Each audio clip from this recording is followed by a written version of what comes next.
Yo, we are live here on the channel. Back again. Yashu, y'all know how I get down, empirical data. We did a show Thursday on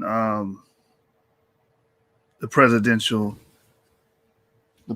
pretty much on what will be the outcomes for black people if either president would become elected or not. So what administrations, what the policies they're pushing, which one would benefit us the most. I'm not a Democrat or Republican, like I said in the last show. I'm more of a socialist, if anything. And which point that goes to my next point on this.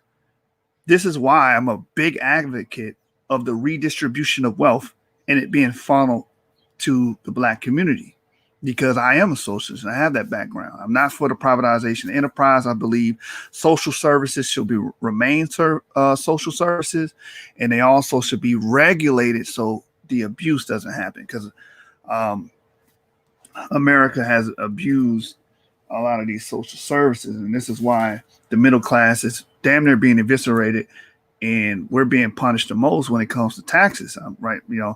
So rightfully so.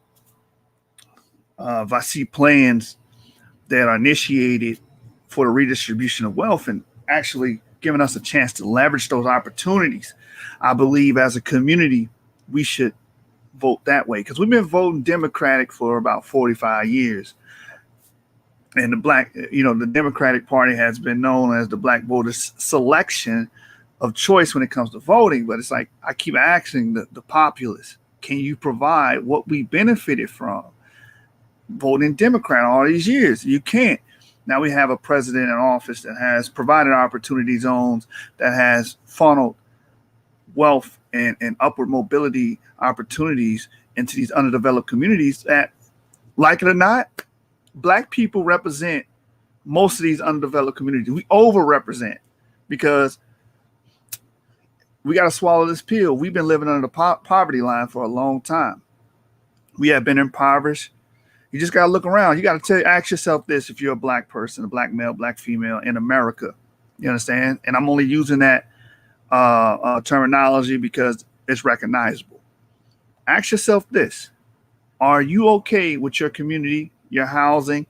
Are you okay with your schooling, your education? Are you okay with your environment? Are you okay with your employment? Are you happy with it? Are you satisfied with it? That's what you got to ask yourself. And then think about it. That comes from 45 years of supporting a party that has done nothing for you. There has been no change or no strides in the education for black people, especially the black males. You can make the argument for black females, but black males, we're the lowest on the totem pole across the board. So you have to think about that. And you got to take that into consideration come November 3rd if you're voting.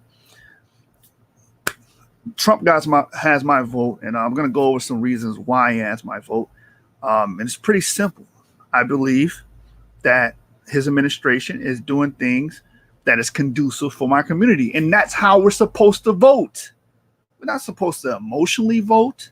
We're not supposed to vote because, okay, my grandmother voted Democrat. I will drop Harlem Street Tales. I will drop the link. Just bear with me. I want to go over a few things first before I open the line and put more people on the live. I'm going to allow y'all to speak like I always allow everybody to speak and show their opinions. But understand this. Base your opinions off of empirical data and things we can observe. Please don't be drawn for straws. Because, again, this is the source platform.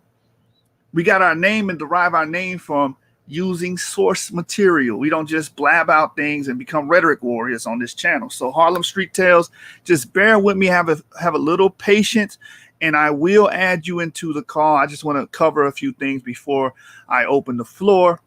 But anyway, as I was saying, Trump has won my vote for the simple reason I'm voting for the best interests of our people. I aspire to be a small business owner in the near future. Hopefully next year, I want to open up my own business. So I'm going to benefit from it.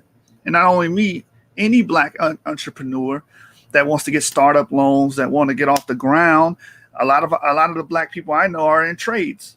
You know what I'm saying? My friends are in real estate, crane operators, welding. These are the people I talk to on a day-to-day basis. They can all benefit from it, and they're all quote unquote black. So looking at Trump's platinum plan, looking at what Biden is offering, weighing on the scales. I'm looking at what Trump's doing, what he has done through the administration the last 3 years. He has been good for the economy. He has dropped the unemployment rate. And there are specific things that his administration has passed that has helped us tremendously. Like we brought out Thursday night, the First Step Act. Majority of the people benefiting from the First Step Act are overwhelmingly black.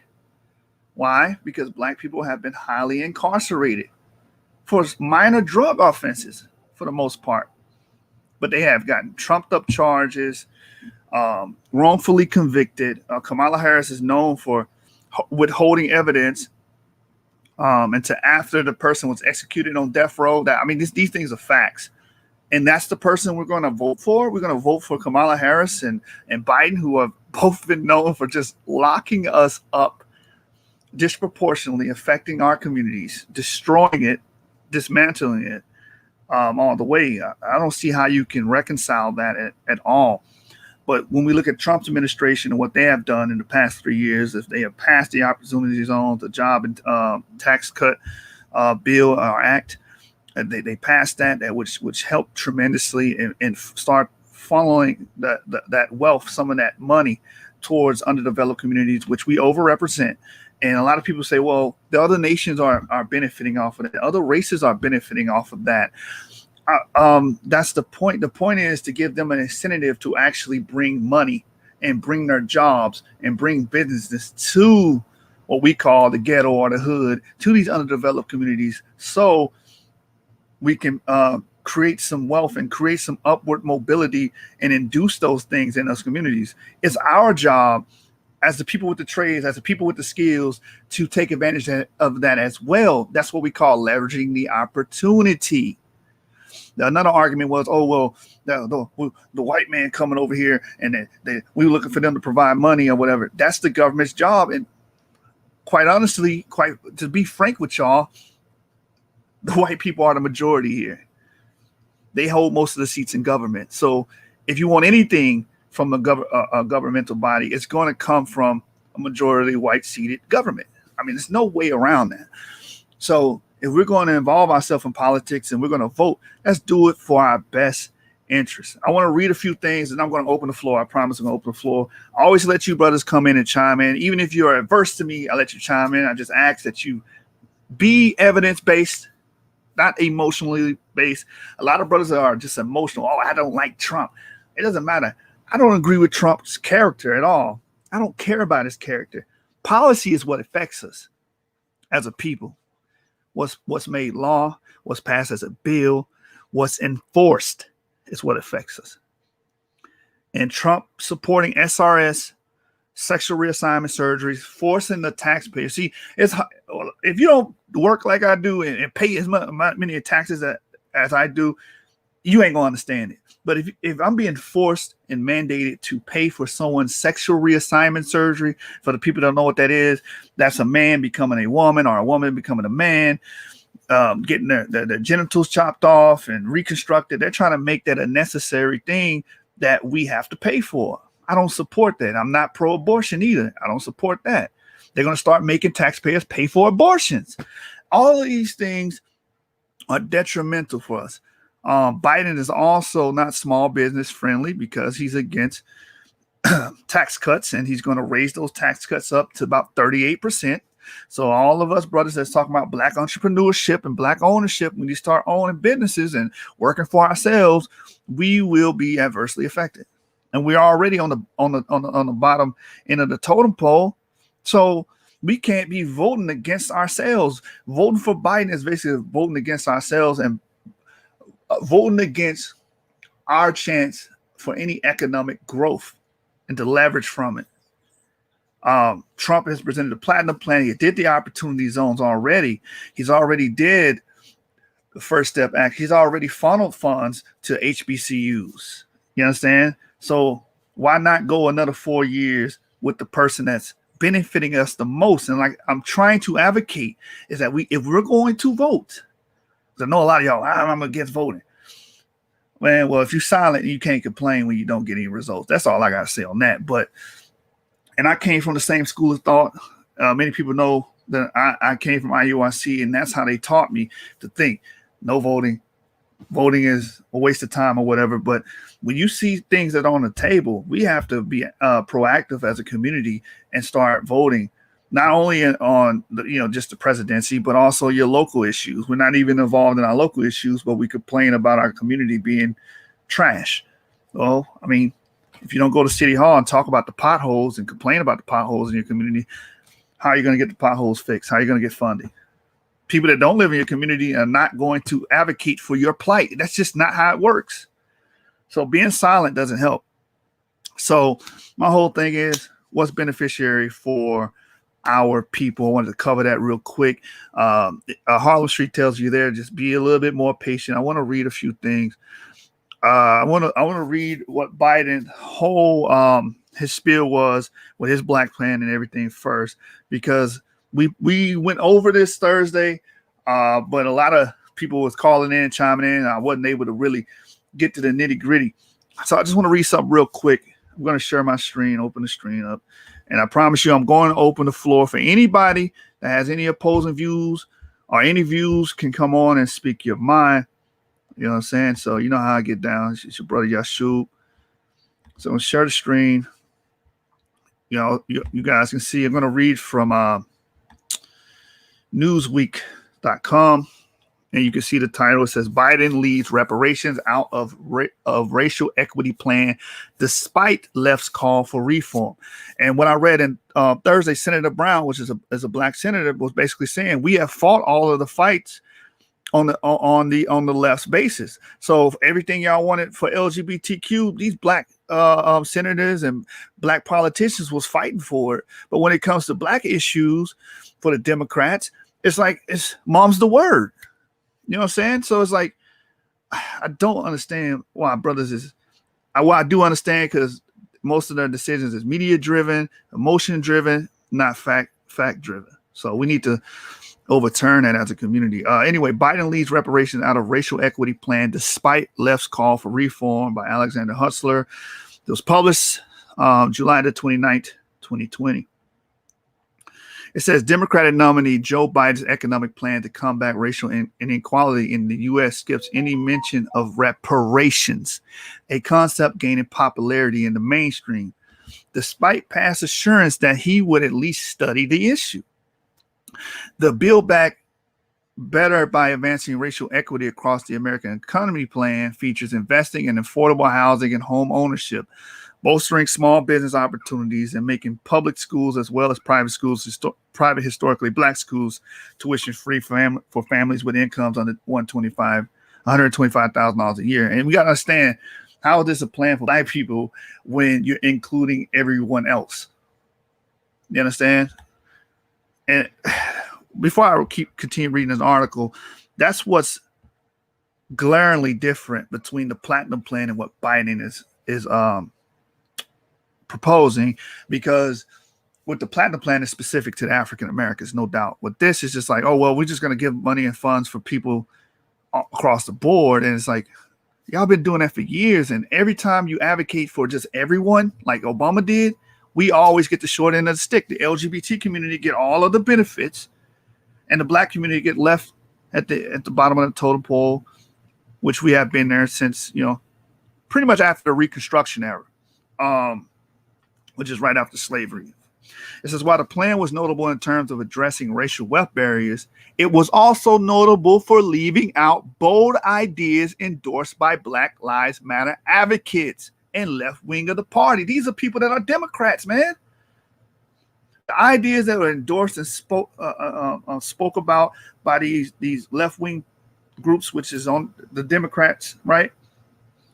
It's just like they just ignored it.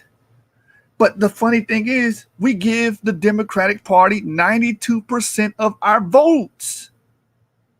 92% of black voters vote Democrat. You understand? And it's like, Why, when all of your issues are silenced and are never put on the forefront? You're not important to them. It's like, well, you already vote for me, so what's the point of even, pleasing you? You're going to vote for me anyway. It's benign neglect. And they practice benign neglect very well. It says, reading on, it says it didn't include any form of direct financial compensation for Black Americans for enslavement and discriminatory policies. It also didn't address H.R. 40, a bill introduced to the House of Representatives that would study what the federal government owes the descendants of slaves and explore ways to repay that debt. So it's like, again, we're looking at Joe Biden that the left has been presenting the HR 40, the reparations, and trying to lessen the financial gap between blacks and whites, but they're completely ignoring it. They're completely ignoring any direct financial compensation that has been put in their face by people on the left. So it's like, come on, man. This is just like absurd. It says reparations were a top tier issue during the Democratic primary, during which many of Biden's rivals endorsed.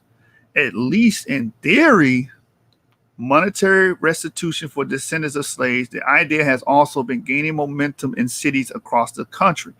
Earlier this month, city council members in Asheville, North Carolina, unanimously approved a measure supporting community reparations for Black residents. Lawmakers in California and Rhode Island have also started to examine possible reparation programs.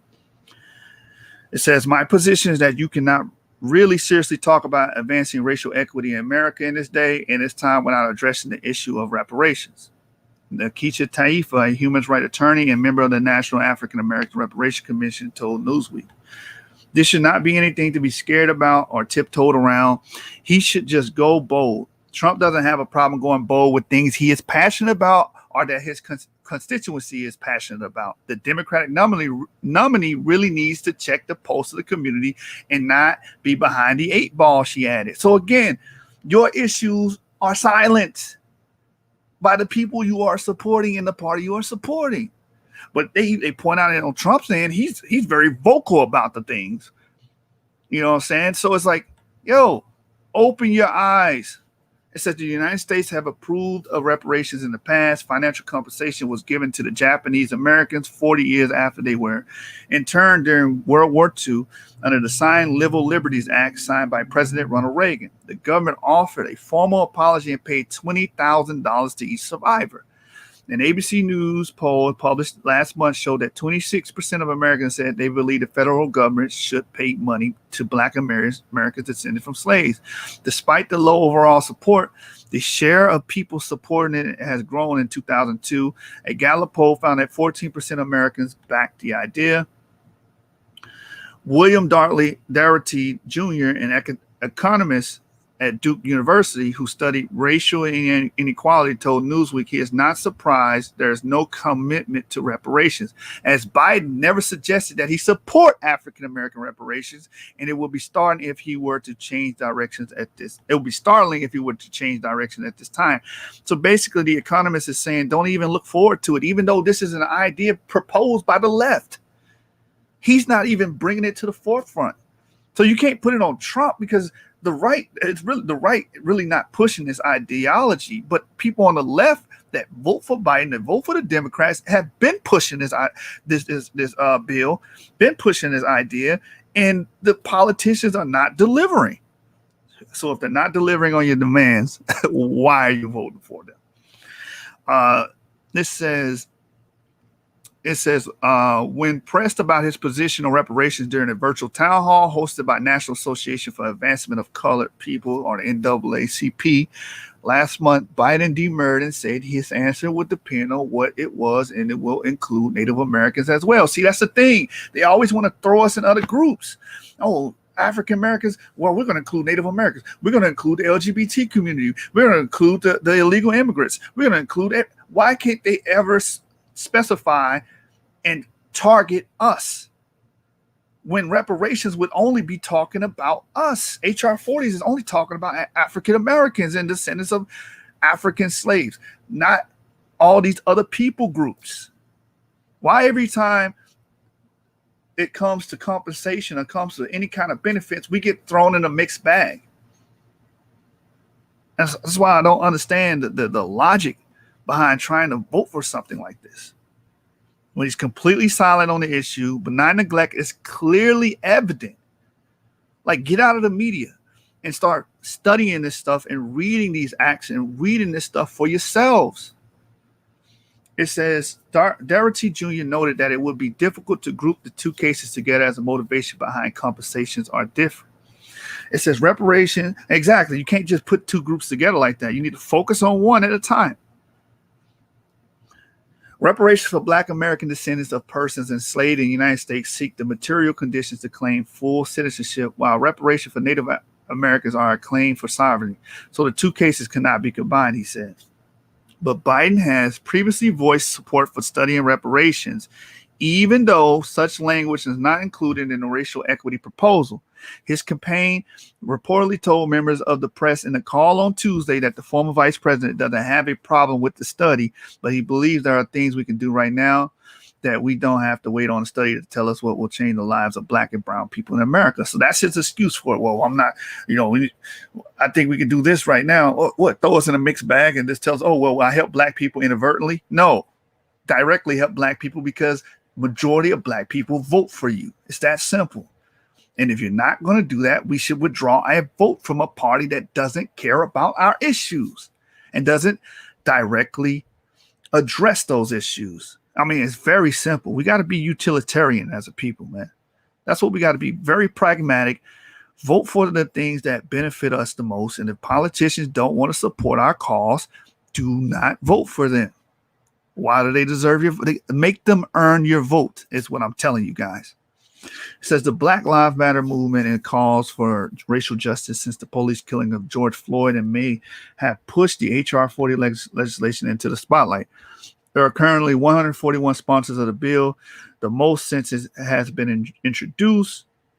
Dr. Ron Donalds, the convener of National African American Reparations Commission, told Newsweek that it is understanding that Biden supports studying reparations if the November election is a blue wave, as some analysts are predicting. He said Biden will be in a position to sign a historic bill. Daniels also commended Biden on the racial equity plan, specifically its housing and home ownership policies, arguing that it's noticeable for a presidential candidate to have such a clear Black agenda. We've not seen the level of commitment explicitly, and I think it's a response to the fact that the Black vote has been the most reliable vote for the Democratic Party and never really rewarded in relationship to its loyalty or its need, he said. So all these things you're writing on paper may be commendable, but where's the payout? Where's the payout? This is why they're silent on this issue. It's called benign neglect. Look that word up, look that term up. That's what they've been practicing and employing. Benign neglect. Okay, 92% of our vote has been going to the Democrats. We see these things, these issues that need to be addressed for the Black agenda. There's no follow through. Constantly, we see the same thing over and over again. Again, that's what I'm saying. Like, you guys got to get with the program. Be a utilitarian community. Be pragmatic and vote for the things and the people and the policies that have your interests in heart, that have your interests written on policies that are getting ready to be passed. Not just promises. That's another thing too. Let's keep going.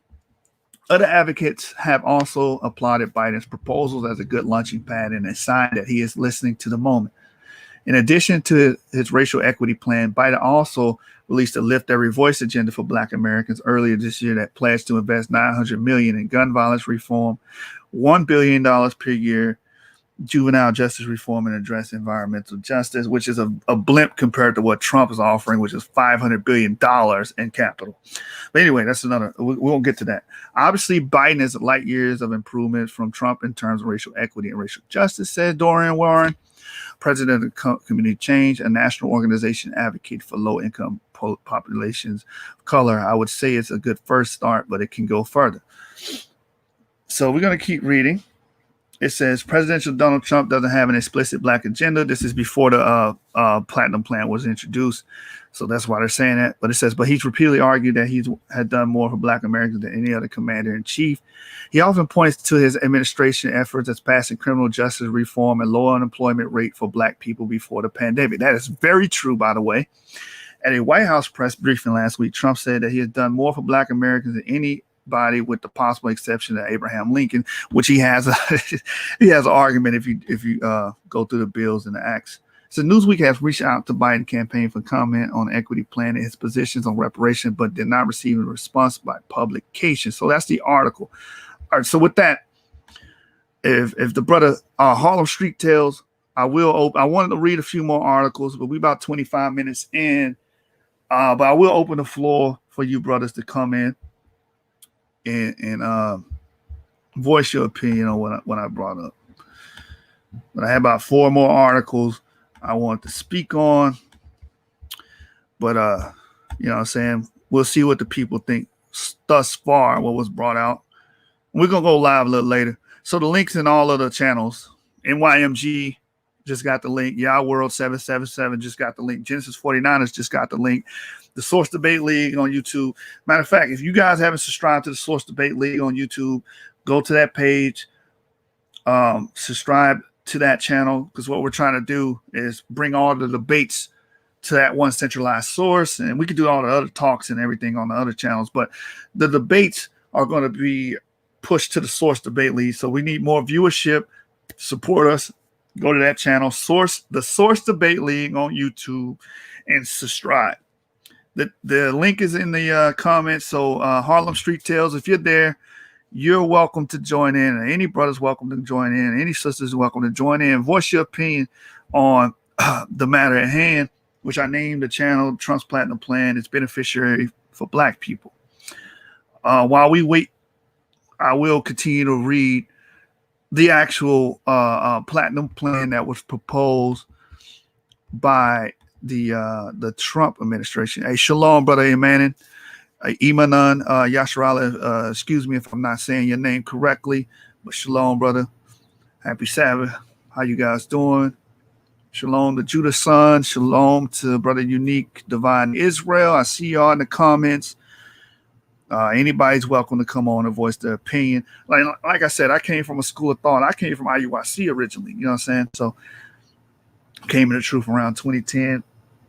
And that's when I started following Israelite theology. And one of the things that they taught me was don't vote, don't vote, don't vote. And basically, they were teaching me to be silent on the issue, which really is a very horrible stance. Black people should not be silent on the issue. Our vote does matter, and we should vote. We just need to vote for the right things and the things beneficiary to us. And that has been the problem.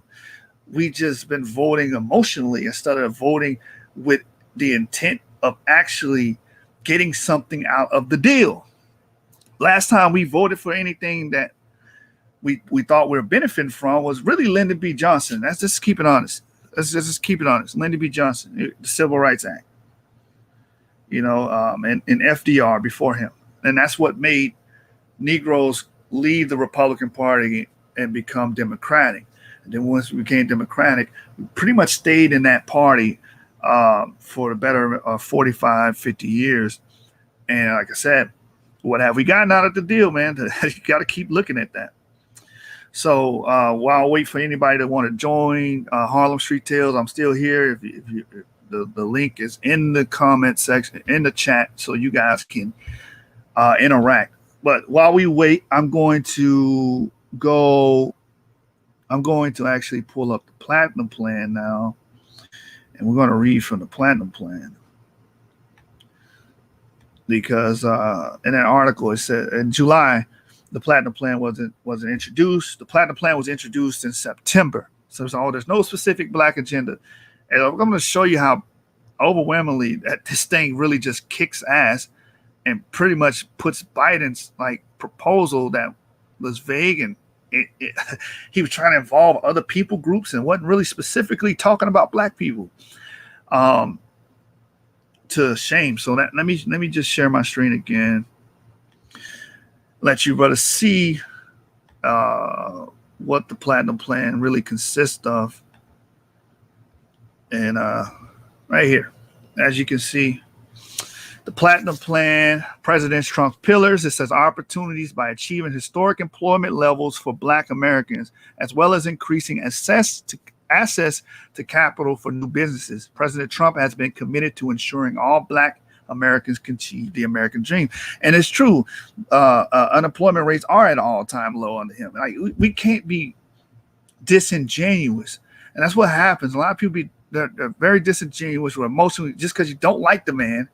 You have a personal beef with him. You can't see all of the things that his administration has done for Black people. You understand? So security says by signing into law the celebrated First Step Act, President Trump has brought common sense criminal justice reform to American people for the first time in decades, while ensuring that our streets and communities are safe for families and business owners.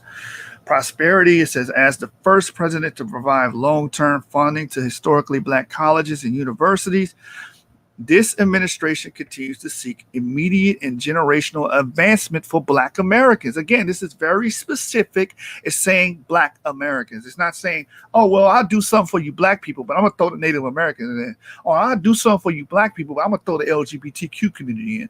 Or I'll do something for y'all, I'll throw the illegal immigrants in. Okay, if you get health care, they get health. No, what? What are you talking about? We need a Black agenda, and this is a Black agenda.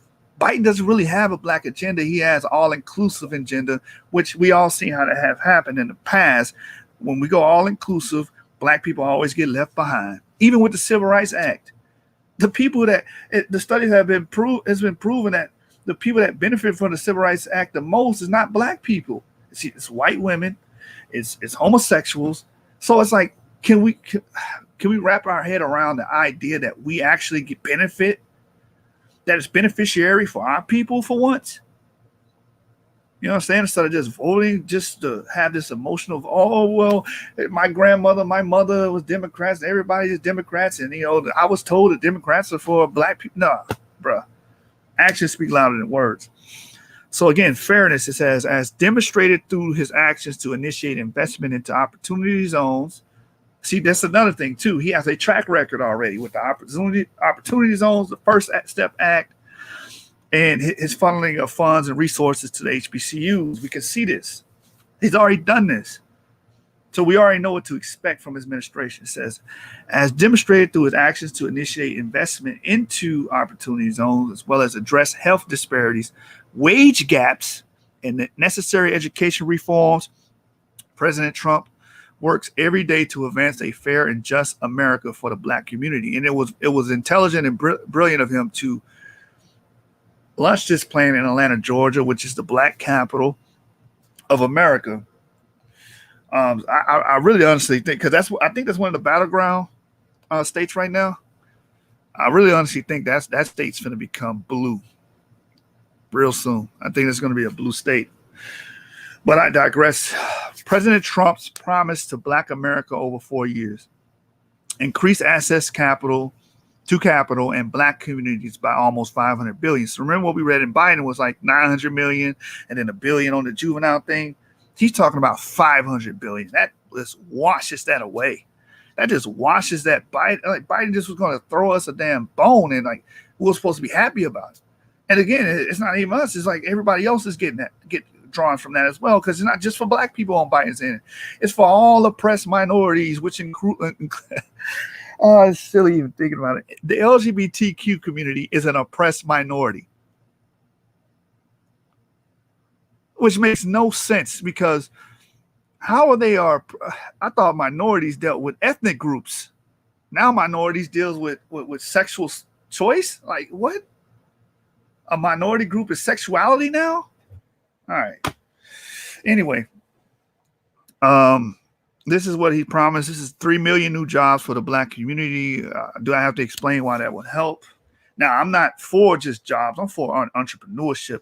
That's what we should be pushing the most. Black people need to own their own businesses. And what was brought up Thursday was, businesses fail. And that's because we got to learn what type of business to invest in. Like I do HVAC. So obviously I'm going the HVAC route. I think we should start tackling the world of technocracy.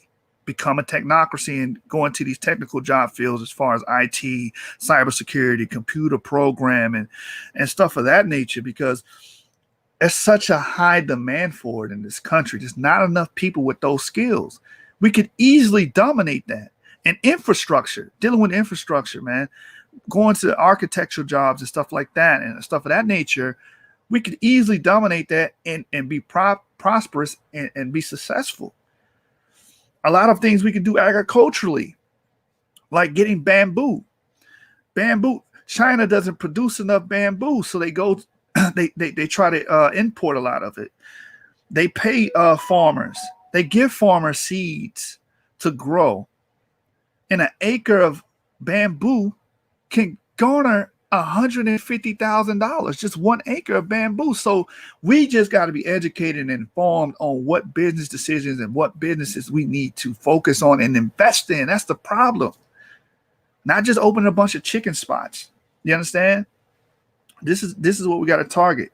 A bunch of barbershops, if you will. That's, oh, my business failed. Well, what were you doing? I was selling essential oils. Okay, essential oils. You need to find out what the demand is and find a market and dominate that one. So it's just about being more wise. And I understand. I give our people some kind of leeway there because we are uninformed. We do suffer from having poor education. But come on, we're all adults here. We all got smartphones here. We can research now. You understand? It's a lot of things, a lot of information is at our fingertips. So, bro, like some of these excuses ain't really holding up in 2020, especially in the age of technology.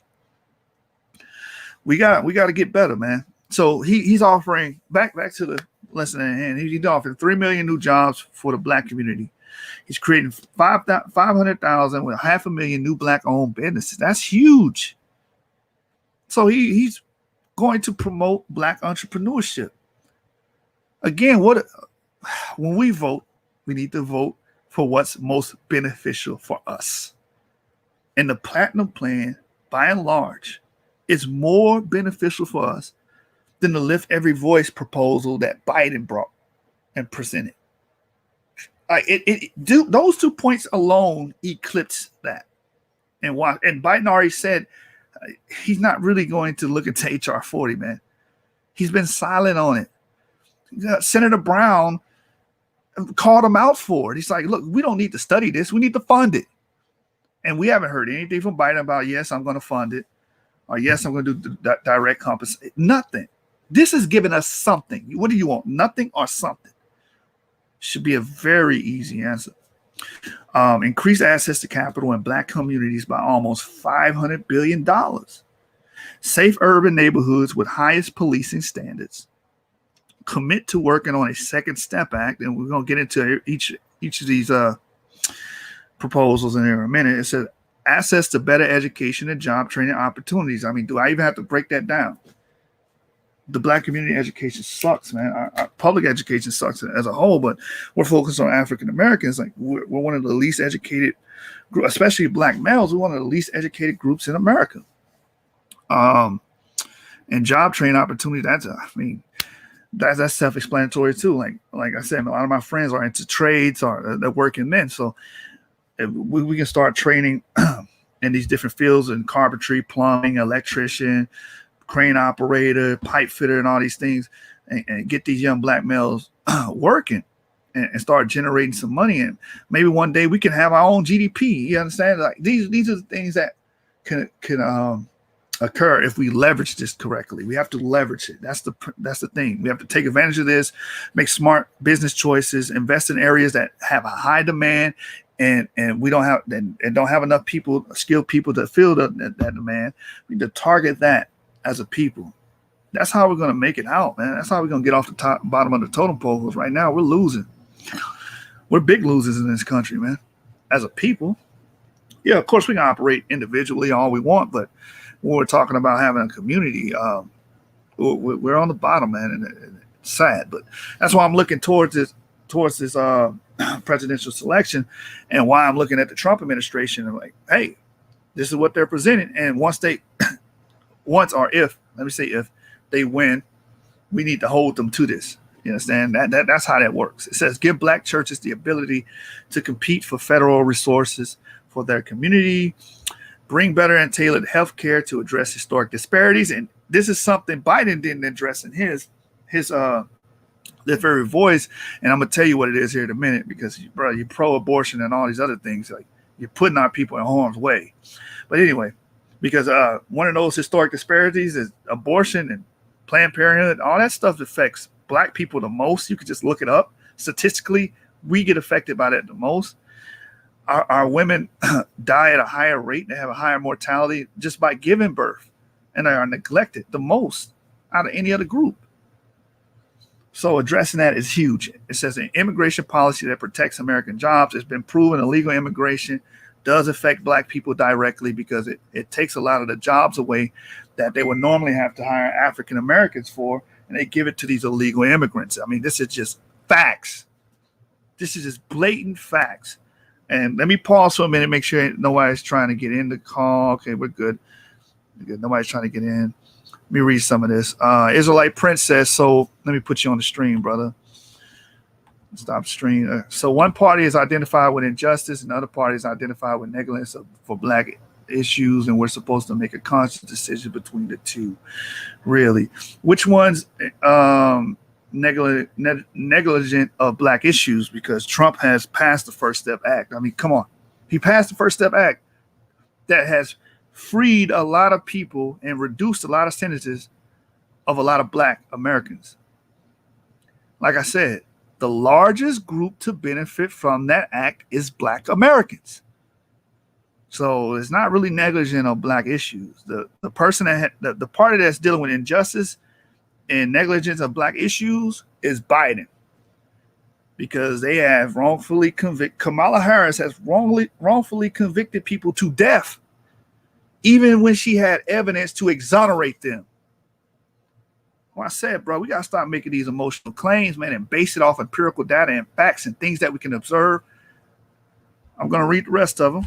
The brother also says, stop going for the bait and switch, brother. Issues will never be resolved through politics before we take accountability in our own communities among ourselves. How I respond to that is this, Israelite Prince. And you're welcome. The link's in the chat. You can join. What bait and switch? He gave us opportunity zones. He gave us the First Step Act, and he funneled money to the HBCUs. These are facts. Bait and switch would be like, put it out there, then remove it when you try to bite the bait. That's not the case yet. These things are actually acts, and a lot of these things that he pushed is going to get repealed by Biden. Biden already said he's going to repeal a lot of the things that Trump pushed that we've been benefiting from, that dropped the black unemployment rate to the low rate it was before the pandemic. You understand? We all know the pandemic screwed everything up, but come on, bro, you got to be fact-based. Consider the impact of these political administrations and their resumes. That's exactly what I'm considering. I'm considering the impact of the Trump administration and what Biden has done for the last 47 years in politics. People forget about that. Biden been involved in politics. I believe he was a senator for at least 47 years, bro. And we all know he was Vice President Obama. The impact that he had has been overwhelmingly negative towards black Americans. Period. The crime bill of 86 and 94. You know what I'm saying? And Kamala Harris, her record alone condemns her. People were being put to death, even though they had DNA evidence that exonerated them. They still got put to death for that. So when we consider the impact of these political administrations, you got to condemn Biden. You got to condemn Harris. There's no way around it. You understand? So it's like, y'all got to be logical about this. Think about what you just said and then look at the record. You can't throw that on Trump jacket because he's been president for the last 3 or 4 years. And I'm seeing the results. I'm seeing what he's doing with opportunity zones. That is funneling more opportunities and funds. and from an economical standpoint, is helping. Can we say the same for the other party? Now let's go here.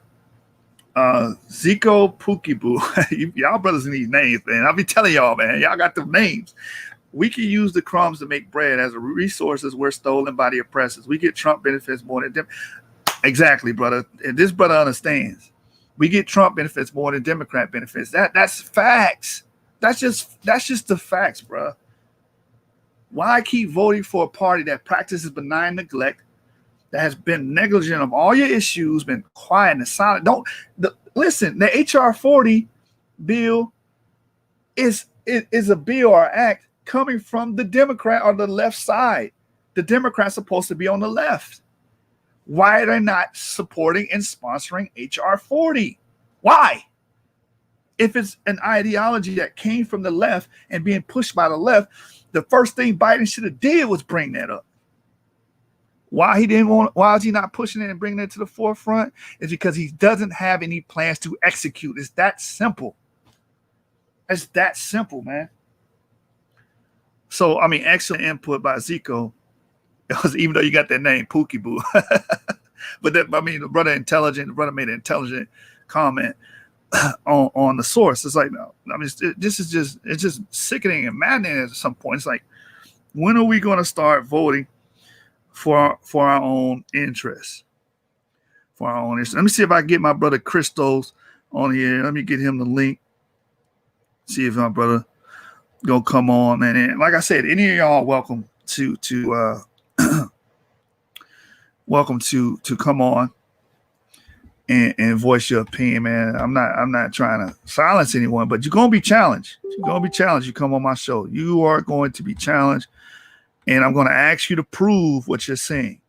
You know, because Thursday, that's why I kept asking y'all, can y'all show me that? Can you prove this to me? Like Kamala Harris went on a debate with Vice President Pence and basically said, "Oh no, we're for fracking," but she's on camera saying that day one that we're going to ban fracking. So these people are very, very duplicitous, and very dishonest, and will do blatant lies when you're on candid cam saying the opposite.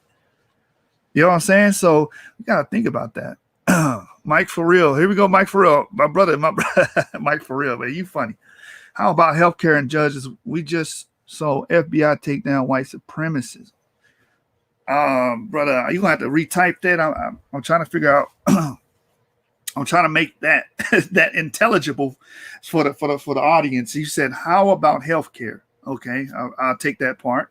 And judges, we just saw FBI take. I don't understand the second part, so I'll let you rephrase that.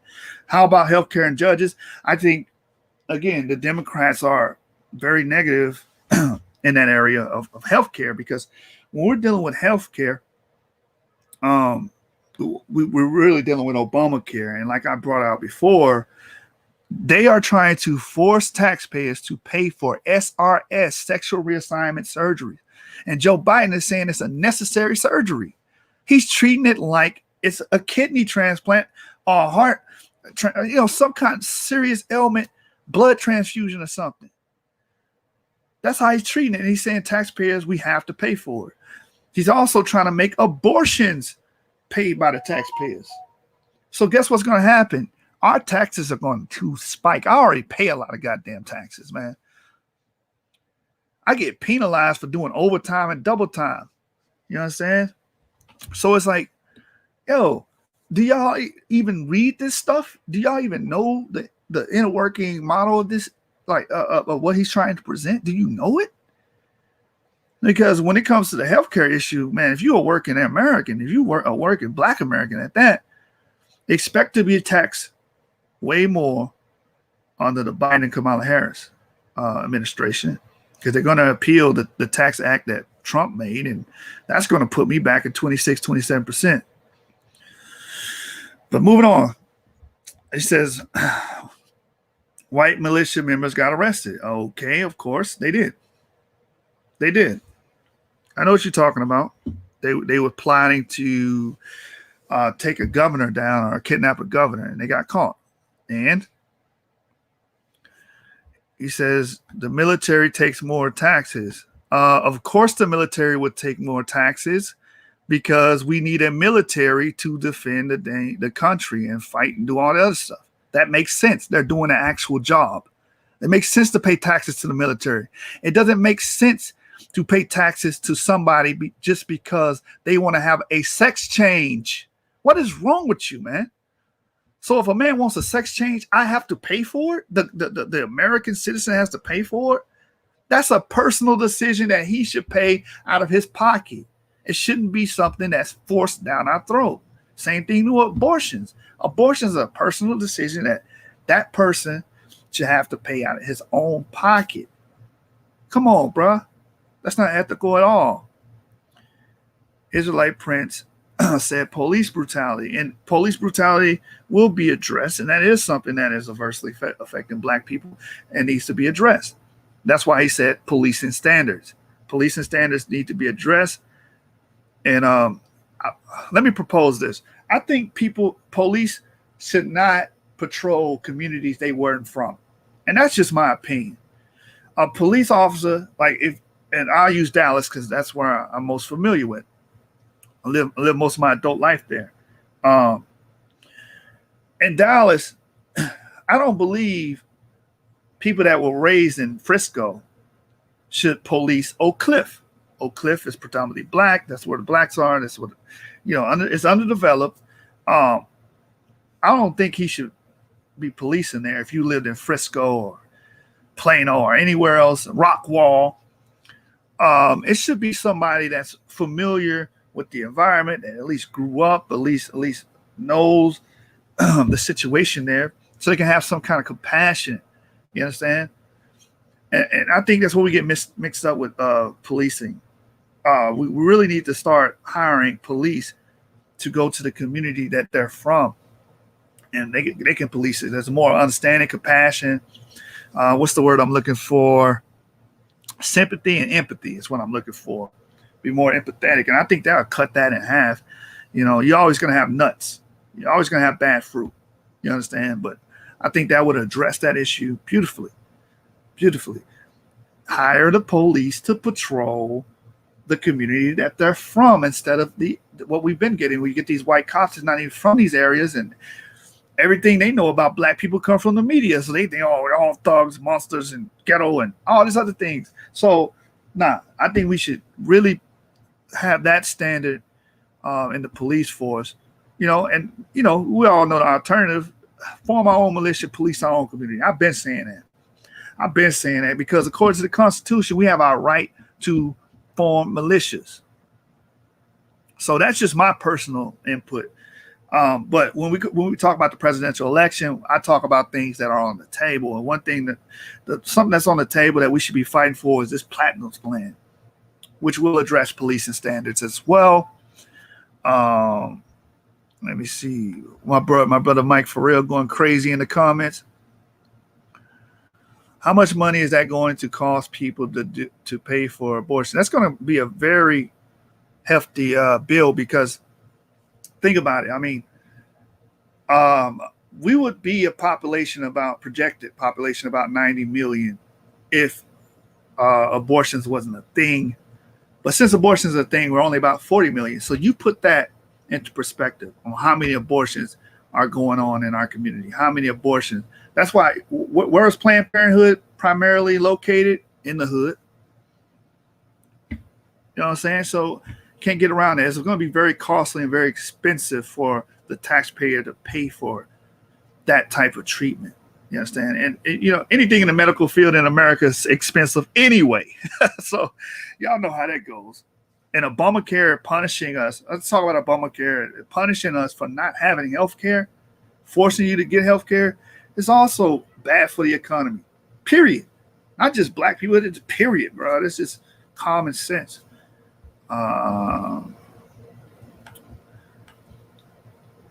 They said you don't want to pay for a wall that don't stop illegals. Actually, we do want to pay for a wall because Black people benefit from it. Like I said, illegal immigration has adversely affected the African Americans because illegal immigrants are taking jobs away from African Americans. It's just that simple. So yes, we do want to pay for that. We want to pay for anything that can prevent illegal immigration. Oh, here we go. We got Battle Axe in the building. Let me add them to the stream.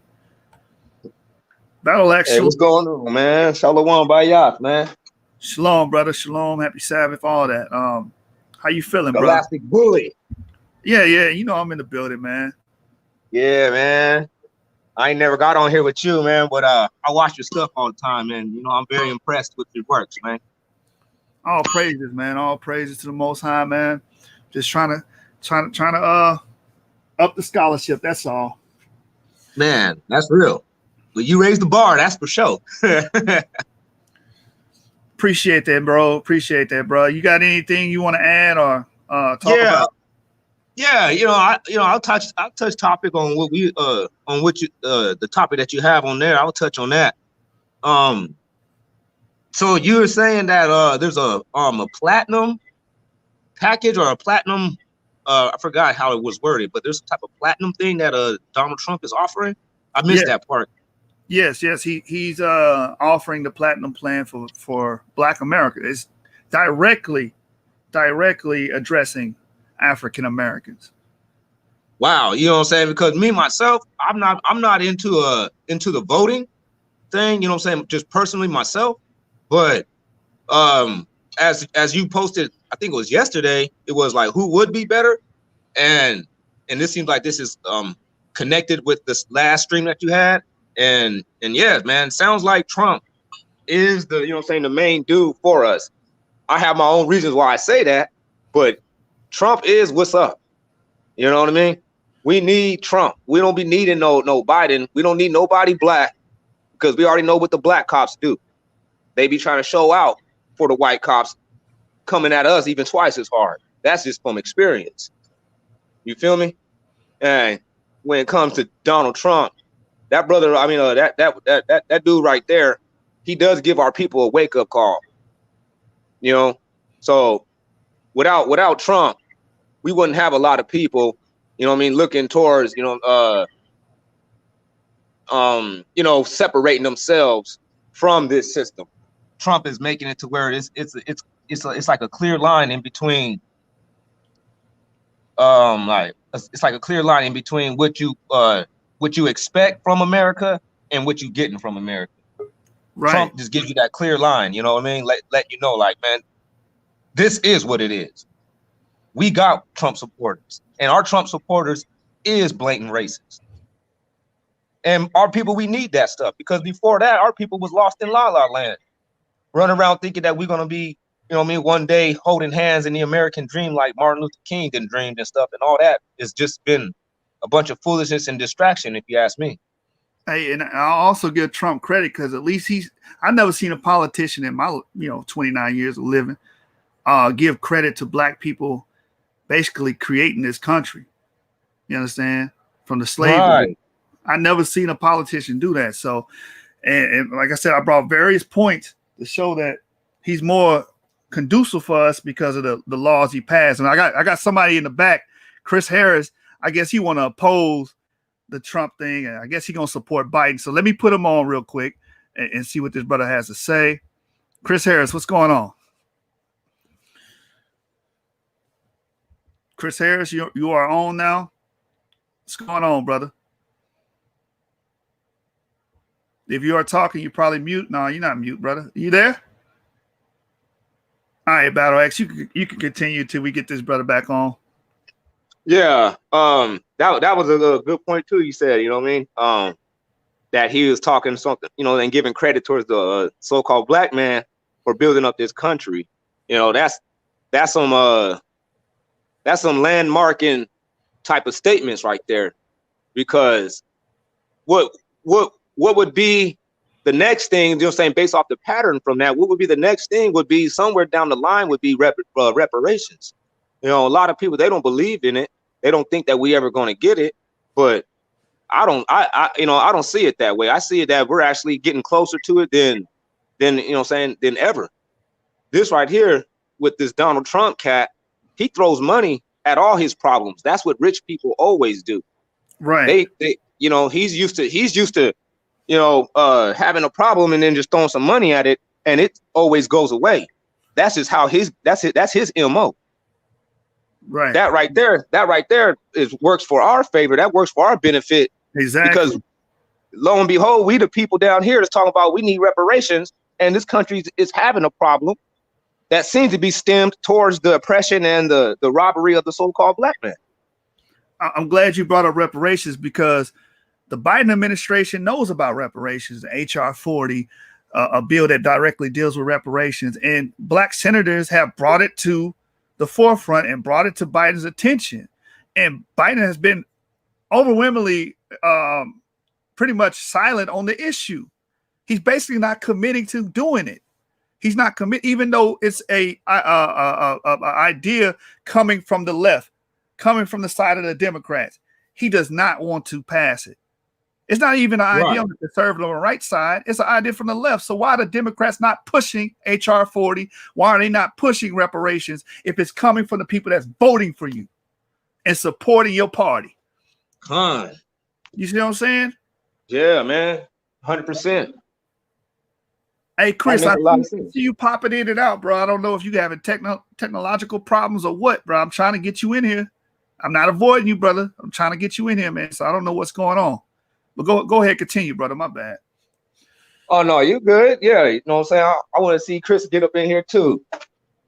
That brother, he, you know, what I'm saying he got something probably smart to say, but I want to see what he's gonna say. I want to contest something that he says because I know that he's gonna have something against the grain. But nah, man, we need that eye opener. Trump, you know what I'm saying? Not for so much as a leader for black people, but Trump is he's a reality check at the least for our people, man. That's a real reality check. It's making our people get a little bit more in tuned into, you know what I'm saying, the Most High and the fall of this country and the future of it. People wasn't thinking that way when we had all these other bubblegum presidents like Barack Obama and George Bush. They just some bubblegum dummies. They wasn't really real presidents, and they wasn't really making no impact into anybody's psyche. But Donald Trump, that brother right there, or I'm not trying to call him a brother, but that dude right there, man, you know what I'm saying, we can actually do something with a guy like him. I can see us getting up out of here and getting actually what we want out of this whole awakening thing that we're doing. And, you know, some people believing in a second Exodus, and you got other people believing in, you know what I mean, having some type of footing here. But I think that it can get done through Donald Trump. It won't get done through anybody else because Trump got that Pharaoh type of mentality. He's like a Pharaoh type dude. Hold on real quick. Chris Harris is in the comments saying you are a sellout for saying that. I think majority of our people saying that we need Trump. I think majority of our people that's pushing for Biden are the real sellouts because Biden has already told you that he's going to be silent on HR 40 and any reparations. He already said that. So any black empowerment is not coming from that party. What part of that do not get, man? Chris Harris can't get on the call, bro. You playing games. Yeah, and that's him playing to that whole little he's actually falling in to the okie doke with this whole Democratic Republican thing, like as if the Democrats is already supposed to be hands down for the black man. And by me saying like, well, you know what I'm saying, this Republican dude is a little bit more beneficial for us. I'm a sellout. I never had a league to the Democrats. I never even said that the Democrats is for the black man. That's what somebody else then came through and said. Oh, here go Chris Harris. I don't want to mischaracterize his argument. So I want him to speak for himself. Chris Harris, you are now in the show. All right. What's up, Chris? Okay, hold on. All right. Can't even say what's up back. What's going on, Battle Axe? All right. I'm making sure I'm conflicted a little bit here, all right? Because one end, I want to debate Joshua, and I don't want to make it seem like I'm insulting him any. So I gotta kind of like push him to the side a little bit. All right, Joshua, I want you to understand. I'm trying to set up a debate with you. You know what I'm saying? A high level debate, right? Showcase some skill to the league over here at Solar Vision. You know what I'm saying? Maybe y'all can simulcast it over here at the Source Up League. You know what I'm saying? Right. But on the other end, I'm hearing. I know about Trump's platinum proposal. I hear about it. But I heard, and I'm not gonna call no names because people feel like it's an attack. I heard that blacks need Trump. We don't need blacks. That's fine if you feel that way. But if you want Trump to push this plan for you, right? Why did you have to ask, we don't need blacks? I mean, address the brother who said that, or maybe. No, maybe I'm not saying the name because I need to know why would he add that statement in there? I mean, You I guess he's you saying said Battle that. Axe. You said that, Battle Axe. No, I said that we don't. Yeah, okay, I get what you're saying. You're paraphrasing what I said. All right, yeah, yeah. We don't need, in particularly blacks in office. Like last time I looked up. Hold on, let me finish. Because last time I looked up, we have black COs, we have black cops. We all had our experiences with them cats. They ain't better. It doesn't get better when the black guy that works for them gets into the scene because they think they already know you too well, and they try to actually cock block a lot of the things that makes you you. That is what black people that get into position of power, that's what they do. Okay, cool. And if that's how you feel, fine. You are able to say whatever you want to say. But black people don't have anything to do with this conversation because of the candidates that are involved, not to mention the plan that he's putting forth. Now, you didn't even say what the white cops are doing. You just attacked your own. That's because the white cops is already, we already know them. Hold on, stop. Let me finish. You just attacked your own and you're supposed to be an Israelite. And then you sitting up there saying, trust the white man, which you call Esau. Of course. That's crazy. Hold on. That's crazy to me. It's not crazy if you just listen.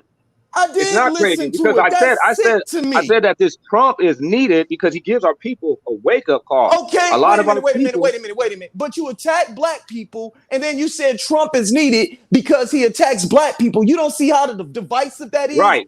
Yeah, because we need our people. No, it's not divisive. It's just that you got to rightly divide what I'm saying. You got to know what I'm trying to say and put them in the right category. In the context that you said it, you said we don't need blacks. We need more black people on Capitol Hill. We need more black lawyers. We need more black police officers. Are you crazy? Now you're generalizing my statement. More black businesses. You're generalizing my statement so you can attack me. You just generalized my statement and made it real broad so you can attack. Is you crazy? No, you just generalized my statement so you can attack me. You know you just did that. You just generalized my statement so you can attack me on other levels. But listen, brother. Can you clarify for us, for the audience and for Chris, brother Battle Axe? Yeah. Go ahead. What I was saying is, when I said we don't need the blacks, because I was tying in homegirl with Biden. Who are the blacks? I know I'm talking about that sister that is riding with Biden. Kamala Harris. So why did you say Kamala? Why did you make it plural and not singular? Because I said plural because this is always the same trick every time. We went through this with Obama. Can you show me black police officers on the news killing us? Yeah, it was such a general statement. Show me, brother. There's always black people. You said yes, I can. I can show you. I can show you. Matter of fact, the dude that just killed. You taking the one that's not killed the people in Colorado, and you coming in here with that bullshit. The one that's not killed that boy in Colorado. If you want to say Trump's plan is cool, then say that. But don't go attacking my people with that shit. You keep your you need to chill out with all your emotions because you're not seeming strong by saying it. Because when I hear niggas like you say that kind of shit, I gotta jump on that shit. Well, if you can do it with a little bit more decorum, then you might be able to prove your point better. But all this yelling and screaming. Now you're talking about decorum. You just said the most show some decorum, brother. Chill out. Can you chill out and make the conversation fruitful? Yeah. Let me moderate real quick because I'm gonna say this real quick. I'm gonna fall back, Joshua. No, you good. That's crazy, bro. Hold on real quick. I will say this though, Battle Axe. I do disagree with that position because I think we're underrepresented in the political world. We do need more black congressmen, black senators. Period, because and especially local politics, because we have been underrepresented and we have no voice.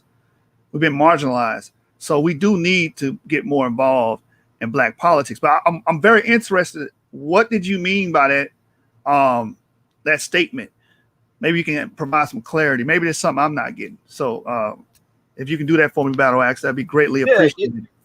Yeah, well, that my statement comes from the okie doke that we always fall for. They use that on us. That's how they just win votes over for for the white man. But when these people get into office, like when we had Barack Obama didn't make it better for Black people. Barack Obama actually made it worse for Black people.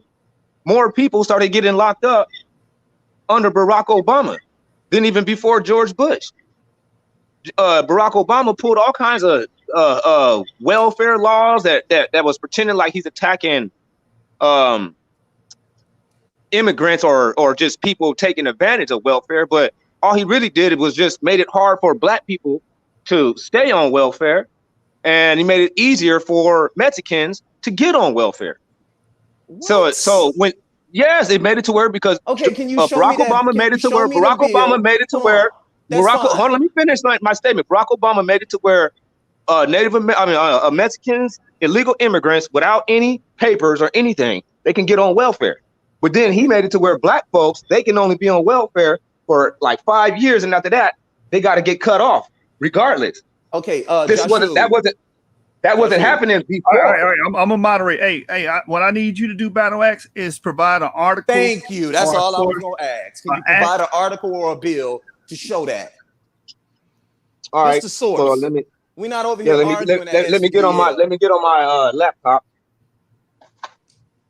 And to be fair, Chris, I know where to go to make that argument, but I'm gonna let him do it. But that's fine. But I don't need you putting battery in his back either. I ain't gonna put a battery in his back. I'm just saying. I need him to do that.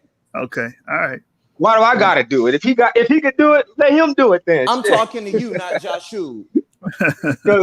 The truth is the truth. It don't matter where it come from. If he got it, and I said it, and once again, that's still delineating from my point of why did you attack Black people and not come on here and say fuck Donald Trump? I'm the first one to say it. Because I don't believe that Donald Trump is bad. I believe that Donald Trump. Hold on, pause. Got it. Y'all just heard him say it. I said it. Okay, so you don't believe he's bad, but white people are Esau. I believe that. I don't think that every Edomite is bad. Oh my God. Okay. I'm not. Are y'all hearing this? I don't believe that every Edomite is bad. But you believe Donald Trump is good. I didn't say that he's actually necessarily good, but I don't think that he's bad. Okay, so when you tried to say Black people need Donald Trump to wake up, then turn around and say that he's okay, you don't see the contradiction in that? No, that's actually supporting why I said it. Oh my God. I think that he's good for people to wake up.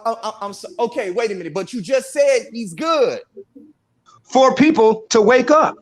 Okay, so is he a good person or a bad person? I never talked about his personification. I'm asking you, is he a good person or a bad person? You're contradicting yourself on here. He's probably a bad person. He's probably a bad person. Is he good He's or probably bad? a bad person, but evidently he's evidently he's good for Black people. You see how he stayed in the line? Did you hear what he said? I'm not. You're trying to get me to say something about a man. I asked you a yes or no question, and you said he's probably. Then when he's probably a bad person. Instead of jumping on what he's done to the nation, instead of jumping on the policies that he's implemented into the nation, you came on here talking about Blacks. You said Blacks. Then you tried to retract your statement when I asked you about it and say, no, I meant Donald Trump is good for Black people so we can wake up. Then you just turned around and said that he's good. And when I asked you about it, now you're contradicting yourself again, trying to retract your statements. Because I called you out on your None of that never happened. No. None of that. I called you out on your dogma as an Israelite, and then you on here trusting Esau. None of that ever happened. Joshua is only None of that never happened. About a bit. No, Joshua is only on here talking about a damn bill that I might disagree with. But you over there at SVDL all the time talking about white man this, white man that, and then you come on here and then say the white man's okay. We need Donald Trump. That's what you said. I'm gonna We air are it talking on about, SVD man, we now. are I'm gonna air only your talking ass about out. his position. We're not talking about Donald Trump and how good of a Dog, person he is. yes, We we are. talk, Yes, you we did. are only Yes, talking you about did. Donald Trump as a president. Is he beneficial for black people or not? That's what this is about. This is not about Show do me we where think he's Donald Trump. I nice. want both of y'all to get on here and to show This me is where not Donald about do we Trump think has been Donald Trump is beneficial for nice. black people right now. I want y'all both to get on here. Chris Harris against the two Israelites. Get on here and show me how Donald Trump has been beneficial to black people versus the fact that white people have been making promises to us in both the Republican Party and the Democratic Party for years and haven't fulfilled one promise. No reparations, no land of our own, police brutality, slavery, nothing. Nothing. We've gotten nothing. And y'all gonna come with this? Joshua, are you serious? You were Israelite. He only You put see what that you're out doing? there. No, I'm calling both of y'all out on this Why shit. are you radicalizing? Why are you radicalizing everything just so you can have a area to just sit here and have a dissension? You need to chill Brother, out. stop Just it. chill out a little bit. Chill out a Dog, little stop bit trying to appeal to emotion. and stop Dog, stop trying to trying to put appeal to words in my emotion mouth. right now, dog. Y'all, I'm I'm calling not y'all out emotional. on this shit right now. There's only I one person here. understand y'all talking about a bill, but you came on here attacking black people or black politicians. Talking Black about politicians. what black cops do. That's the first thing you came doing. Black You politicians, didn't say black nothing judges, about all Esau. stuff. Man, Because stop that's a it. hands No, down. the fuck they That's don't. You don't even, self-explanatory, you ain't Chris. got nothing to make that. Black judges all suck. Nigga, is you crazy? Black cops, black judges, black lawyers, Dude, my they're all uncle whack. is a cop, and he Hey, spent I would more have to time keeping disagree. niggas And he's out probably of whack. jail. Some of my Man, friends I'm out are of here, black dog. I cops. can't do this, Hold dog. on, Chris. And he's probably whack. Don't do that, Chris. Hey, but I would have to disagree with you, Battle Axe, because I know black cops personally. I had friends especially when I was at IUIC. A lot of them brothers were black cops, and from my experience from them, like people prepared them to patrol their communities over, a white racist hick or somebody, So I can't really say that. I can't generalize all black cops as being as evil or not for our good. I think we need people like that, like I brought up before, to represent us and have more empathy towards us, so they won't put a bullet in our back first. They'll talk to us first, have a conversation. Hey man, you know what you're doing out here wrong. You know what I'm saying? Y'all gonna have to move it along. Or these people call the police on y'all because y'all out here soliciting. Y'all gotta leave. White racist cops are not gonna give them that.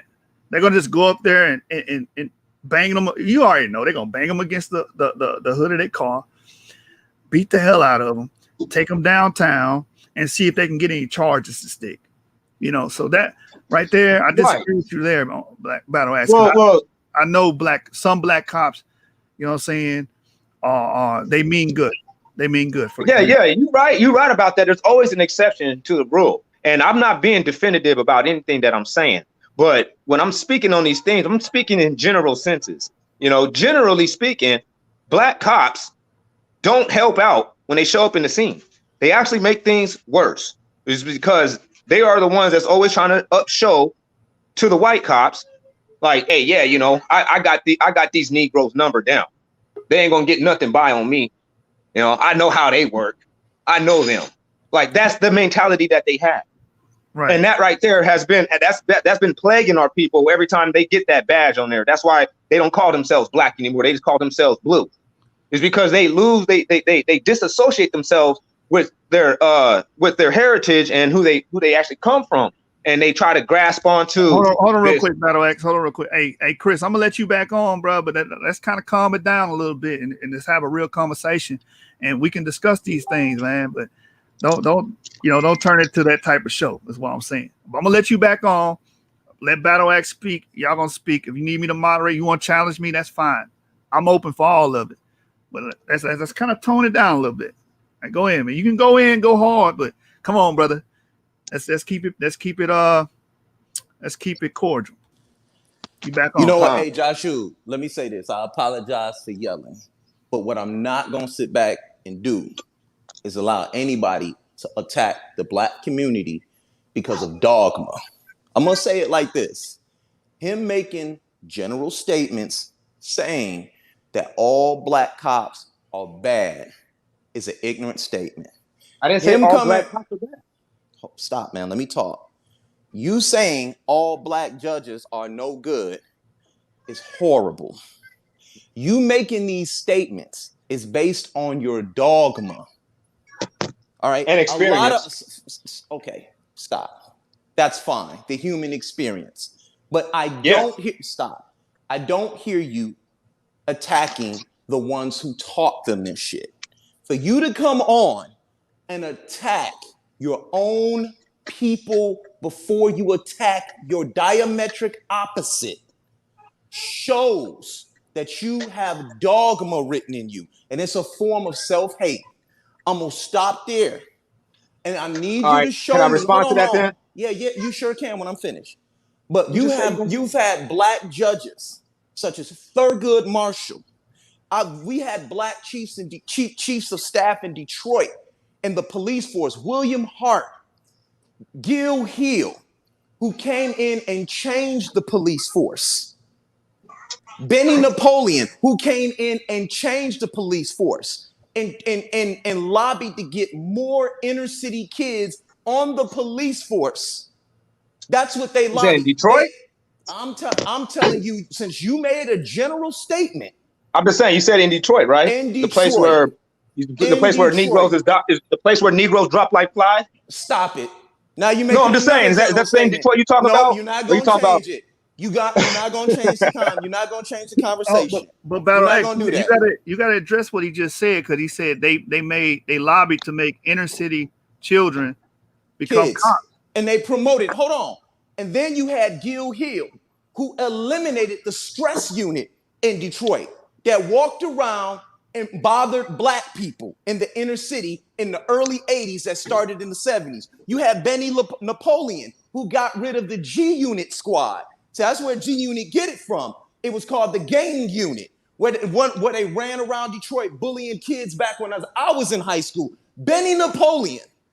I saw them do this and come in there and change the attitudes of the police officers. When those men stepped down, we could honestly say, hey, it got a little bit better until Kwame Kilpatrick came in there and we called them Kwame's boys.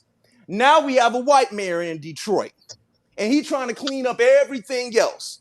So, but when dealing with black people, for you to try to make a general statement like that shows your ignorance and that you really don't study like you think you do. When the first black Supreme Court, who was the first black Supreme Court judge in the United States? Let's see if you even know that. Forgot his name, but you forgot it, so you don't know.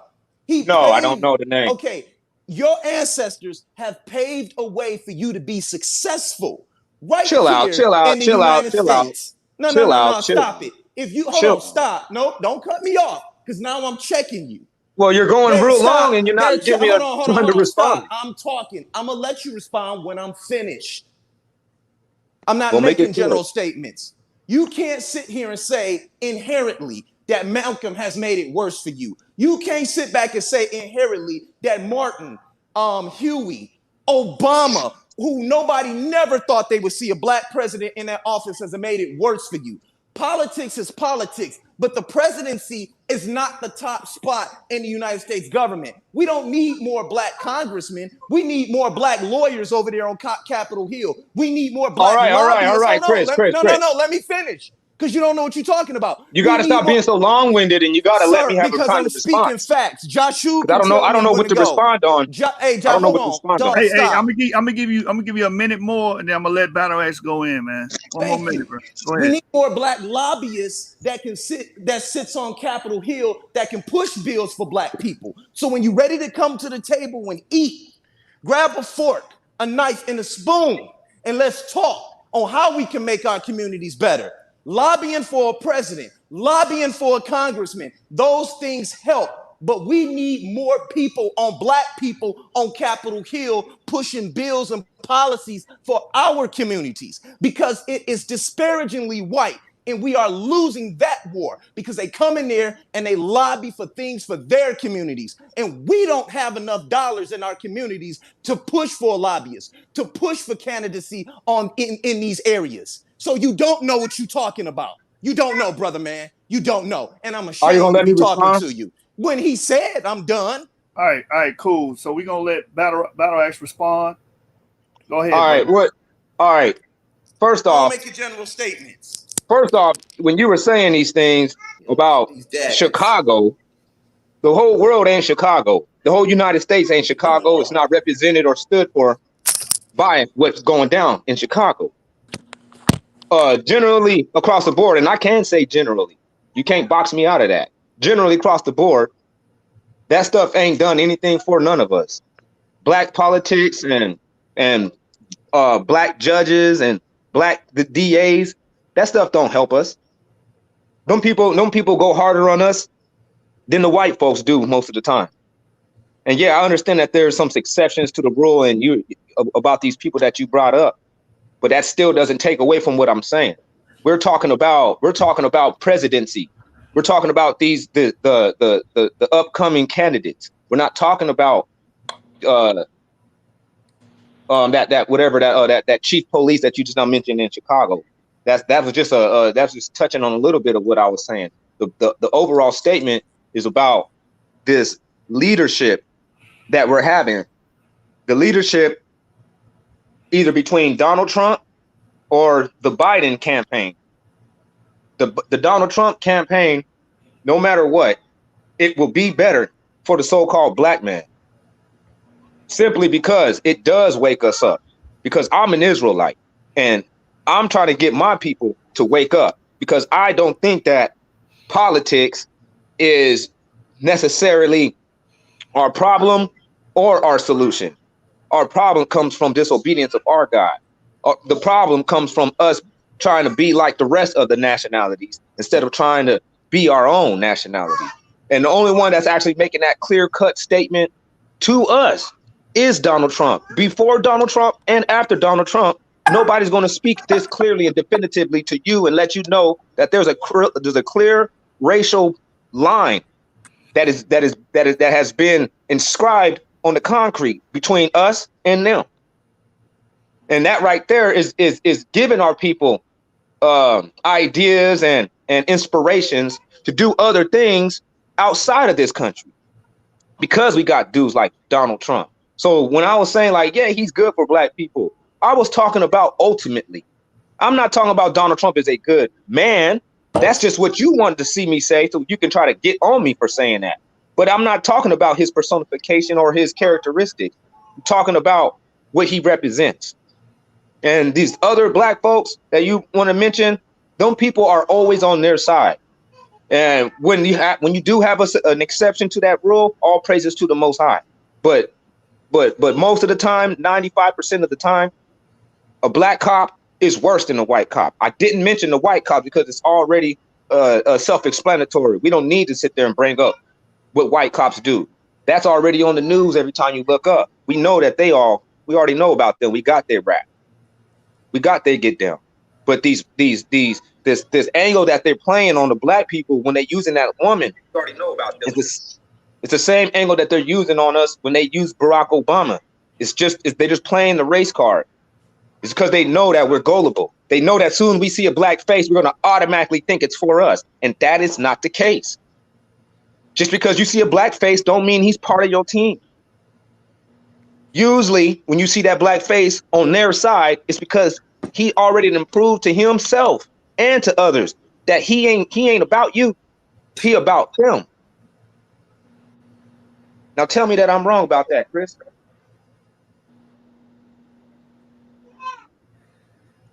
You're giving the floor to Chris, right? Go ahead. No, Chris. I'm trying to tell him that I'm wrong about that. You are. I'm wrong. Yes, you are. So black people don't think that automatically when they see a black person that they're on their side when it in the that has an official position. You say what? Now you switching it up a little bit. No, I'm not switching it up. I'm just asking you a question about my statement. No. And you said that I'm wrong, and so I'm trying to ask you a question about my statement. So now I'm trying to get some clarification on my statement. Let me know when you're finished. That you said I'm wrong about. Hey, Battle X, are you giving the floor to Chris right now? Yeah, I can give the floor to Chris right now, but I need him to answer my question. So is it a Q&A? Let me ask you this. Are you just asking him a question, you want a response? Or do you want to give him the floor so he can speak? I'm giving him the floor to speak, but I need him to speak on my question. I asked him a question Okay, after I so gave him that information. so he can go into a diatribe after he answers you. Definitely. Okay, all right, go ahead, Chris. You got it. Joshua, before you do that, please explain what the diatribe is so he doesn't cut it off. The brother's educated. I'm pretty sure he know what a diatribe is, man. I'm not. Well, ask him for a minute. Battle Axe, are you familiar with what a diatribe is? I can tell by the context, by the way it was used, I can tell what it means. A dialogue, an extended dialogue. Maybe a diatribe. No. Because no. That's the correct thing I wanted you to say, Joshua. Thank you. Okay. Does not know. All right. So I'm gonna be attacking your position. You do understand that, Battle Axe, now, right? That's what. Yes, I understand that. Is. Okay, it's gonna be bitter. It's gonna be some forceful things being said to you. If you were really in the scholastic world, you would know what a diatribe is. But I don't think you understood which one is. All right. So what I'm gonna do is I'm gonna answer your questions, and I'm gonna use sources over here, because one of the things you said is that I think your general overall thing that you're saying is that blacks in politics or politics don't work for black people. But I'm going to show you, yes, in fact, they do. And since you've been over here in this land, there have been bills that have been passed that comprise primarily for freed slaves. And one of them, I think we have, I think we have the Enrollment Act in 1863. We have the Civil Rights. Let me start at the Civil Rights Act of 1866, that all persons in the United States are citizens without regard of race or color. Are you familiar with that? Yes. Okay. So did that work for black people? Not really, no. Okay. So were you told to get out of here? Were you Get out of where? On a boat and get off this land? I wish. That's a yes or no question. No, I wasn't told that, but no, I wasn't specifically officially told that. No. Okay, so the United States cannot call the immigration on you and have you removed out of this country. Why? Because I'm a POW. Because I didn't immigrate here. Okay, I didn't show up here willingly. I'm a POW. Okay, sir. Were you born in the United States? Yep. Okay. Was there an act passed that all people born in the United States are citizens? You talking about the Constitution? Oh my God. I'm asking you a question. Are you talking about the Constitution? I'm not talking about the Constitution. I'm talking about bills. Okay, yeah, there was a bill passed that everybody that was born in the United States is a citizen. Okay. So if you're a citizen, you can't be kicked out because you were born here, right? What? So? Okay. So that bill worked for you, right? No, because I don't want to live here. Why won't you leave? Because I need to take my people with me. Some of y'all's dumb enough to still stay here. Okay, thank you.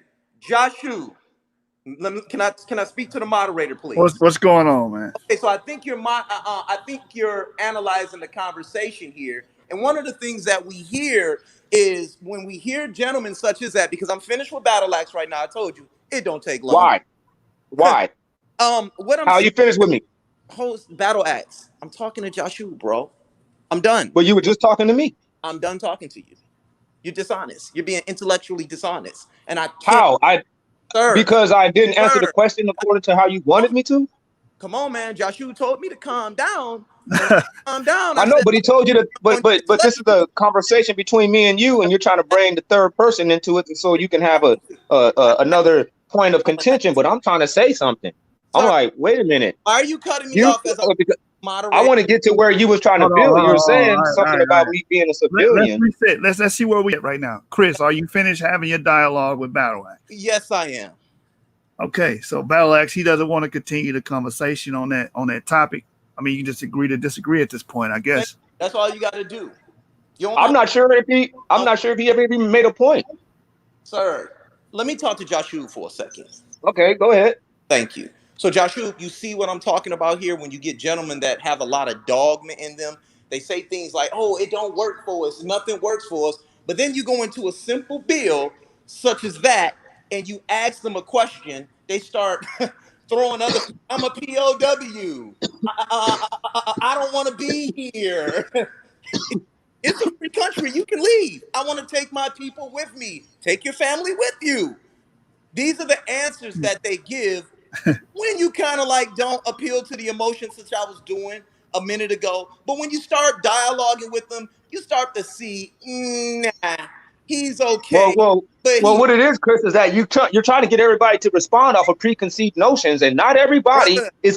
Hold on, let me finish. And not everybody is thinking. to you. Not everybody's thinking about this the same way that you are. You're thinking about this as a patriot. You got a patriotic mind state about this whole scenario and your position in the United States. That's you. You believe that the American dream is for you, and you're going to keep on chasing until the cows come home. But listen, there's other people. Hold on, Battle X. Let me just say this real quick. I want to make something official. The title is Trump's Platinum Plan. It's beneficiary for Black people. So obviously, I'm a proponent of politics. Me too. And supporting it. I just think that Black people have been going about it the wrong way, and we have been voting for our best interests. You know, that's my main, gripe against our community is we don't vote for the things that help us. We just vote off emotion. So I don't think we should just exclude ourselves from politics. I think we should be more involved. That's my whole stance. You know what I'm saying? I know Battle Axe, you're your own man, so you can speak for yourself, but I just want to bring that clarity for the audience and where Yashub stands in the argument. But I mean, Chris, you can continue, or Battle Axe, which one of you brothers want to chime in? I was trying to say, like, because Chris is thinking and he's speaking on me of my stance, but from his patriotic standpoint, and not everybody, most of our people don't even they don't really care which way it goes. You know what I'm saying? You can go out there, say like me myself, I used to sign petitions. I had people signing petitions. Black folks, they don't care. They're not really the signers. It's usually Mexicans and whites. Let me finish because you had a long-winded statement and you said a lot. So I want to feel that. It doesn't matter though. Now it's my turn again. Me off when I was talking to Joshua. It doesn't even matter because you're talking about me anyways. So why are you talking? Why are you talking to another man about another man? Sir, you already opening yourself up to be interrupted. Synopsis of our quest of our dialogue, and you cut me. Anyways, I'm still speaking. Our people, they don't really care. They don't really. I'm dropping information. Okay, you don't have to keep on stating your claim. I'm dropping information though. Our people, they don't really care. They don't really care. They don't really care. You know what I'm saying, for the right or to the left when it comes down to. Can you calm down for a second? So when it comes down to voting, let me say this real quick to you, Battle. Like, you generalizing a lot, right? So when you say, I think it'd be better if you compartmentalized it instead of just saying all Black people are, kind of be careful there. I kind of fall into that trap too. Into that too. But, like, be more specific with your words. Well, I'm trying not to be so definitive because I would say the average Black person is probably not involved with politics. That's how I would word it. But again, you're your own man. I'm just throwing it out. No. I'm gonna take that. Yeah, probably. Probably the average Black person, they don't care from the right or to the left when it comes down to politics. And those that do care, they have cared. And we've ended up with all the same results in the first place. You know what I'm saying? At the end. So why is Trump a good plan for Black people? Huh? Why is Trump good for Black people?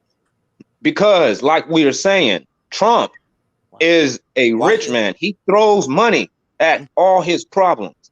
Mm-hmm. And right now, this country is having a plethora of problems. So you saying because he has money and he throws money to solve his problems, that's good for the country, right? Not because he has money. No, it's because he is a rich man. He was born so rich. You're saying always that thrown his money idea at can possibly solve the country's problems, right? No, I'm not talking about solving the country's problem. We're talking about black So what people. are you talking about? Can you be more We're specific? talking about black people. We're not talking about this country. We're talking about black people. We are talking about this country because black No, people we're not. live in this country. But we're not talking about this country. We're talking about black people So specifically. what That's what the name Donald of the Trump are title you is. talking about? That's what the name of the title of the show that Yashab Okay, actually so if you're threw. talking about Donald Trump, he's the president of the United States of America, right? Yes. So we're talking about this country, sir. No, we're talking about his effect to the black people. Wait a minute. I'm confused. Because You're trying to dodge. Let me talk. You're trying to eliminate black people in the United States and just try to make us an isolate. And then you're trying to take Donald Trump and make him an isolate. So now Donald Trump and black people are in a neutral state, and the United States is to far right, and it's just black people and Donald Trump. Donald Trump, who is the leader to the United States, has nothing to do with the United States. Black people in America live in America, vote in America, work in America, have nothing to do with America. It's just Donald Trump versus black people is what you're saying. But then you turn around and say Donald Trump is not good what I'm for black saying, people. Chris, this is what the topic of this show that the brother is throwing is Donald Trump's plan good for black people? And but hold on. It's a compartmental. Listen, chill out real quick. Sir, it's a compartmentalization that are situated of some people that are come along with this plan are for what black people listen, who are situated where? He's just doing a compartmentalization from the country. Yes, it is. Please elaborate on that. Listen. Okay, listen. This country is not all black people. Can we agree? Hey, can we agree that this country doesn't consist of just all black people? Why?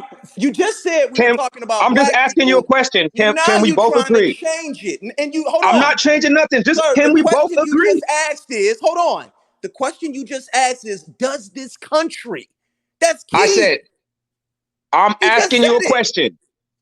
Does this country? Yeah, I said it. We weren't talking about this country. Listen, consist of only black people. Yes or no? Does that have to? No, it does not. Just yes or no. More than one group of people. Okay, now stop. Okay, now stop. Stop. Don't ask no more questions. Don't say no more comments. I'm trying to ask a question, and it was only for a yes and a no answer, and I got it. So now I got another question. All right.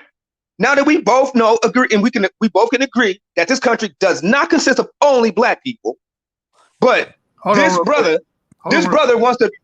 is talking about the benefit of black people specifically, not the whole country, but specifically black people. I see the confusion.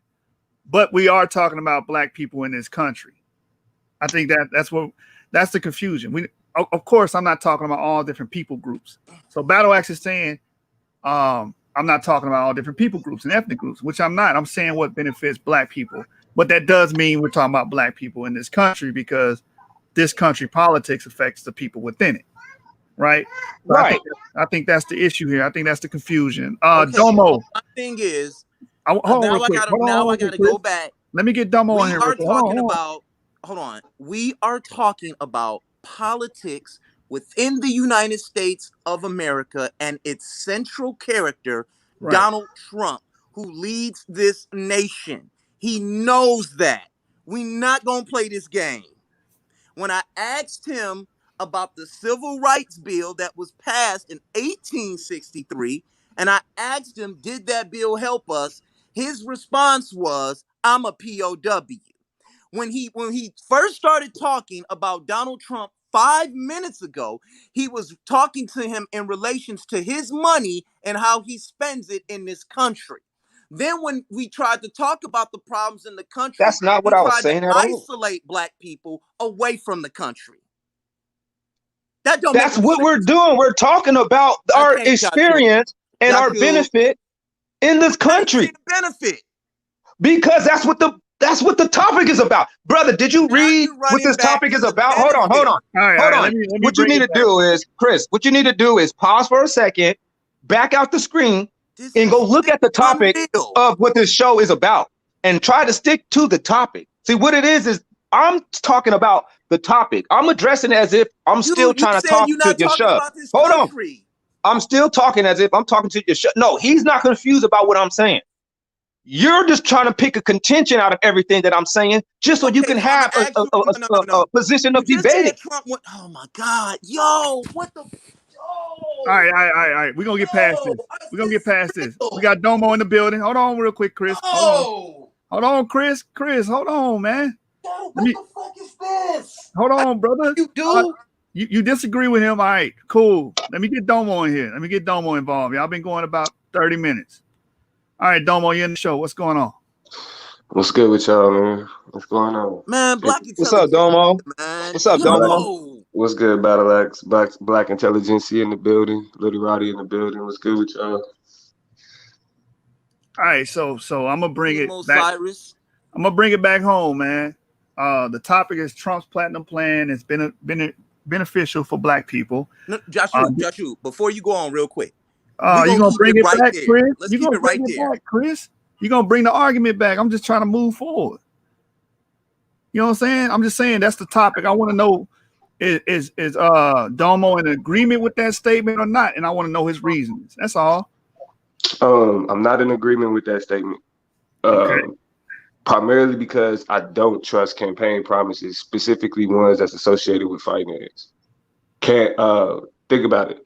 Donald Trump has been president for 4 years. Not one time has he said anything about a Black platinum plan. He had 4 years to introduce it. As much as he talked about what he did for Black people, you can't point to any specific piece of legislation and outside of donating funds that were already made available for HBCUs. Like you can't name any policy that he introduced, and even the policies that he did introduce, specifically his tax plan, which is really his only major legislative achievement, was extremely detrimental to Black people because the tax incentives that he got rid of were heavily relied upon by Black people specifically. Now, when it comes to the Black Platinum Plan specifically, it's not people have been looking at it like this is like some form of almost like a form of reparations, and it's the exact opposite. I think the language is extremely deceptive, specifically when we say that it's $500 billion that's being made available. What's being made available is, first of all, $40 billion in government funds that are being made available for what's considered opportunity zones, loans, those types of things. So not just money that Donald Trump is just putting in Black communities, but he's designated $40 billion in terms of loans to combat redlining. That's specifically one of the purposes of the tax plan is to address the argument that Black people are treated differently by banks and other financial institutions, to where we aren't able to get the same loan opportunities as our white counterparts. So $40 billion being made available in terms of loans and in terms of investing in opportunity zones. His argument then, this is where it gets deceptive. He calls it $500 billion because what they're saying is that $40 billion will incentivize the private sector to then make up to 10 times. Now, the language that they use is up to 10 times the amount of that $40 billion. That means that when he say 500 billion, it's a flat out lie, because 10 times 40 is 400. Right. It's not 500. You know what I'm saying? And it's not even guaranteeing that 500 billion in opportunity in investments and loans will be available. It's saying, well, it's a possibility, right? So ultimately, to understand the danger in this long conversation and the investment and opportunity zones, you got to understand the issues that opportunity zones are facing today. Specifically, Black people not having the ability to determine how those opportunity zones operate or who are control of that. And then when it comes to loans, there's no conversation about interest rates and how predatory loans in Black communities are Black communities have been plagued with predatory loans and ridiculous interest rates. Right. So ultimately, this $40 billion black plan, this $40 billion platinum plan has the opportunity to not only further gentrify particular neighborhoods, but actually add to increasing the debt ratio associated with already impoverished people. Okay. All right. We got James in the building too. So basically Domo is not in belief for the platinum plan. So James, can you let the audience know or let the panel know why the platinum plan is beneficiary for black people? Okay, no problem. Hey, what's up there, brother? What's up with it? First, I want to say Shabbat Shalom to everybody out there. Shabbat Shalom. So, I would say that it's beneficial to black people because, for one, you know, like historically speaking, like when they brought money into the community with any type of plan to bring money into the black community, there was no emphasis on hiring people from that community. So what would normally happen would be that people would come and invest their money into the community, but they would hire people from their own community to come out there and work, so the money never comes into the community. But what it does is, since it focuses on the jobs going to the people in those communities, it means that the people in those communities can make money, and then they have to take the initiative to pool money, come together, and get into some of these bigger deals or things like investing in real estate, which would be, I think, is the best plan you can have as far as furthering your economic wealth over a long term for you and your family. So it opens up the window for doing things like that, like giving tax credits for if you're dealing with renting out to low-income housing or people on Section 8, so it gives you huge discounts. You keep the house for 15 years, you don't have to pay capital gains tax. Now, in my area, that's like $30,000, sometimes $45,000, and that's just on like a $200,000 property. But you get to keep that and keep reinvesting it in the community as long as you are reinvesting it in the community. So, I mean, and then when you talk about entrepreneurship, it's not just going to lower the standards and then try to just throw black people in, which is what the predatory loans were doing. They were lowering the standards for people and then just pushing them through on the loans on these balloon notes and things like that. They're not trying to do that. They're trying to make sure it's economically advantageous. You have to go through classes and different things. Like, somebody needs to mute their mic. Classes and different things like that, just in order to, you know, get these different loans that's going to be given out. So then my biggest thing is that I know y'all were talking about, that is education. We know our kids are being put into these public schools that are failing.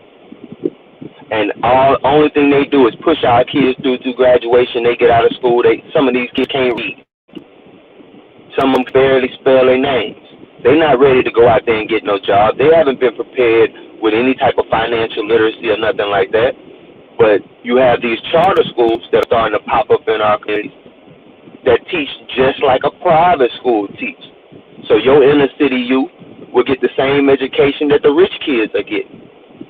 And all they doing is taking the same money that would have went to the public school and sending it over to the charter school now for that student. Like, who wouldn't want that? A return to the nuclear family is really being promoted. And if anybody knows anything, that the most detrimental thing that can happen to your community is the father get removed out of the household. That's what's been happening to us for 60 years. So a lot of these things that this is going to be focusing on is going to heal areas in our community. Now, I'm not trying to say this is, oh yeah, this is the plan, this is going to save us. No, but this is, again, a step.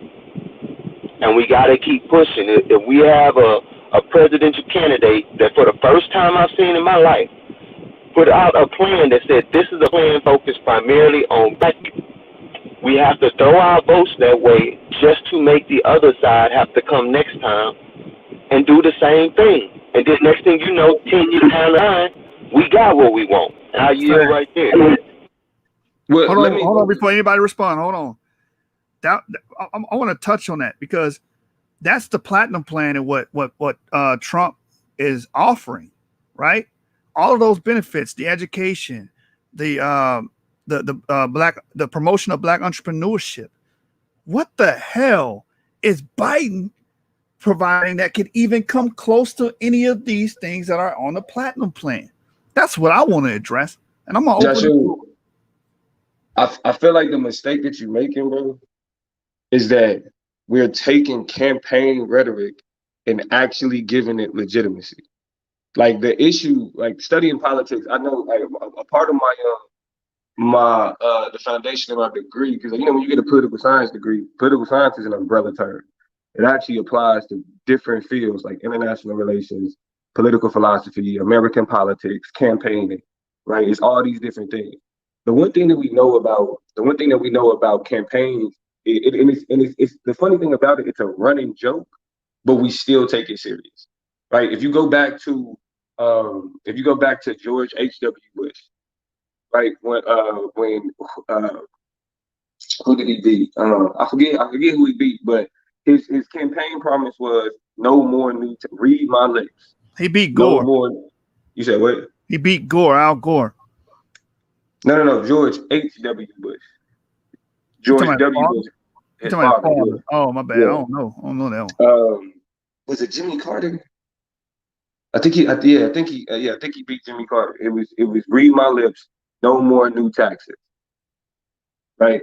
That literally that phrase it speaks to how campaign, like when studying politics, it speaks to how campaign promises literally have no legitimacy and are purely based on the ability to coalesce people on how they feel during an election season, right? Because ultimately, what the brother just spoke on and what you just spoke on, Joshua, were principles. The problem with campaign promises is they offer ideas associated with legislation with no real strategic value. For example, we are sitting here saying, "Oh yeah, what Donald Trump is saying he'll do this if he's reelected," right, during the campaign season. He promised before he got elected. He promised the white racists that he would build the wall. I'm building a wall. They're not gonna stop me. We don't see that wall. But Domo, the wall almost done.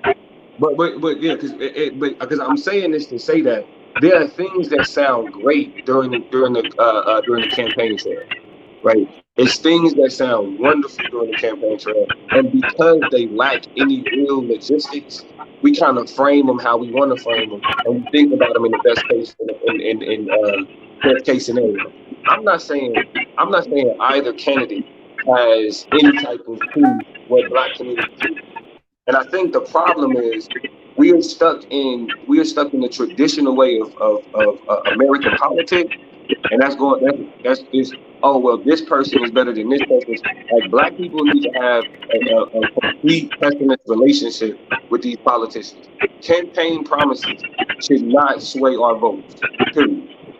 Whatever, like what you hear in the campaign trail is some of the most illegitimate, made up, nonsensical, no logistics having type shit that you're gonna hear every 4 years. So that and because I think the problem that we have, specifically when we talk about the platinum black plan, is that Donald Trump coalesced his voter base by denying the experiences of Black people in the United States. All he is doing is using the talking points that he hears about redlining. A part of this black tax a platinum black plan is creating a national database for police that are accused of misconduct. Those types of things. Those types of things sound great, but this is coming off of 4 years where those experiences have been completely denied.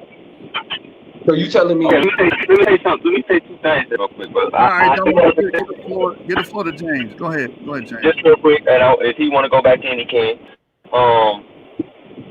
Historically speaking, yeah, but I would say you can't tell the LGBTQ community that campaign promises don't mean nothing. Because under Obama, they got everything they wanted through their campaign promises. But hold on, All we're the- talking about bro. Let me go real quick. I'm just to go through. I'll let you live for a while, so I'm gonna build on it. I know. I just said one statement. All I said is that we're talking about Trump. I just said one statement. We're talking about Trump. That's all. All right. Can brother? We let you go for a hot minute. You know what I'm saying? So let me just build on what I'm trying to say, bro. All right. Well, no, I get that. I get that. Bro, you don't have to say that back. Come on, man. This ain't this, man. This ain't no back and forth. You talk, I talk. Right. I got him. All right, Domo. I ain't trying to mute nobody, man. But let Brother James speak. I'm gonna let you speak. We let you speak. So, go ahead, James. Yeah, I said I want to say two things to it, okay? And one was dealing with the campaign promises. All right. So, but I'm just saying. Now, as far as Trump, if you want to go to Trump, all right, Trump has pretty much did everything he said he was gonna promise, and I'm not even gonna deal. The wall almost done. That's the reason media don't talk about it no more. Because it's almost done. I'm in Texas. I know this for sure. As far as the trade, he said he's gonna bring all the manufacturing jobs back to America. He did that. He said he's gonna get out of bad trade deals. He did that. And to the black community, he simply said, "What do you got to lose?" And this is what he gave us: police reform.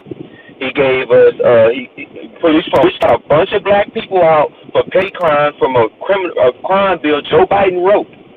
You know what I'm saying? He permanently funded historically black colleges indefinitely, which ain't no president did that.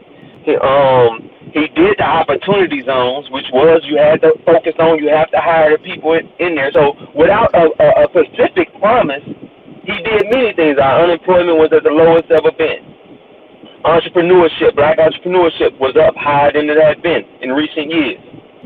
So, I mean, all those things was done without a promise, and he kept all his other promises, which I was listing them off.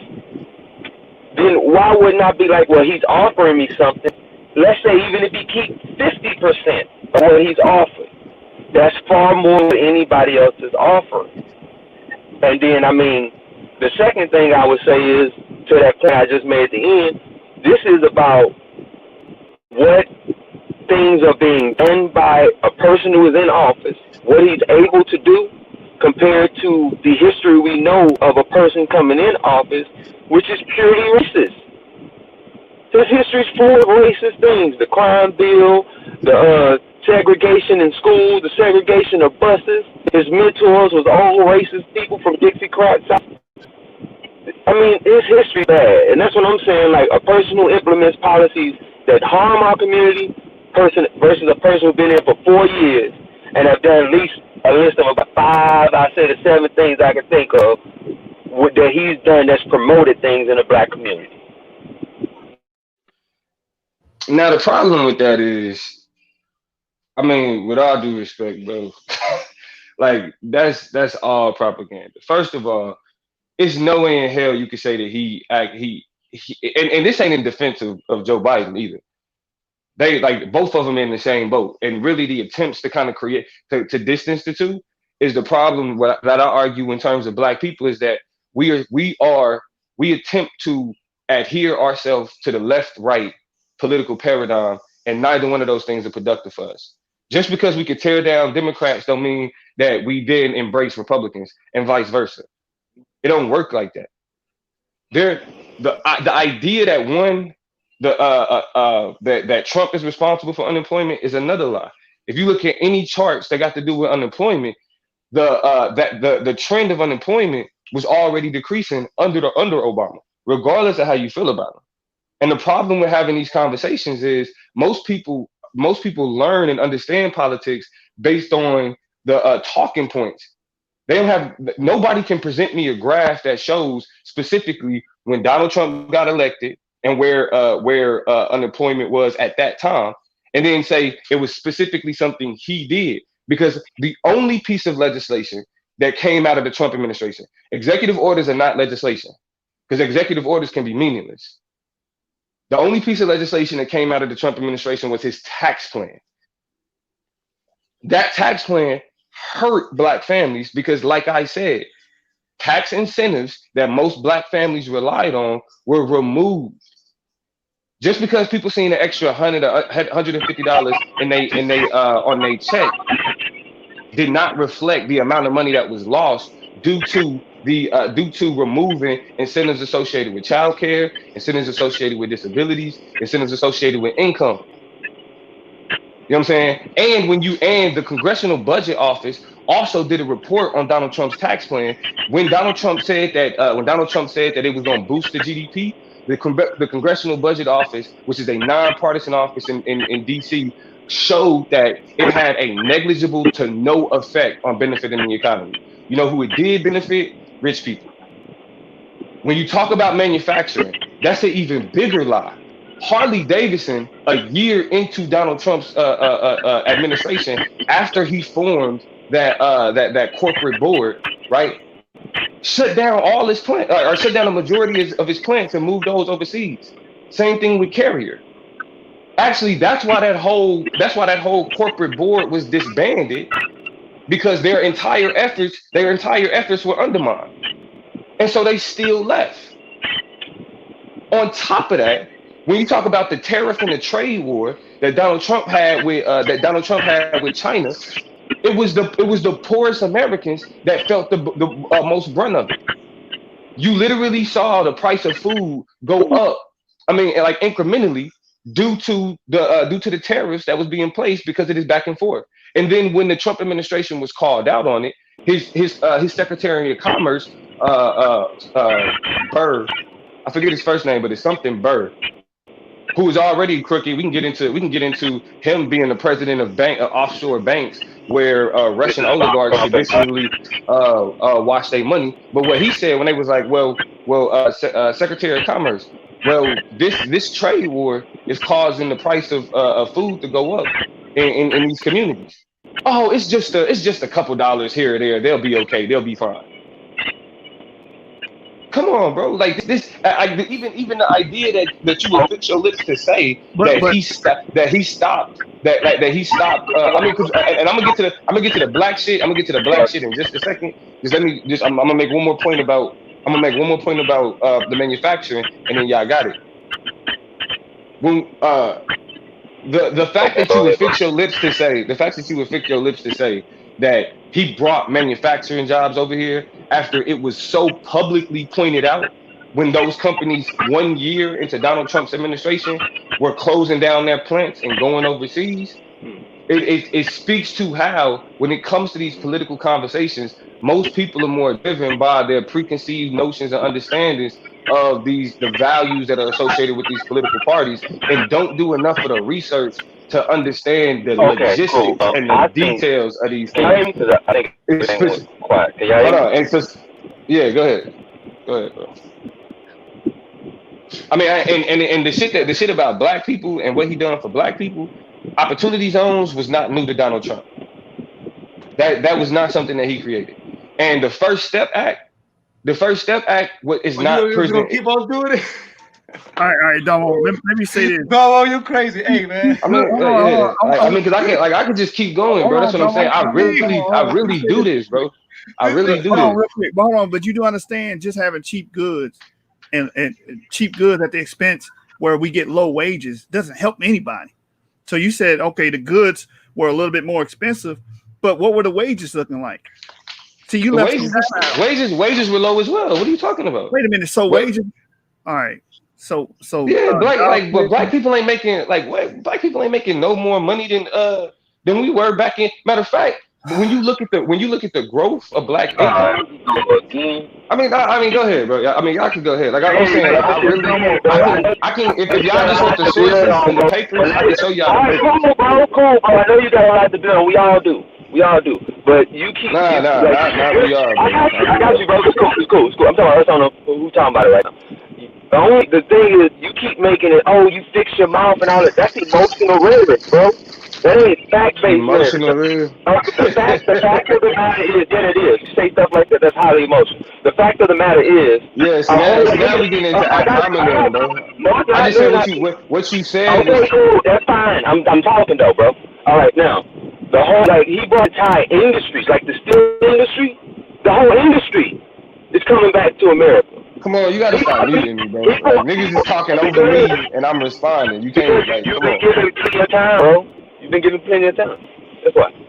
All right, so he brought back entire industries like the steel industry back to the South. He's been doing the thing about trade war is you're negotiating for a temporary time.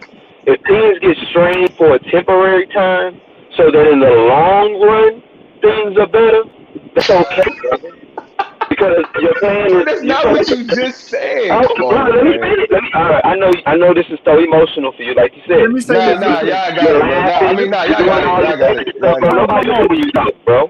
That's what I'm saying. Like, that's solid. Go ahead, bro. Let me say this. We gave Dumbo the floor. Nobody interrupted him. I kept muting him because he wouldn't have the same respect. Bro, like if you get on this show, you're gonna have to show the same respect. We want opposing views because that make a good show. But when it comes time for us to speak, you gotta let us speak, bro. That's it, bro. It's not SVDL. I don't know how y'all do it over there, but over here we're gonna moderate it with equity, so in fairness. So go ahead, James. That's all I want to say. Go ahead.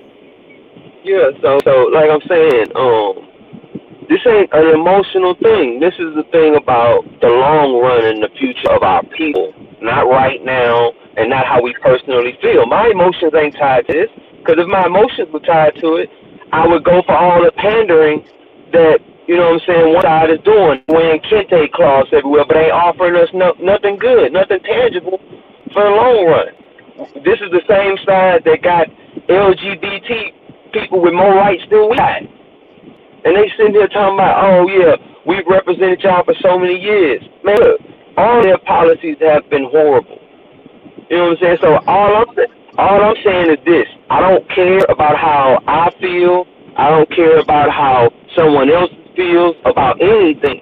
What I'm saying is, what is the plan of action that the Democrats are presenting? And let's compare it to the plan of action that the Republicans are presenting. And regardless of our feelings of the party, let's pick which one would be best for our people from this point today going forward. Can we do that? Yeah, man. And we talked about That's hold on all- real quick, Battle Axe. I'm gonna let you chime in, brother. I'm gonna let you chime in. We talked about this Thursday, and I got a lot of emotional responses and rhetoric about, oh, I don't trust Trump. Okay, besides your trust in Trump, what does the Democratic Party provide? I read today that Joe Biden has no intent on committing to HR 40 reparations, which is an idea proposed by the left, the Democrats. So it should be in his best interest, since he get 92% of the black vote, to try to pass a bill that addresses reparations, but they're not. So they're telling you flat out, we don't care about black issues. And every time they try to say they're doing something for black people, they include immigrants. They include the Native Americans. They include the LGBTQ. With Trump's Platinum Plan, it's specifically saying it's going to benefit African Americans. So we need to see from the data. And then he brought up cheap goods. Cheap goods is bad for the economy, because usually when we have cheap goods, we have low wages. I would rather pay a little bit more money for bread, a little bit more money for milk if I'm making more money. And there's upward pressure on wages. Right. Ain't like the minimum wage, like I don't know where you guys are at, but I'm out in California. I think the minimum wage is like $13 or $13 an hour. No, it's not even on the minimum wage. Upward pressure of wages mean the people are getting better jobs that pay more. It's not even about minimum wage. So if he's promoting manufacturing jobs that's paying more, then we should be behind that, because black people can benefit from it. Let me build on one point you just said. Like, as far as like, that's the difference. Like, during the previous administration, a lot of those low unemployment numbers came from small part-time jobs, people working at like Jack in the Box, Walmart, all these places like that. While this time these numbers are actually moving the needle in our community as far as wealth is concerned. It's slow, it's a small movement, but it's moving. That means we're getting better jobs. The manufacturing jobs that's coming back, our people can get them jobs. And it's important that we vote for stuff in our best interest, man, if you vote. And if you're not going to vote, then you shouldn't even be talking about it, be real. Well, you know what I mean? Me, myself, I don't vote. You know what I mean? I already got a king. You know what I'm saying? Already voted for mine. Mine's a Yahusha Hamashiach. But other than that, we you know what I'm saying, we still living out here. And like the brother was saying, it's not about is Donald Trump a good president or not. He's just saying, hey, is that plan that he laid out beneficial to us? And no, he's not even asking the question. He's made a statement. It is. And then it's like, yeah, if you look at it, it is.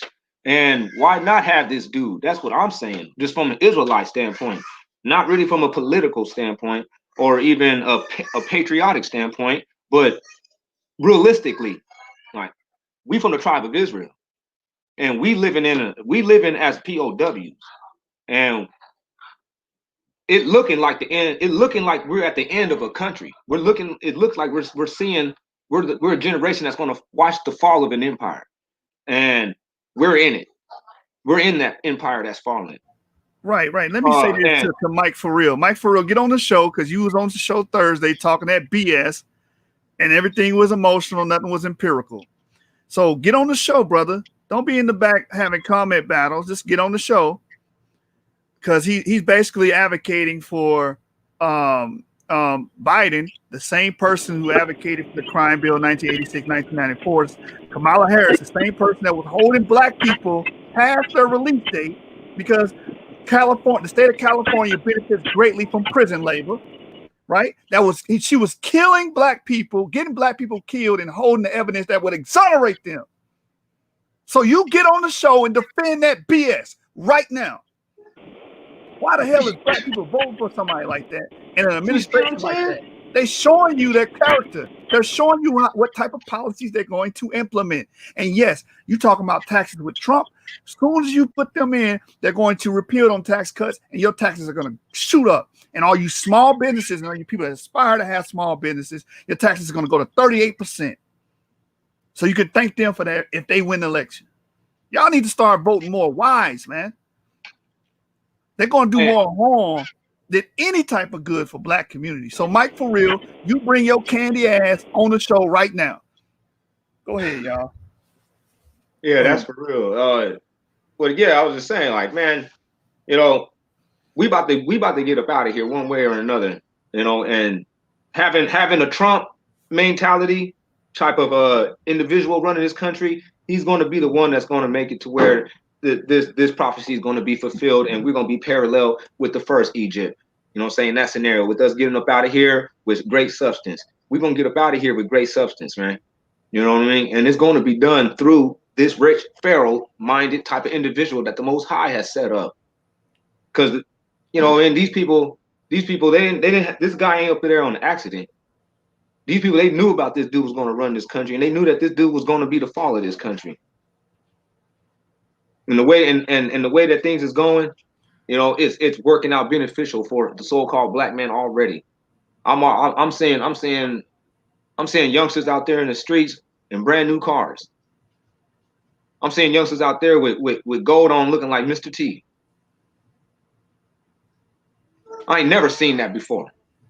When I was growing up, everybody was on crack. That's what happened last time we was rocking with the Democrats. We had crack cocaine. That's what I remember about Democrats. Right. Let me read this from Israelite Press. He said he's addressing Mike For Real. That's in the chat. He got the link. He ain't showed face yet. But it says black people have been in authoritative seats in politics for decades. If you're not basing your logic off history, then you don't need to be commenting. And I agree. Because you got a lot of these Democratic politicians that are lobbying for Democratic causes and bases. Mainly, they've been supporting the LGBT movement pretty much.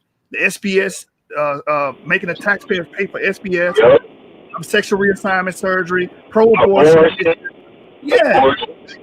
But we can't get the HR 40 passed. Severity of the family schools as well. Oh, here we go. We got Mike For Real in the building, man. You're gonna have to come with some logic and reasoning, man. Not no emotional rhetoric. Let's go. Brother, that's what you're doing too. So let's cut that out of the conversation. Nah, yours are most my case succeeded in facts. Now, I'm gonna ask you this again. is forcing taxpayers to pay for sexual reassignment surgery ethical?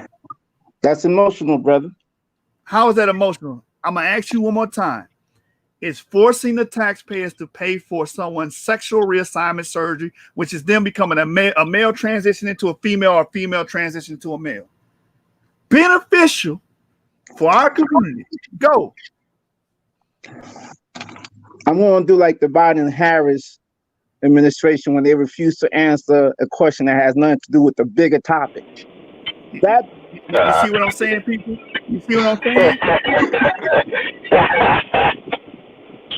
This is a Biden support right here. Not gonna answer the question because he knows damn well that's not been. Bro, we can't hear you. No, Hey, I Mike, muted we can't hear him. Oh, I muted him. Go ahead, brother. Now because answer- what I'm hearing from you consistently is, how can I attack the Biden plan by bringing up things that has nothing to do with the Biden plan, which is the Donning for crime bill, abortion. We talking about economics, all right? We strictly talking about economics. What I'm Abortion, saying is abortion that doesn't affect economics, brother. does Biden and Harris support abortion? Yes or no? So what? Does Biden Harris support abortion? Yes or no? Yes, Do they they do. support abortion? They do support abortion. All right, then if Like I they said support it, then before, what's the issue? hold on. But see, here's what I'm trying to say is this, brothers. Let's not conflate abortions and all these other things that we don't like, because at the end of the day, how many people are going to have surgery compared to how Am I many supposed to people vote for stuff I like or don't like? Am I supposed to vote for stuff I like or don't like, brother? But you ain't making sense right now. You're telling me not to vote for stuff I like. What I'm saying is that if we take away the emotions from it all, I don't like voting for certain things too.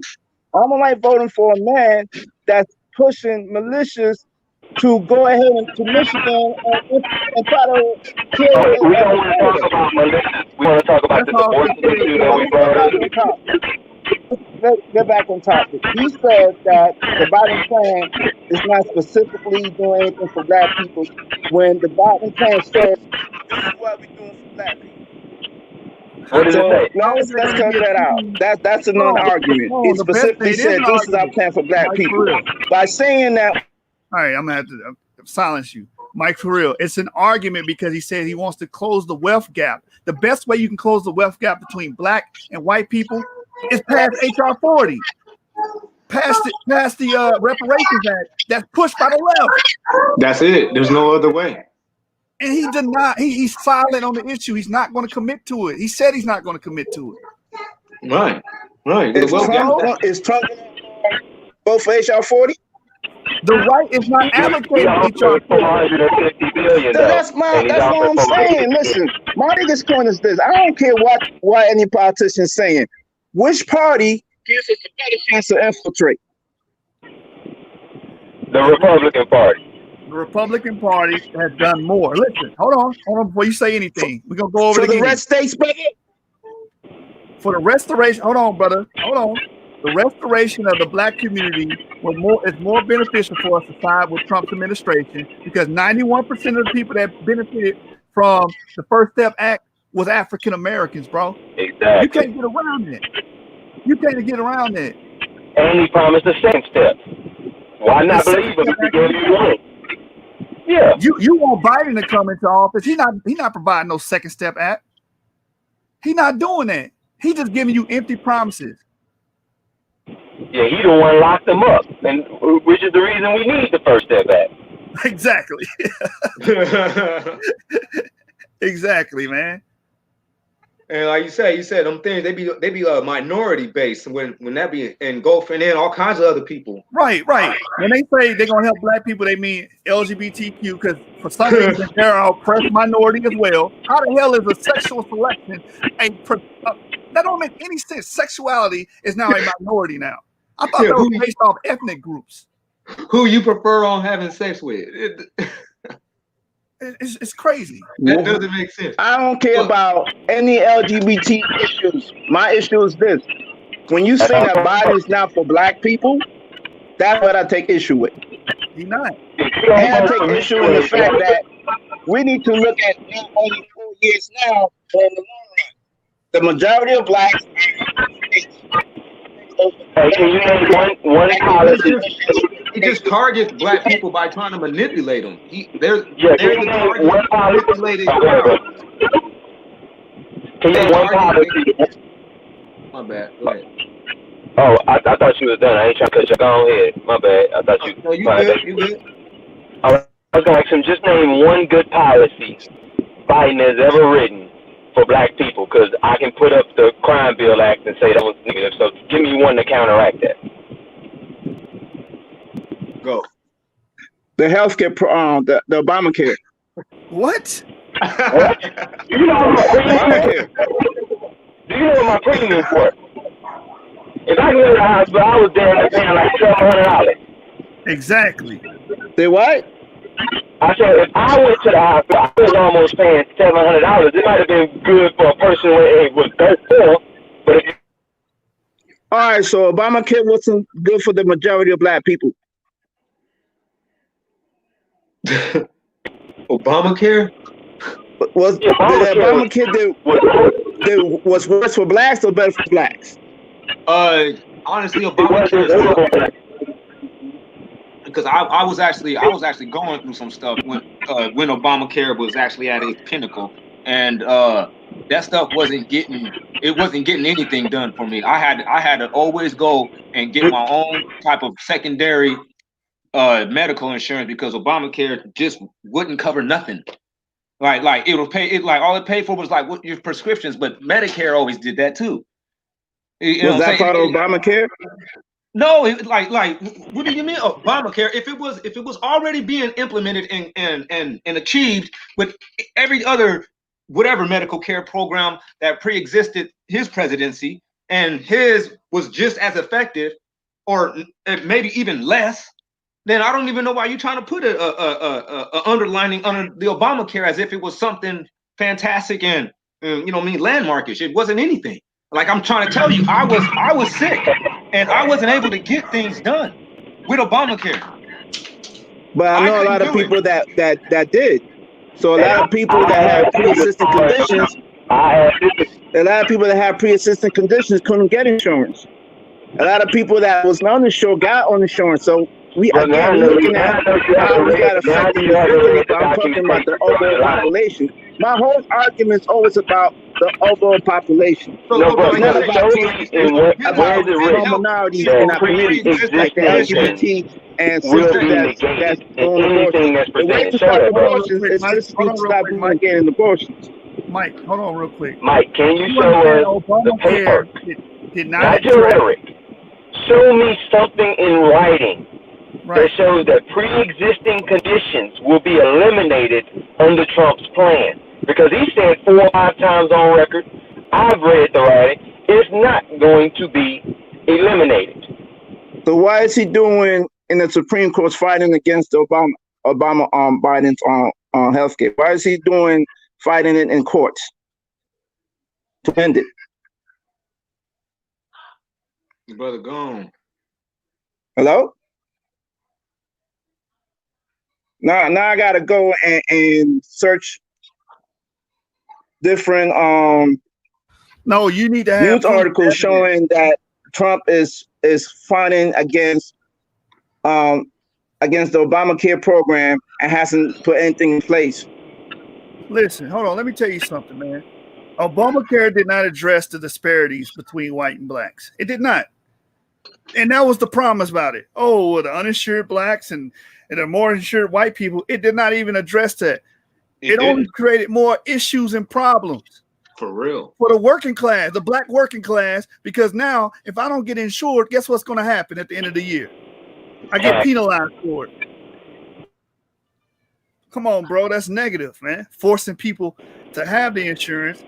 And then if they don't get it, you have to pay at the end of the year. That's bullshit. And you know it. How can you help the black community when the middle class, which is the rising class of the black community, you take away all their excess cash? Exactly. Through this medical executive order of Obamacare. You taking away all the excess cash that we supposed to be used to build business to better our community. You taking that away, and that's all Democratic policies always do. Take away from the working class that should be helping us rise, and in the name of those who don't have anything, while not doing anything good for them.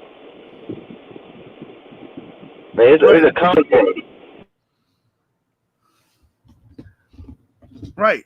And Biden been in politics for what, 47 years now?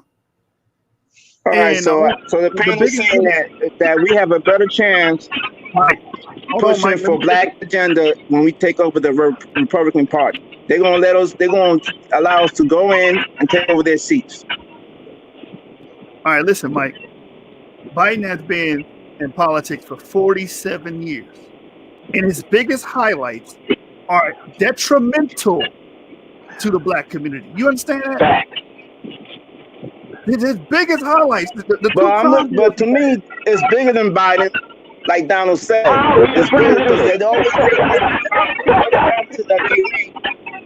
really benefits the wealthy.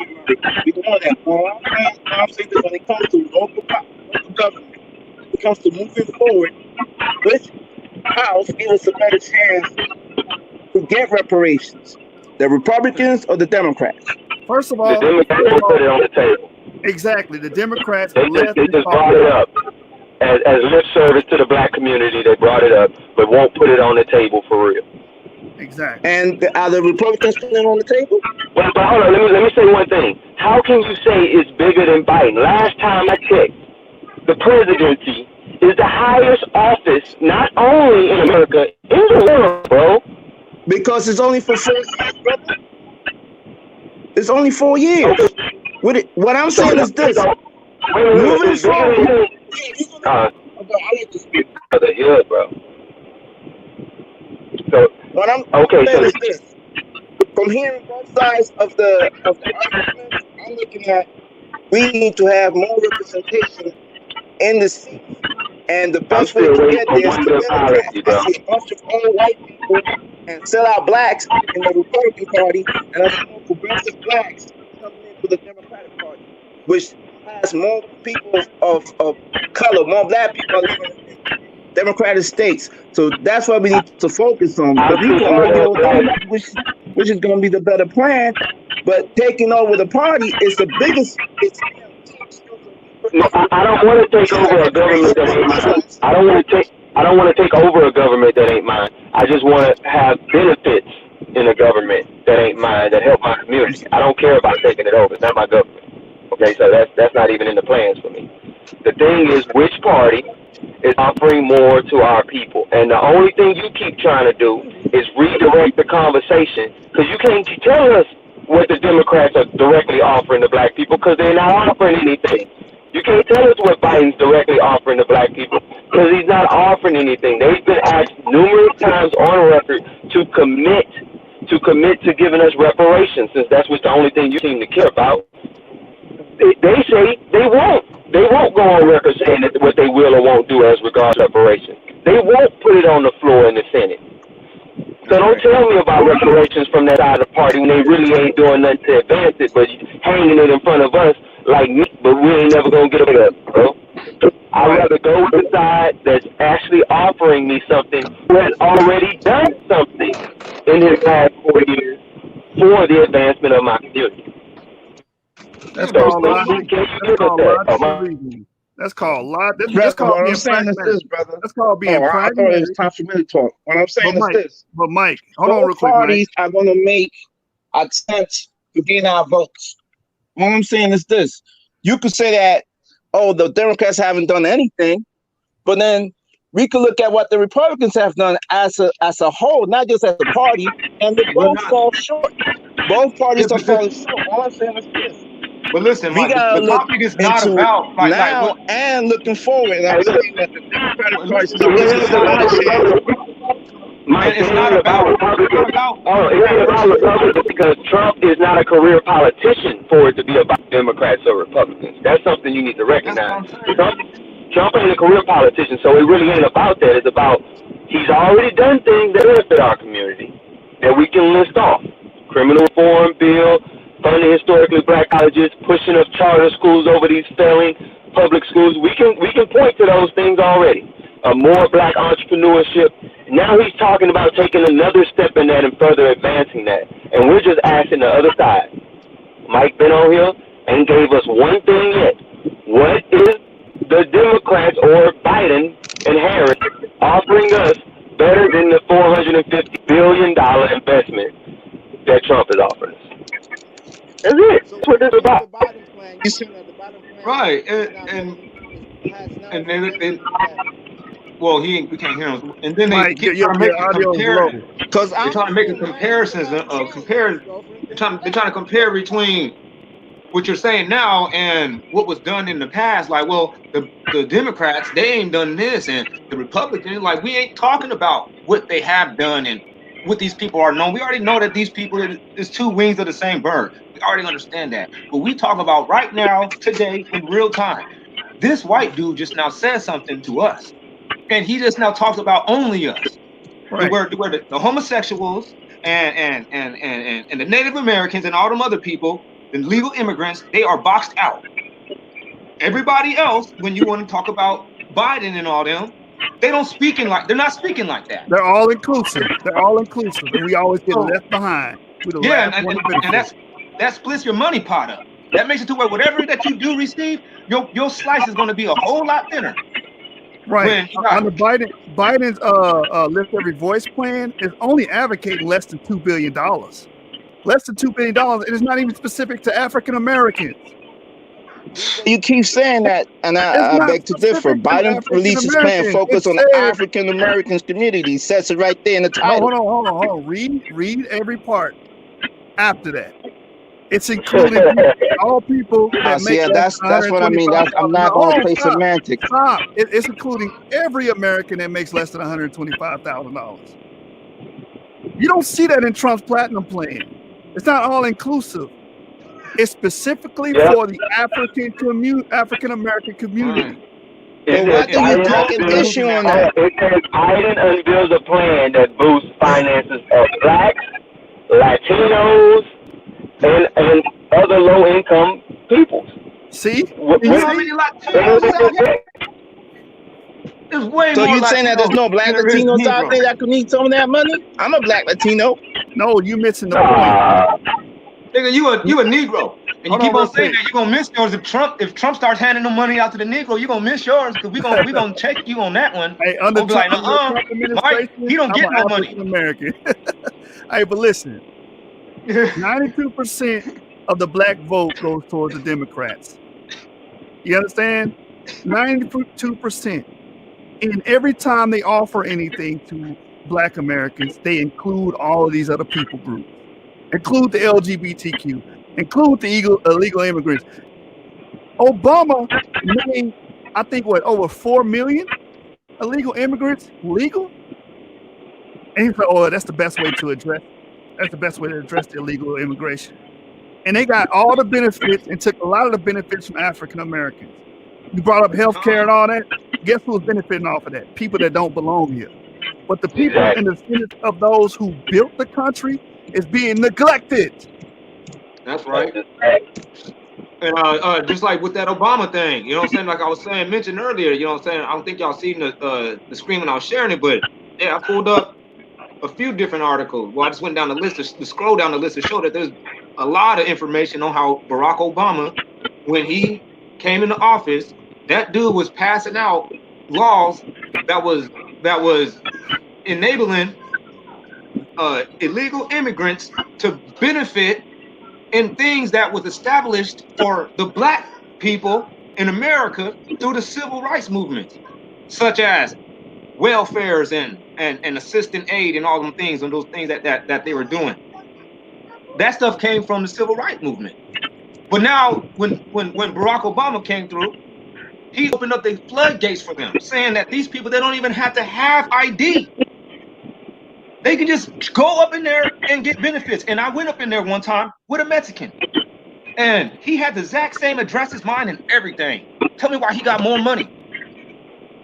They gave him more benefits than me. Right. Under the Democratic regime, black Americans will always get the least amount of benefits, man. It's just that simple. So what we're saying is, why not advocate for something that puts our plight first? All right, so under the Trump regime, currently, more black people got money than Hispanics under the current Trump regime. More black people What do you mean? under the First Step Act, right? No, And no, HBCUs not talking about the first step, because that's I only. am sorry, that's part of the Trump. No, the regime. reason why being is because the First Step Act helped all criminals, not just black criminals. 91% of the people that was getting help were African Americans. But we talk about money, aren't we? 91%. More black people were in jail. That's why it helped more, because more black people were in jail. For nonviolent offenses, that is correct. There are more black people in jail for nonviolent offenses than any other demographic. Thank you for admitting that. That's why we needed the First Step. And we got it. Okay, so that was good. Again, how about we talk about money? The more, can you prove to me where more money was given to blacks than to Hispanic on the Trump? Can that be proven? What can be proven is opportunity zones help. So the answer is no. Okay, thank you. Oh, the answer is yes. Hold on. On the opportunity zones. Hold on. In the opportunity zones, we overrepresent majority of the opportunity zone, and we're trying to. The Trump administration is funneling funds in employment to these opportunity zones.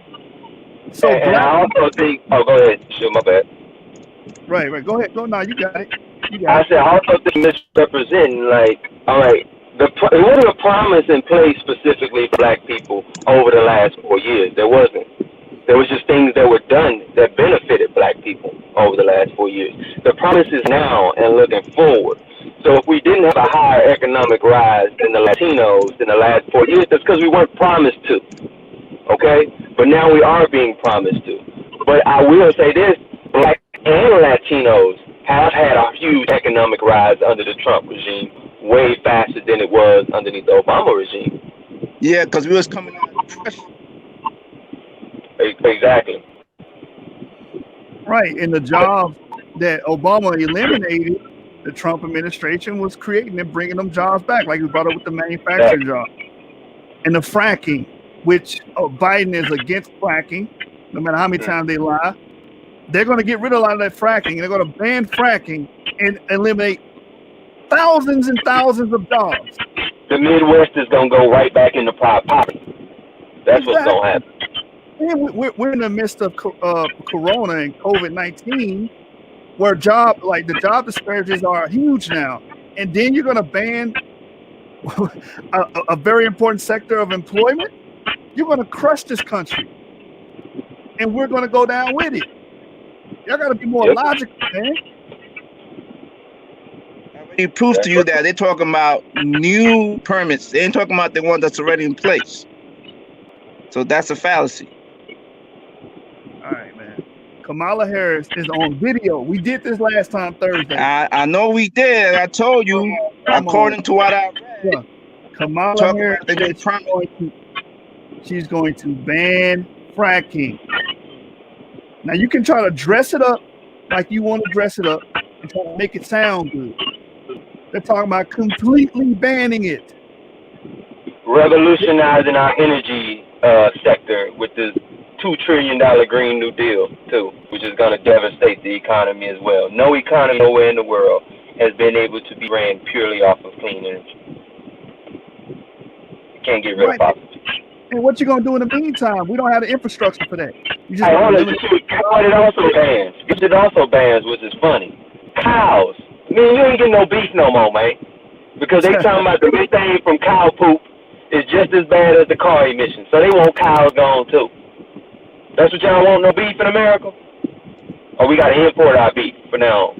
Yeah, that's gonna destroy that industry. So you're killing industry, you're killing jobs. How the hell is this presidency going to work again? And then back on topic, the black plan is simply greater, bro. Less than $2 billion is going to be allocated under Biden, according to his plan. It's not going to specifically target African Americans. $500 billion is specifically targeting African Americans. You do the math. It's a simple math question. Which one better? Trump. And that's just going off the data, bruh. That's why I opened the show saying black people need to be more pragmatic and logical with their voting. Go ahead, James. I was going, hey Mike, so are you for our kids still going to public schools which are failing, or would you prefer that we as parents be able to choose which schools we put our kids in and allow those failing schools to go out of business? Which one do you prefer? I prefer to be able to choose. Okay, so which administration is trying to give you that choice? Both parties doing that. Okay, show me where in the Biden administration or Biden plan anywhere they're talking about giving us school choice. He's acted by the teacher union, which is against school choice, been against school choice since the 60s, because they know if we get school choice, the little white girl teaching industry is going to dry up in these public schools, because us as parents ain't going to send our kids to them failing schools. We're going to send them to charter schools. All right, so in the Biden plan for Black America, it says here, expand access to quality education, tackle racial inequity in our education system. That covers that. That's not charter school. That's more funding for the failing public schools. Yeah. It doesn't say that. It doesn't say that where Okay, it doesn't say that. I asked you about charter schools, Show me where it says that, so I can read it. Oh, look, put the Biden. I mean, you got the Trump plan, don't you, Jashu? Yeah, I do. I can the charter schools is right there on the Trump plan. You can see it. All right. I'm gonna bring it up. Everybody's gonna be able to see it here in a minute. All right. More education opportunities, I believe. So this part right here. Go to the second page, the white page, where it says more education opportunities. Right there, the education African Americans can choose. Federal, state, and local community partnerships to close failing schools to replace the place with full school choice and education opportunities to put African parents back in control over the opportunity. Future. Yeah. Right. Anybody can go see it's right there in the plan, about charter school, brother. Come on. Oh, so now again, the argument is because the Trump plan was more specific. That's where you guys are going. Okay, I get it, because they were more specific. You guys like when they are more specific. Right. Hey, look, and because the Biden plan wasn't specific, then you could insert your own displeasures that what you don't like about the plan. Hey, look, what it is that if I'm going to put my life on the line, because this is pretty much what it is, you're putting the next 4 years of your life on the line, you better get specific with me, bro. Very, very specific. Don't leave no vague stuff there to leave me out wondering. You know what vagaries lead to? Oh, well, I didn't promise it to you. You know, I had an idea of doing it, but I couldn't do it. No. Be very specific in what exactly you're going to do for me. And I do appreciate when a candidate takes the time to be detailed and specific about what he's going to do for my community. And I look bad on a candidate that won't. I mean, that's just common sense. All right, so you guys are for when they said in the Trump's plan, commit to working on the Second Step Act. Why don't you how you going to commit to working? That's just marketing. Why don't you just say we're going to pass the Second Step Act? You're going to pass it. Because you could commit to working something and not get nothing done. Hey, it's possible. When you got the First Step Act done with the most partisan Congress I've ever seen in my life, and you still got the First Act done, I have no doubt you'll get the Second Step Act done. You got the first one done. What the Democrats? You guys are for hold on, question. It says here, give black churches the ability to compete for federal resources for their community. You guys are for black churches. Hold on, Mike. Go ahead, James. You got it. All right, cool, bro. Because he want to ask us a million questions, but he ain't presented us one thing yet. He can present us nothing of a Biden plan. He's sitting there mad at us because we're happy that someone is being detailed with us about what they're gonna do for us, when he can't even give us one detail about what Joe Biden gonna do. Because that's what the conversation about. It ain't about, oh, let me just examine Trump plan and pick it apart. It's about what are they both offering, and let's compare and contrast. But since he can't compare and contrast, all he can do is try to pick apart Trump's plan. We're not here for that, bro. Tell us what Biden's plan is.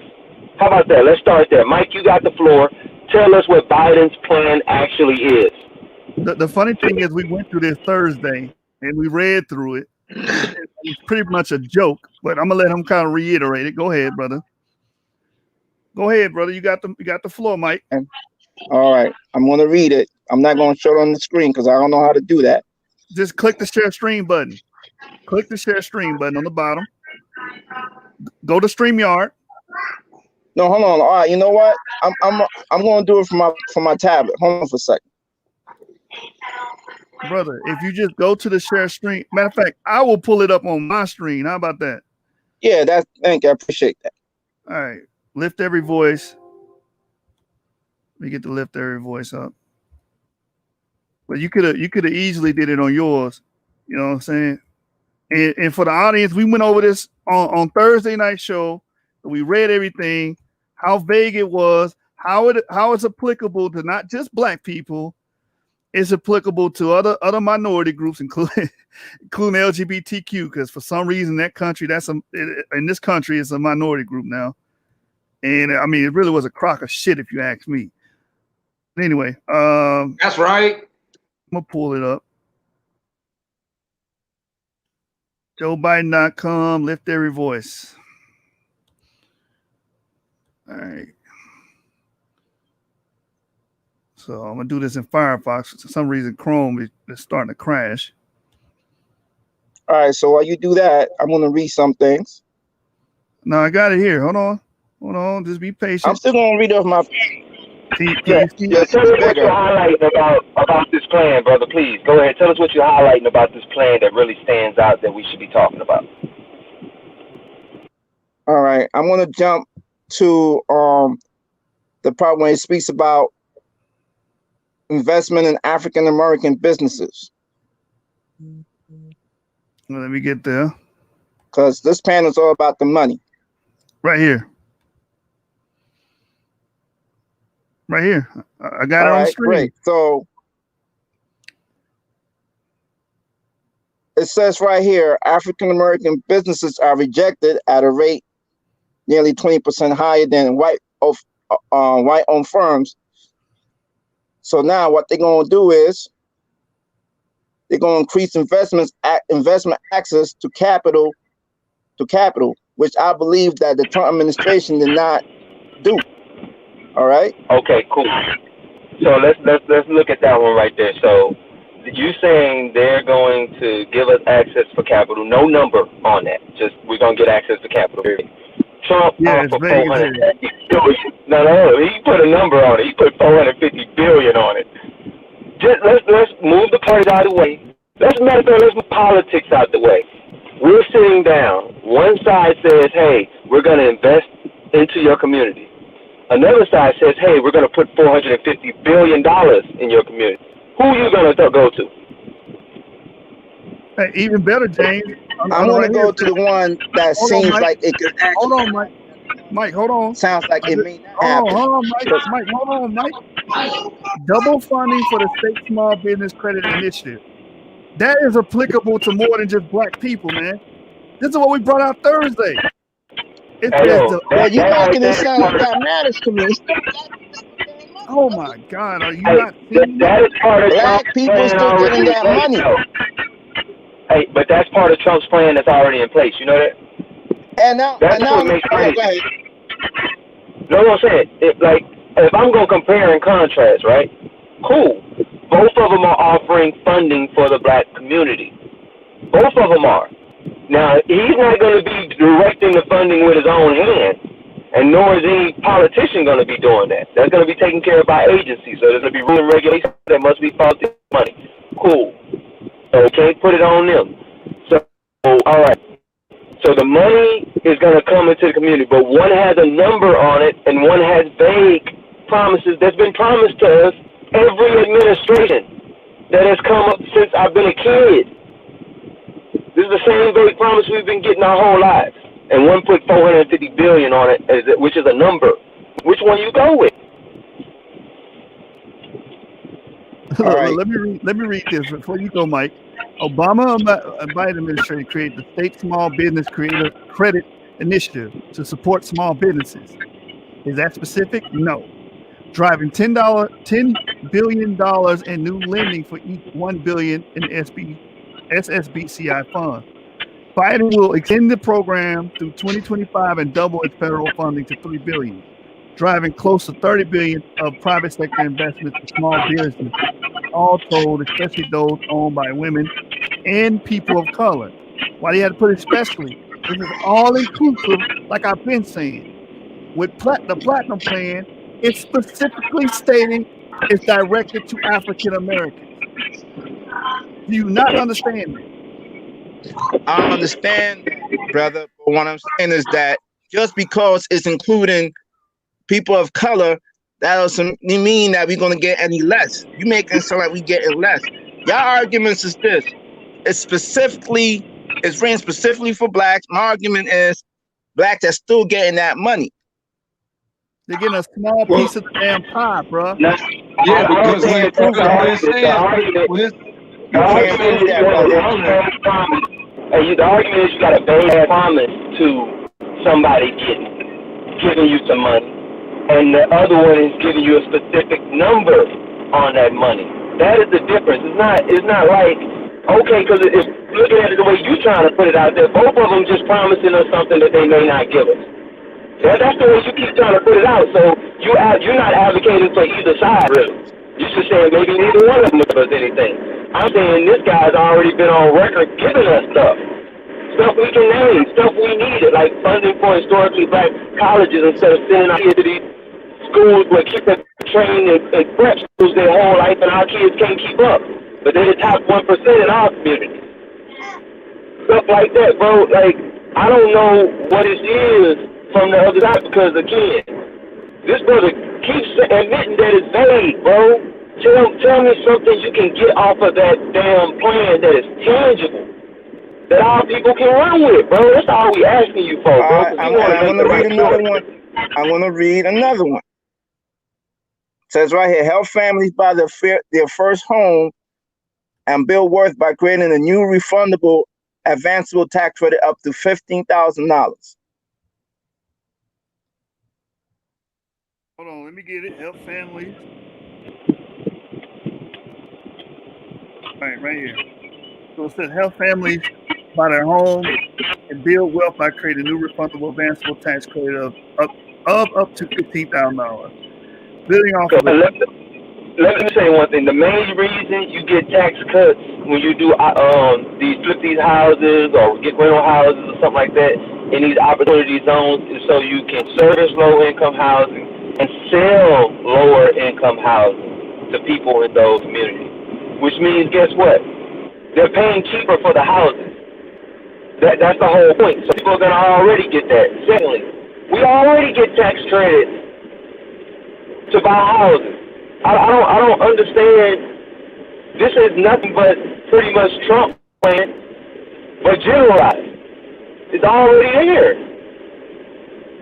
But we can't get lost we can't get lost on saying, Trump is already doing that.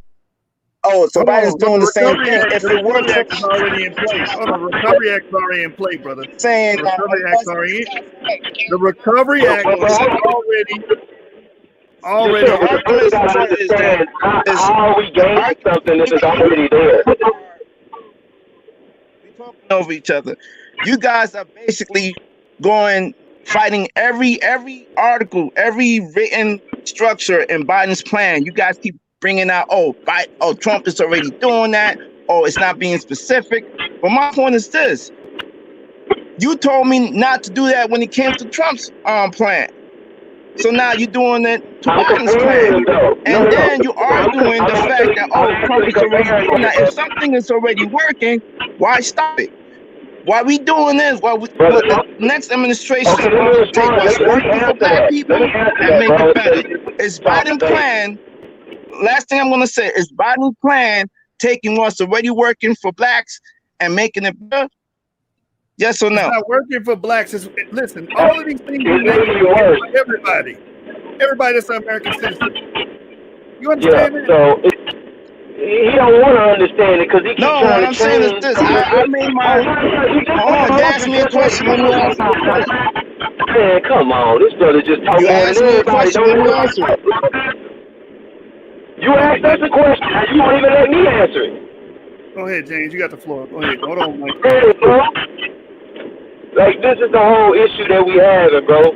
He keeps trying to change it. This ain't about who's going to give us what we already got. This is about who is offering us more than what we got. So if somebody just gives me a vague plan, which sounds like the same plan they've been offering out for us the last 20, 30 years, he's not offering anything.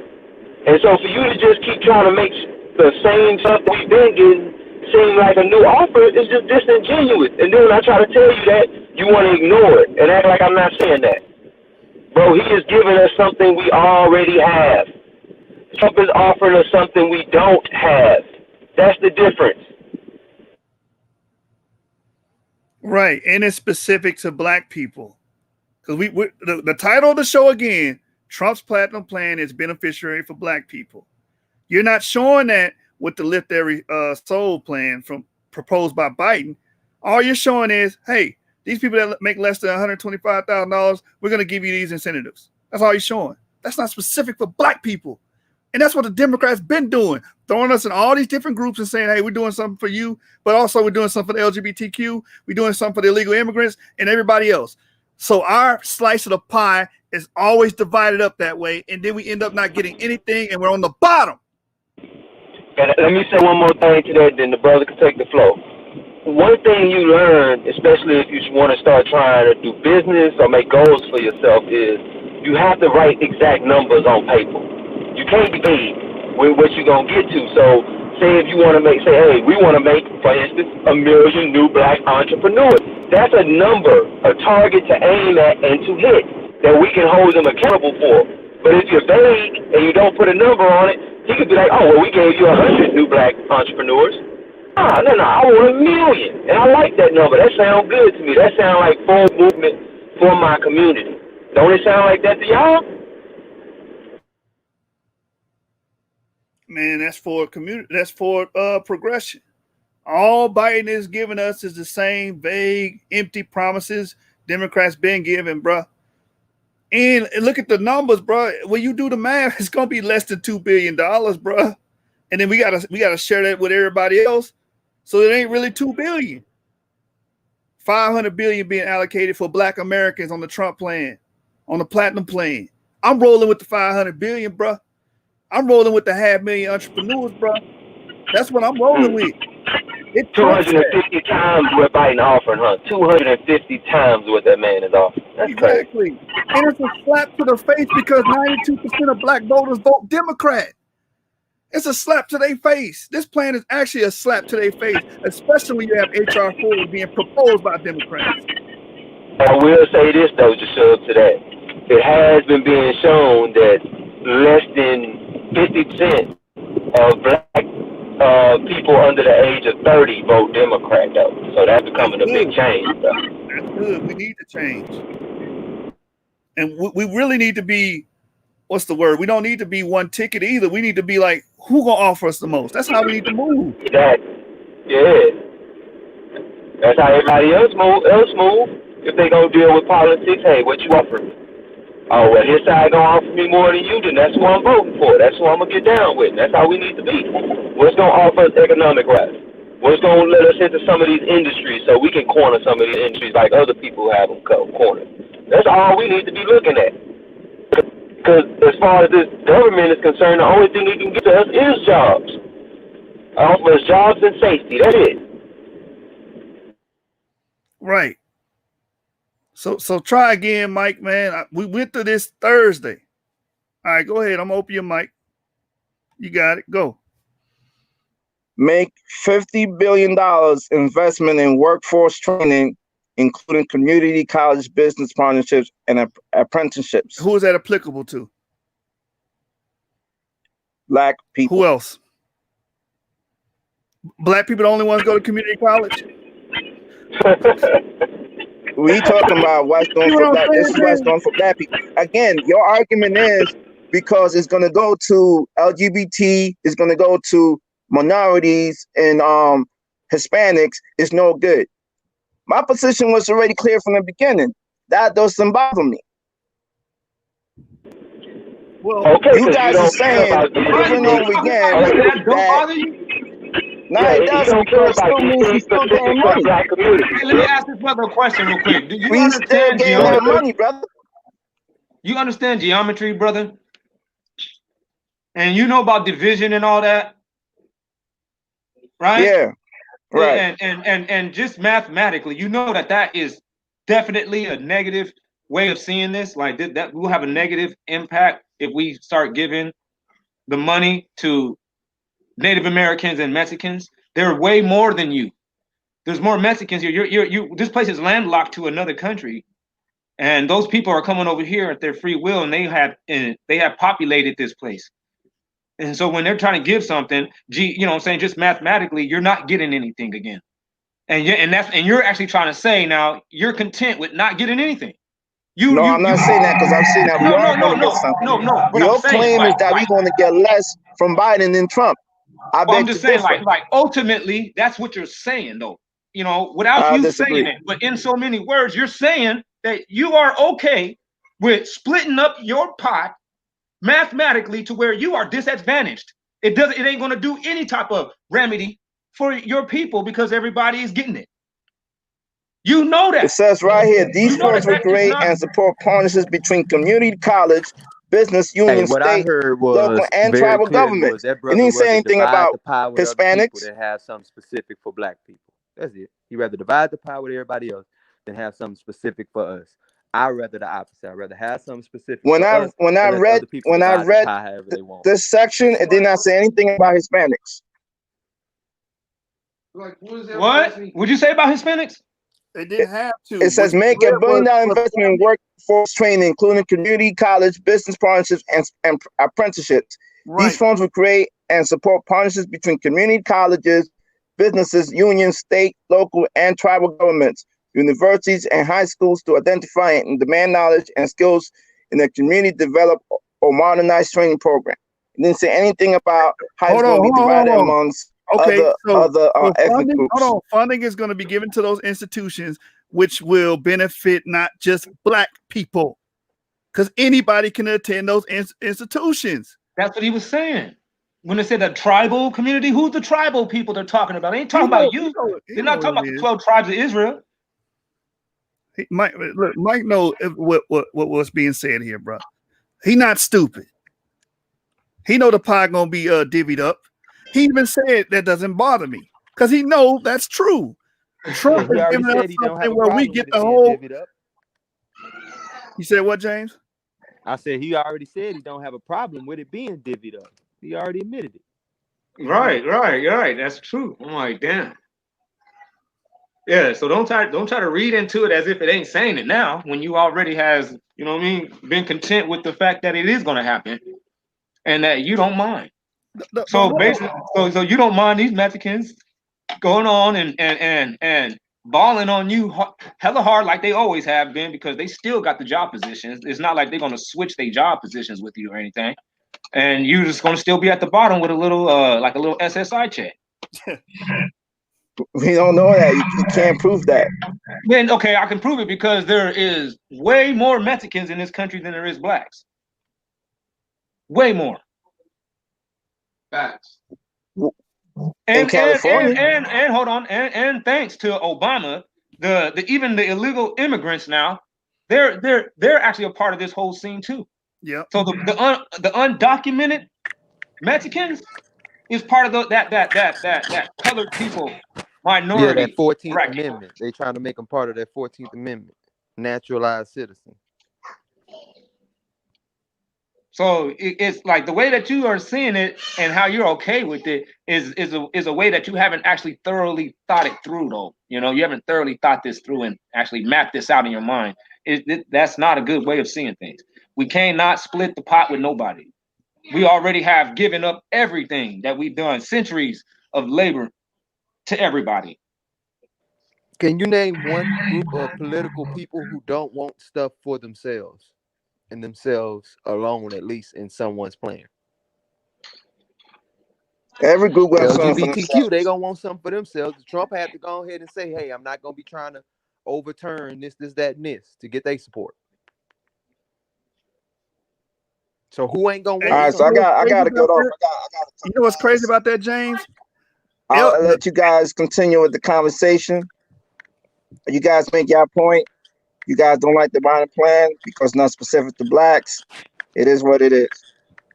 It makes a lot more sense, huh? No, what I'm saying is that, like I said, you can grow, man, if you just admit it. Just like, yeah, it no, does. listen, That's I got how you grow. listen, I ain't got no dog in this race. You know what I'm saying? Oh, what you guys are saying is true because it's not specifically, and you guys don't want to divide money because you feel you guys are going to get less. All I'm saying is that, you know what, at the end of the day, we have to wait and see because Trump. Well, no, mathematically, Trump had 4 years. All I'm saying is that Trump had 4 years, and when he first went into the only thing he promised us in the first 4 years was this opportunity zones, which you cannot He didn't even still promise us see that. how good it did for Black Americans because We're not talking I've about the seen past, articles that say that it hasn't specifically shown that it has done anything good for most Black Americans. That they still have to review it. We're But not then talking he about comes the out with a platinum plan on his second term. I'm like, how come he didn't do that in the first term? Why would you that's give just me. everything out in the first term if you got 2 terms to go? Don't you He have to should have have come off something the to make gate you with wanna the vote for platinum him the second plan, time?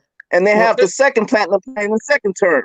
No, But the He did over, we he have did to over wait and about see. 7. He did, How he you did know that over this 5 wasn't his? things in this term that no Democratic candidate who's supposed to be for the Black people all the time have never done.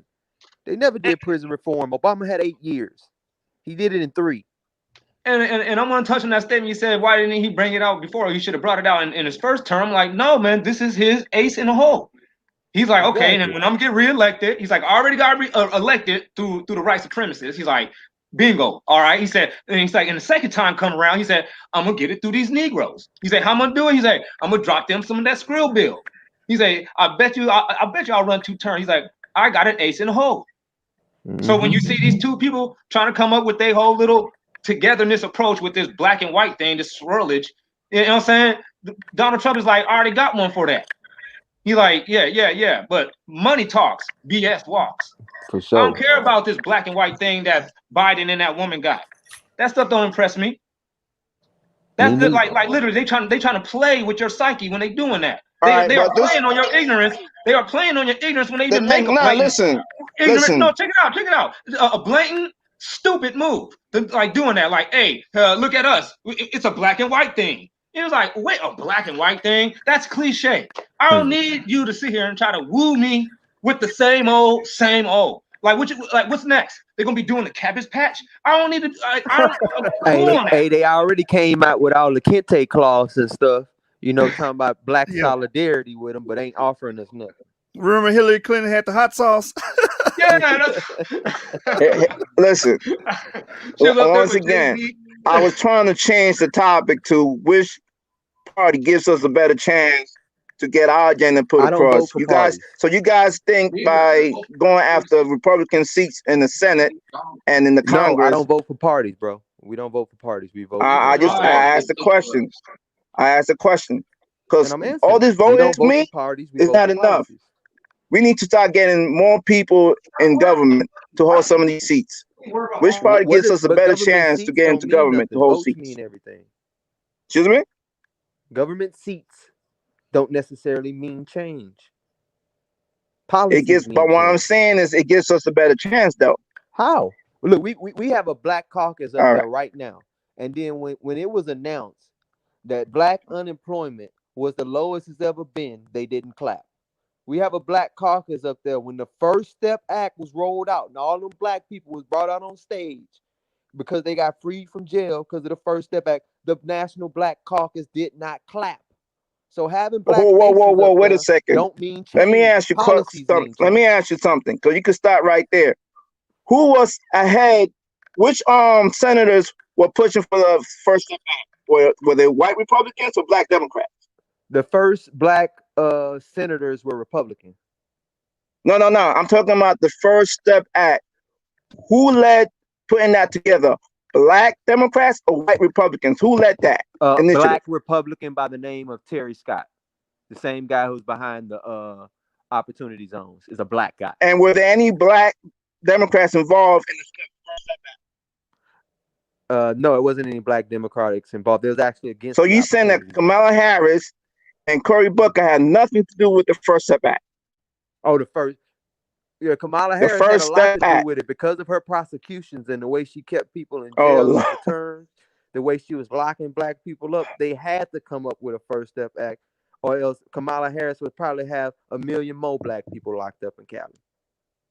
At the end of the day, that's what I'm saying. When we have people representing us, you may not like everything that they're doing, but some of us is better than none of us. That's all I'm saying. We have a better but chance. What if some of us don't vote? Look, like I said, I gave those 2 examples. That's what I want you to deal with. But that's not enough samples, brother, because like I said earlier, that's fine. Look, I can't. Look, we don't have enough time to go through every example in the world. I'm saying I've already listed one. Let's just deal with one and just look at it.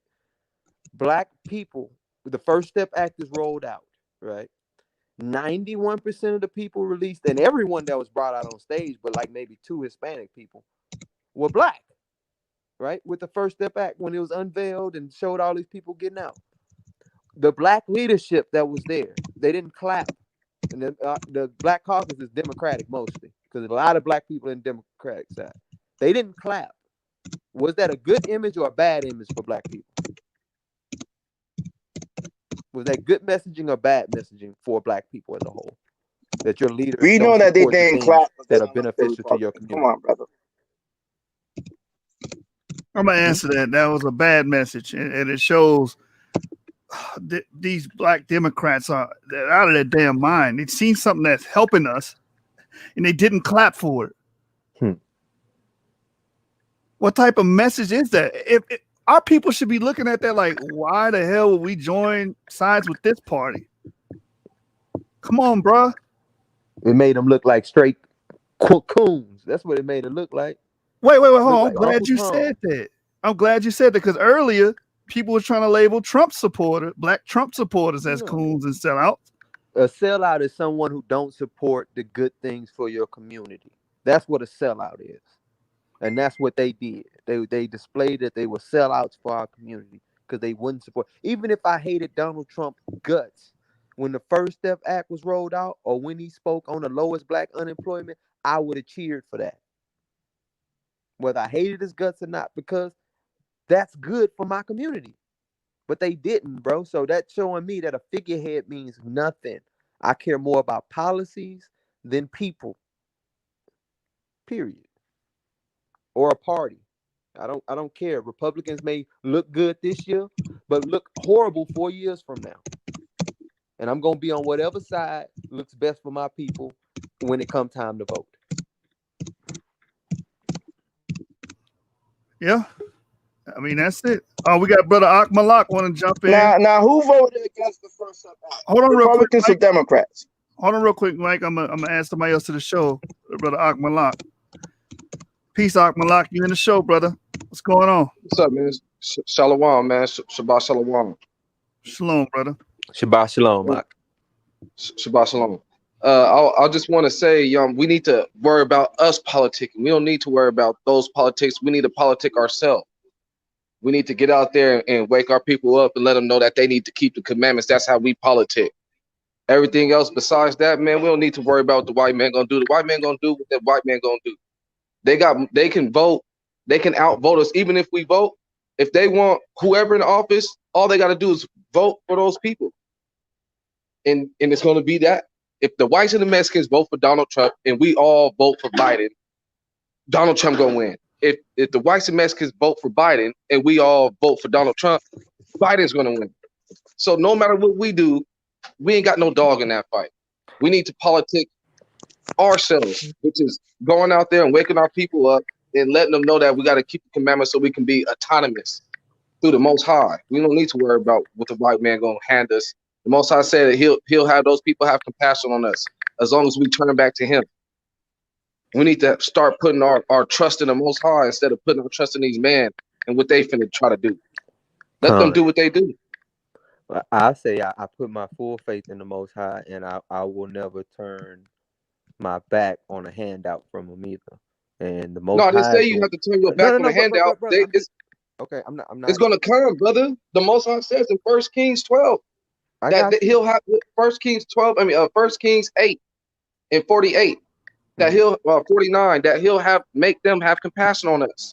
Correct. That's what I'm saying. The Most High makes. So of course you're gonna get a handout when the children of Israel left Egypt. I'm saying then they get a handout. Okay, Akmalak. The Most High.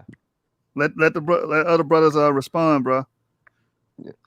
What I'm saying is that I hear what you're saying. We do need to politic together and come back to the commandments. And one of the commandments is for us to do economics amongst one another, and to take the riches of the wicked because they're laid up for us, for the righteous. And I believe that when examples of things like this take place, that's the Most High moving the hand of the people of this world, not the people of the world giving us anything. This is the Most High offering us these things. And when we look back, like when we was in Babylon, if you look in a lot of these records, we were heavily involved in things. You know, Daniel was third in the kingdom. That's a high political position to make decisions. And in America, the difference it is from back then is that decision is put in your own hand through your vote. Now, no people vote as a monolith. There will never be, where all white people and all Hispanics got together and voted one way. It's going to be certain people that feel this way. You know, white folks vote by 50-50 every election. That's the way they vote. So that's why people don't pander to white folks, because they vote 50-50. They pander to mainly blacks and Hispanics mostly because, well, black was normally 90, so they pander to like Hispanics and other minorities. And that's why they brought out the whole LGBT thing, because they need to make a new minority to pander to. So, I mean, the votes matter, bro. Like, it may not be us. But why vote? My bad. Go ahead, brother. I'm just saying the vote matter, even if they outnumber us, because they're going to vote 50-50. And if we come around and vote 70-30, then our 70-30 is what made the election, because they vote 50-50 every year. Yeah, well, okay. My thing is, we don't need to vote, man. That's white supremacy, man. Both parties. What? We voting for white supremacy. You agreeing?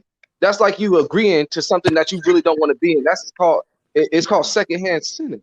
So was Daniel wrong? If you're comfortable with how these white people are treating you in this country, and you want to agree to what they're doing, go ahead and vote. Was Daniel wrong? But if you disagree to everything that these people are doing in these conditions that our people is in, it's obviously you shouldn't vote.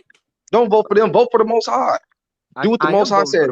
Bro, all right, cool. I'm asking you, was Daniel wrong when he was in Babylon? Was he wrong for being third in the kingdom and handle political things? Was he wrong for that? No.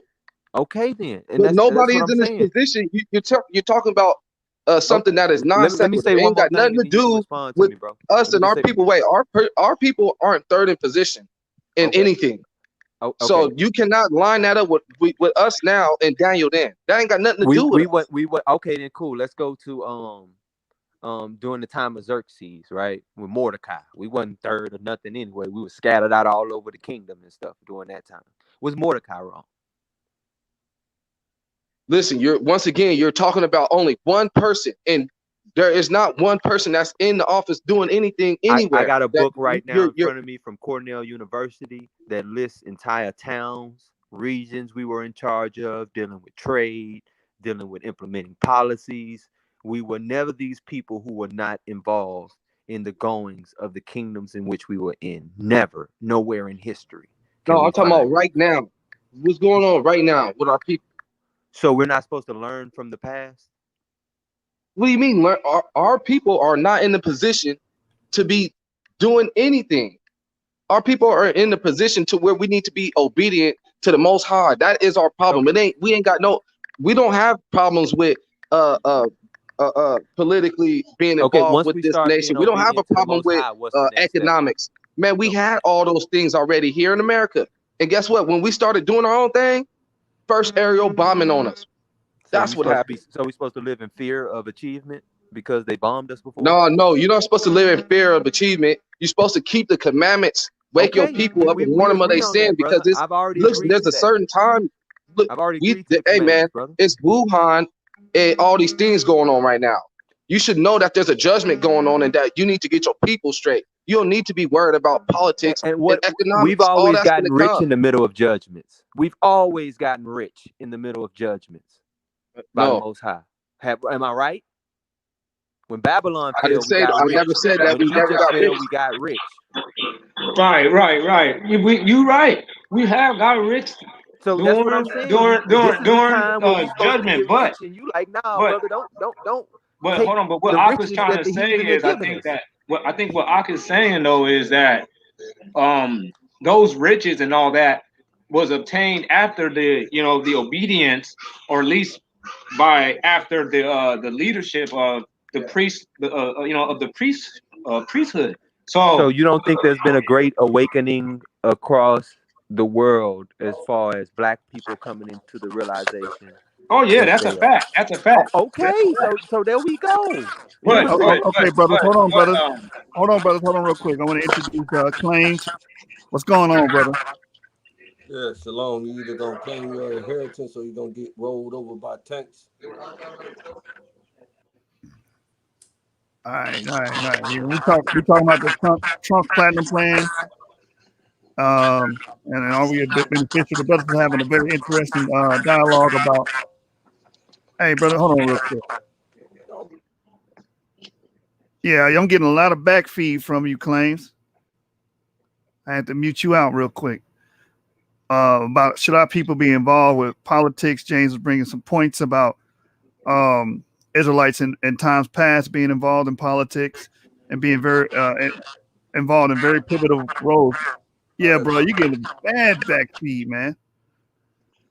I don't know what that is. Are you on two devices? No, Well, anyway. I got my phone on. Yeah, it's a big difference between involvement in politics and voting for a king.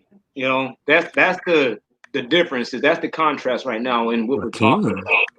Yeah, but we don't have kings in America. They are. They're kings. That's the Bible wouldn't call them a president because they don't use those words. It's a king because of the position and the role that they actually play. It's you gotta remember the Bible was written in Old English, so you gotta try to modernize some concepts when you're reading it. You can't just stay in the They had republics in during the time period in which the Bible was written. I'm not talking. I'm talking about when the Bible was written, they didn't have the word president. You get what I'm saying? Like Old English didn't contain that word. William Tyndale wrote a lot of the English words in the Bible, and they didn't at that time. They did not have the word president. Okay, but we're still not. So let's not just get hung up on let's not get hung up on saying the absence of the word and the usage and the concept of kings today. You know what I'm saying? Because you don't see nobody calling themselves that and labeling themselves at that. But look at the attributes that is set up. Putin is a king. You know what I mean? Kim Jong-un, that's a king. Over here, Donald Trump, that's a king. Especially of this empire. This is a grand scale empire, and this dude is the main representative leader of it. Bro. This is not rhetoric. I'm just saying, move on. Just okay. All right. So now that you understand that, so look though, saying it says in the scriptures right here in 1 Samuel chapter 12 and verse 17, it says, and yet for all that I will call unto the Most High, and he shall perceive and understand how that your wickedness is great, which you have done in the sight of the Most High in asking you a king. Because the Most High, right before it says, like, man, I'm your king. Don't worry about, voting. We already got enough blind. We got enough blind leaders leading the blind to go do that. The ones that's actually waking up, this 144, and everybody that's following after the 144. man, we need to really, you know what I'm saying, pay attention to the times, man, and not get hung up on voting. So Well, we Esther got, should shut up when But before she went to Xerxes. Scholastic Bully, he got a real good question. I mean, or not, it's not a question, it's a statement. He put a real good statement out there, and you know what I mean, Israelite or not, it's a fact. What Donald Trump is offering is better, and if he's handing it out, I'm gonna be lined up to get mine. I still see that that's prophecy being fulfilled. But like going around promoting to our people to vote, maybe shouldn't say that to the Israelite community, but we can let the other community do that. oh, okay, by the way, I'm gonna respond to what you just said. And Anthony Lawson just put the scripture on there. Thou shalt any wise set him a king over thee, whom the Lord God shall choose. Thou mayest not set a stranger over thee, which is not thy brother. Right? Right. When I read that, is that talking about politics in our land, in our government that we set up, or foreign? Because that's very important. I think that it's manifold. It'll apply in the land, but in this position too. But the book of Deuteronomy is written to us in our government. You got feedback? In the promised land. Because the scripture says, he says, not one word will come back to me void. That means that I won't be able to go up to God if I ever met him and say, you know what, I didn't need Deuteronomy 17 and 15. All right, I can, you know what I'm saying, I never had to use that. So here, you can have that one back. It's never going to ever happen. When we go back and everything gets established and set in order, we're going to be able to confess to the Most High. Everything that you've written in that book was for my learning and for my understanding on what I should meddle with and what I should not meddle with. Okay. Do you know there's a law in the Bible that says you cannot remove your father's line? In fact, if you remove your father's line, you're going to be cursed. The book of Deuteronomy 27. Is that applicable to us in the States and United States of America? Or was that applicable then when we had our own government and had our own land allotment system? Which one? Of course, that was applicable to the land. Exactly. It's the same thing with Deuteronomy 17 and 15. That's applicable to when we have our own government and we're choosing a king to rule over us. We're not in our government. We're in a foreign government. So we have to maneuver in this land. And I believe we do need to be involved with politics and voting, especially when we can glean something from it. I'm not saying going out there blindly choose somebody. Listen, we're going to get one of these presidents, whether we like it or not. Why not go for the one that's going to benefit us the most? That's the point. Let me add and I hear your logic. hold on real quick, bro. Hold on. Let me add one thing to it. Scriptures also tell us in Jeremiah that when the Lord send us to these places that we supposed to, buy houses, plant vineyards, so on and so forth. So if people are giving us the means to do it, which I mean, the brother even said himself, if they gonna hand it to me, I'd be first in line to get it. So it really ain't no argument on that basis. If they gonna give it to us, then we be fools not to take it, so we can do what the Most High say do. And again, at the fall of every one of these empires, we increase in riches. They give us some means of increasing in riches, and I just think that this is that time. And I mean, if the brother believed that he shouldn't vote, I mean, I'm not telling him what to do. You know what I'm saying? Just like I'm not telling anybody else what to do. What I'm doing is giving my perspective on what I think is best for our community. That's it. You're right. And like I said, man, ain't nobody trying to really take that from you. At the end of the day, if like I said, if he handing that out, I'm trying to be first in line to get it. I'm not tripping about that. But I'm just saying that if we go and take everything into context, though, like you know what I'm saying? Yeah, you did. I'm gonna just say you bought me with that Deuteronomy 27, bop. But I'm gonna have to go over there to the New Testament, and Yahushua said, he said, don't worry about those things. You know what I mean? He said the Gentiles already seek them things. We already got enough people that don't know about the truth and don't know about the law, statutes, and commandments as we do. That's gonna do those things. We're you know what I mean? We're a different set of people here. We are actually set apart. There is different strokes for different folks. That applies to the Israelites also. Yeah, for sure. There's some that preach the word. Should There's some who you run and go fund tell it. every Israelite? Should you tell every Israelite that he need to go rump into that voting office? And me, I would say, no, I wouldn't advise them of doing that just to be safe.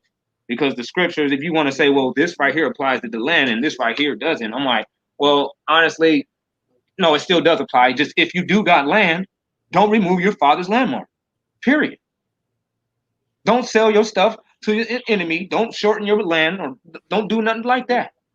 So the law of tithing is in effect. Then you need to The law of what? The law of tithing. You need to find a Levitical priest and give 10% of your earnings over to him. Right. And you know what I'm saying? And honestly, yeah, that ain't nothing wrong with that. You know, you can go. How get do we tithes. do that now, though? You can give tithes to find you a leadership, find you an Israelite No, it's that a Levitical has priest. that The set law up. ain't anybody. Oh, okay, we can keep it going. We can keep going, Battle X. We got to build refuge cities. So if one of you guys commit murder, you can flee there to get refuge from getting killed by the revenge murderer. Right? Con. But But those refuge cities was specific to the Holy Land. So how we get the money to do that? So if you want to go and build something over there in the Eastern world, wherever you feel like that place is at, all means and all power to you. But if you do that right here, you are using that out of context. That's what I'm saying. That's my point. Those things are not applicable to a foreign land. That's talking about us governing ourselves in the land of Israel. Correct. That's what it Right. is. But that right there, they wasn't in Israel specifically when they first came up with that.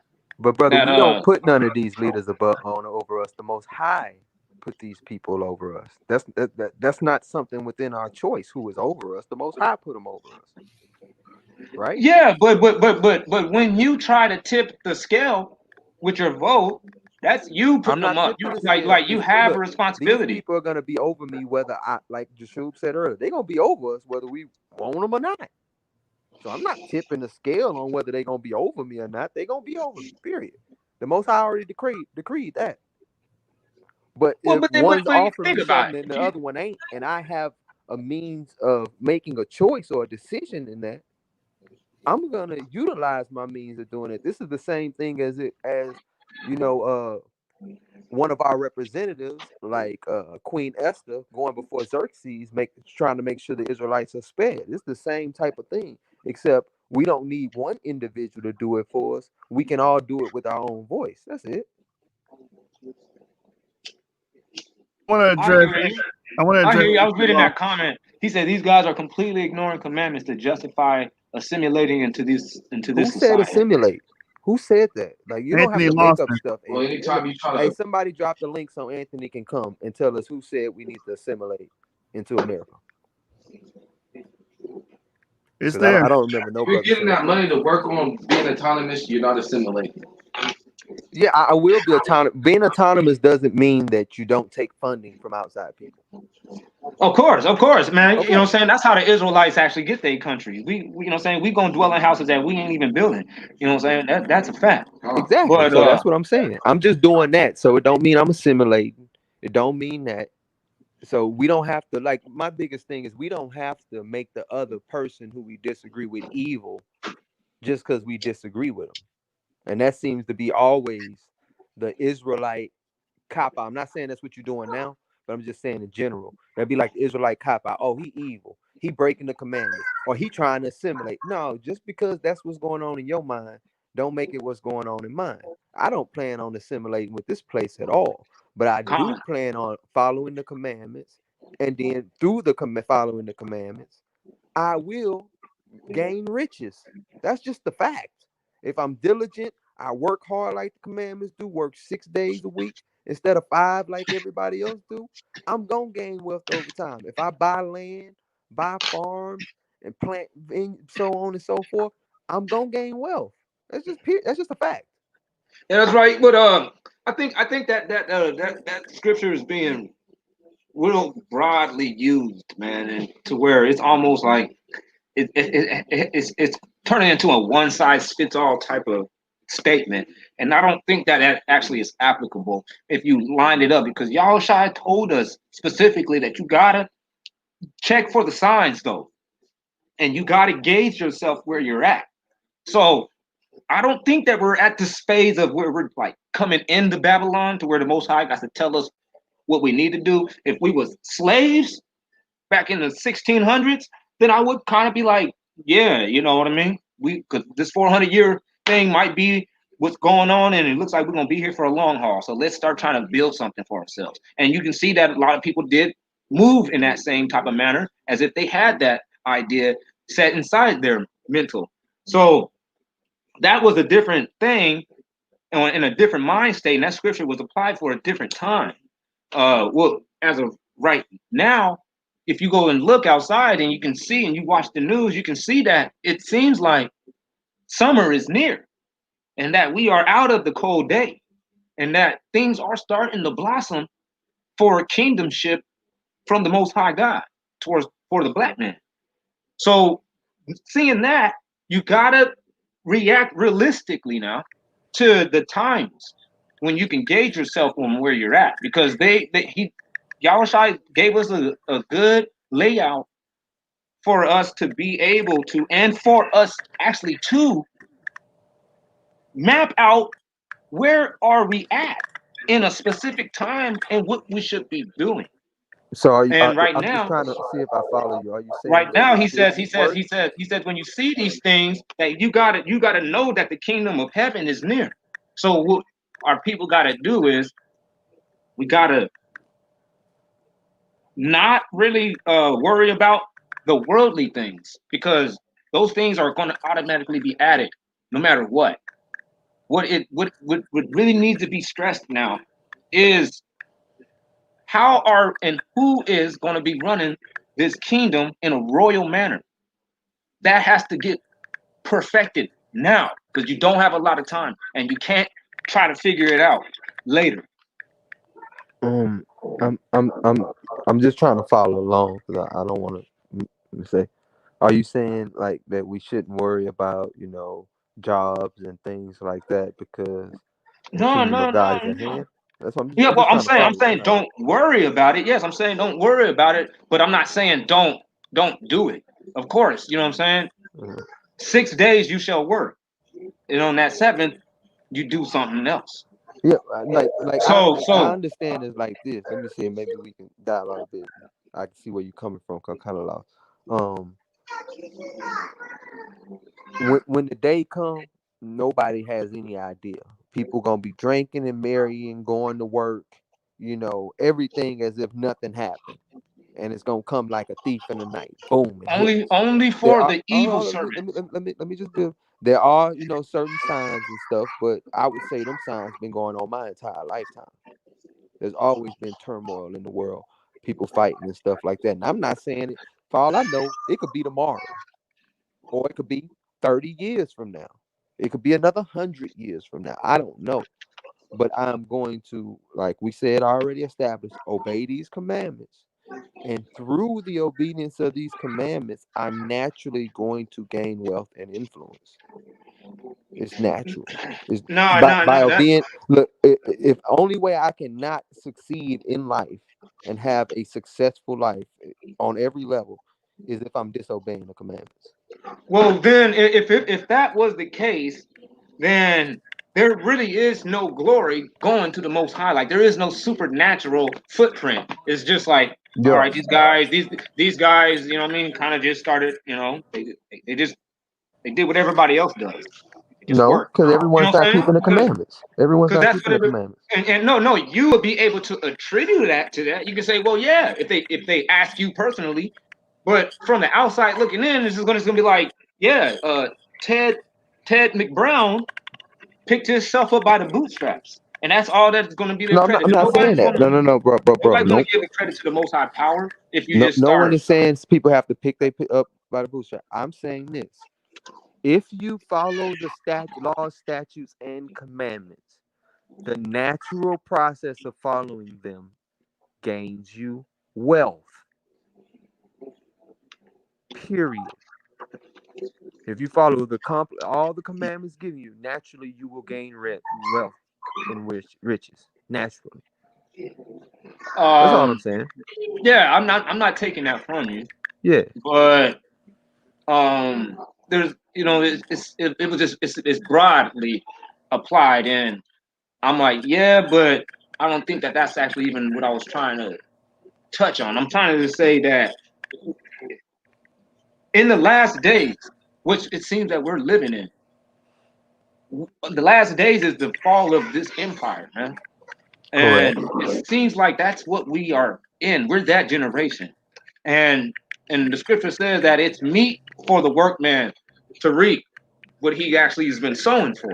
So I'm looking at it like, well, nah, it's going to happen in your lifetime. How do we know That's a fact.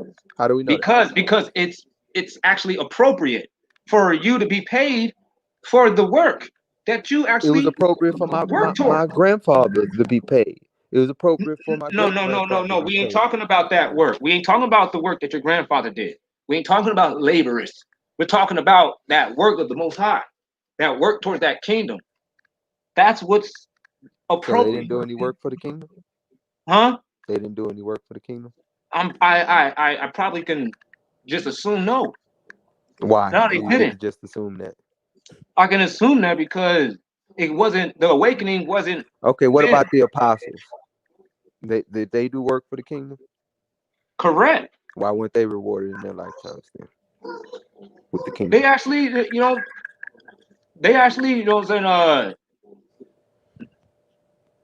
yeah, they really didn't get. They didn't get no kingdom. Okay, so then it ain't just because we feel like we deserve it that we therefore get something. What I'm saying is no one. But that's because that was a different time. I got you, bro. I got you. But what I'm saying is, for 2,000 years, there's been many people coming along saying, "This is the time. This is the time. This is the time." I'm saying the Most High said it. Yeshua or Yahweh Shai, however you prefer to say it, he said it. No one knows the time, not even him. So I'm not gonna sit here and not notice that there are many signs of the times, but I do understand that it is also a righteous thing to lay up riches for your children's children. So what I'm going to do is, again, keep the commandments and lay up those riches, as the Most High says, whether those riches are material, spiritual, or whatever, or both, which is what I would prefer. And if someone is giving me the means by which to do it, and my vote can influence it, then I'm gonna give that vote towards that. And I mean, okay, well, yeah, the 12 apostles, yeah, them dudes, some of them ended up getting killed. You know what I'm saying, in a pretty bad manner. That's a fact.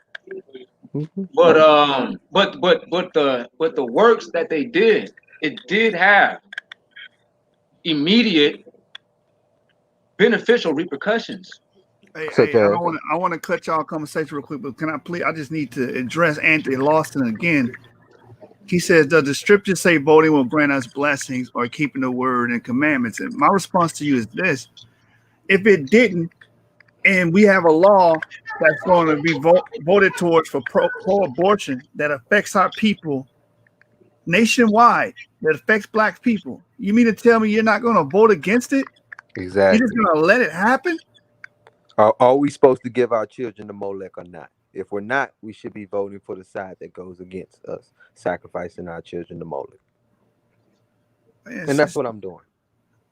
It's crazy. Like, we got this anti-voting thing. Honestly, hey, Scholastic, I'm gonna have to say this one. I'm gonna give it to you because I can beat myself in this one now. I just figured it out, and I could whip my own ass. Excuse my language. I'll demolish myself right now. I can hit myself with that Leviticus 5:1. Can anybody get that up there? Yeah, I can get it.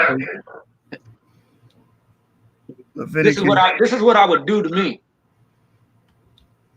And you know what I'm saying? Sometimes it sucks knowing too much of the scriptures for myself, because sometimes I end up debunking myself. So All right. watch I this got you. I got you. Hold on. Let me get the screen up. Have a little patience. There you go. Boom. That's You see that? a high mark of being a man of honor to point out your own mistakes, especially given this environment where people hate to be wrong, bro. Oh yeah, man. You know what I mean? I'm not here to toot my horn. I know that I ain't, you know what I'm saying, the smartest dude in the world, man. And I'd rather just keep it real. All right, you see that? It says if a soul sins, and I can barely see that on there though. And I'll read it for you. And if a soul sin and hear the voice of swearing, and is a witness, whether he has seen or known of it, if he do not utter it, then he shall bear his iniquity. Right. So if you see that somebody is supporting abortion, and now it's about, are we about to be doing this or not? And this person saying, yeah, I'm about to do that. If you put me up there, I'm swearing that I'm gonna have abortion at its best. And you don't say nothing against that, or you don't actually try to shut that down, you're just as guilty of that abortion. Exactly. For real, you're just as guilty. You bear that sin as an aborter because you didn't say nothing against it.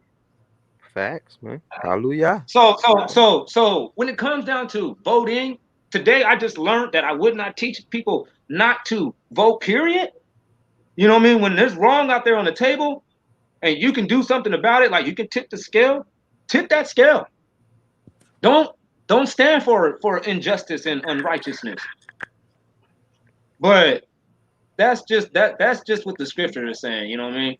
But when it comes down to voting for a king, voting for a president or whatever, hey man, where do we draw the line at with this? You feel me? Yeah, like I said, I'm gonna back you up on that because that was the whole point why I was like, man, you know what? Normally I don't even vote, but like things have gotten so extreme in the mainstream, you know what I'm saying? As far as, all this LGBTQ stuff, they talking about having them reading to the kids in school and stuff, these drag queens and stuff. Like, that's a little too far. All these transsexual bathrooms and boys can play on the girls' track teams and girls' basketball teams. Just because you can't cut it with the boys now, you gonna become a girl and go play with the girls and dominate. You know what I'm saying? Like, that stuff was just too much, and they've got them playing all types of contact sports with girls, UFC. The transgender crack that girl's skull. You know what I'm saying? In UFC, man, like that stuff is unrighteous, and you have to take a stance against that stuff. And the only way we can take a stance, you see, that's exactly what I'm saying. I'm like, okay, and I'm responsible for that now. I feel like I'm responsible for that. That's secondhand sinning on me because I actually been saying don't vote at all. And if us Israelites was actually there at them voting polls saying like, hell no, you know what I'm saying? We probably would have tipped the scale. Exactly. And I'm going to share something with you, brothers, in the audience about what just happened in California and why we need to be involved with politics. A bill was just passed in California, and it's dealing with molestation. Oh, hell. Now, check this out. California Democrat authored the bill to protect sex offenders who lure minors. Did you hear what I just said? Whoa. It says no sex offender registry if perpetrator is within 10 years of age of the minor. Meaning you can be 20 years of age and the minor be 14-year-old. Yeah. Crazy. Pretty much. Wow. Pretty much. And you will not be registered as a sex offender. And right after you finish coming out talking about, well, kids have sexual preference rights now. You know what I'm saying? And then you come out and say, oh, well, then they're not going to get in trouble and registered as a sex offender for having sex with these minors. You opening the door for minors having a sexual choice. Right. Period. Right. And you got to vote against that type of unrighteousness, man. You got to. As you know, it's going to be child porn. This is opening up the door for child porn. Hey, and let me read the excerpt from it because it gets more disturbing on why they chose to pass this. It says, Weiner claims the current law disproportionately targets LGBT, young people for mandatory sex offender registration, since LGBT people usually cannot engage in vaginal intercourse. So they got to recruit young minors in order to get that going. That's Exactly. Exactly. Oh hell! What and the? you see all the LGBTQ stuff shot out at young minors, man. This like that's one thing I give about the left. They play a long These people ain't gonna game. vote for Biden. I've never seen a Biden supporter. Never seen one.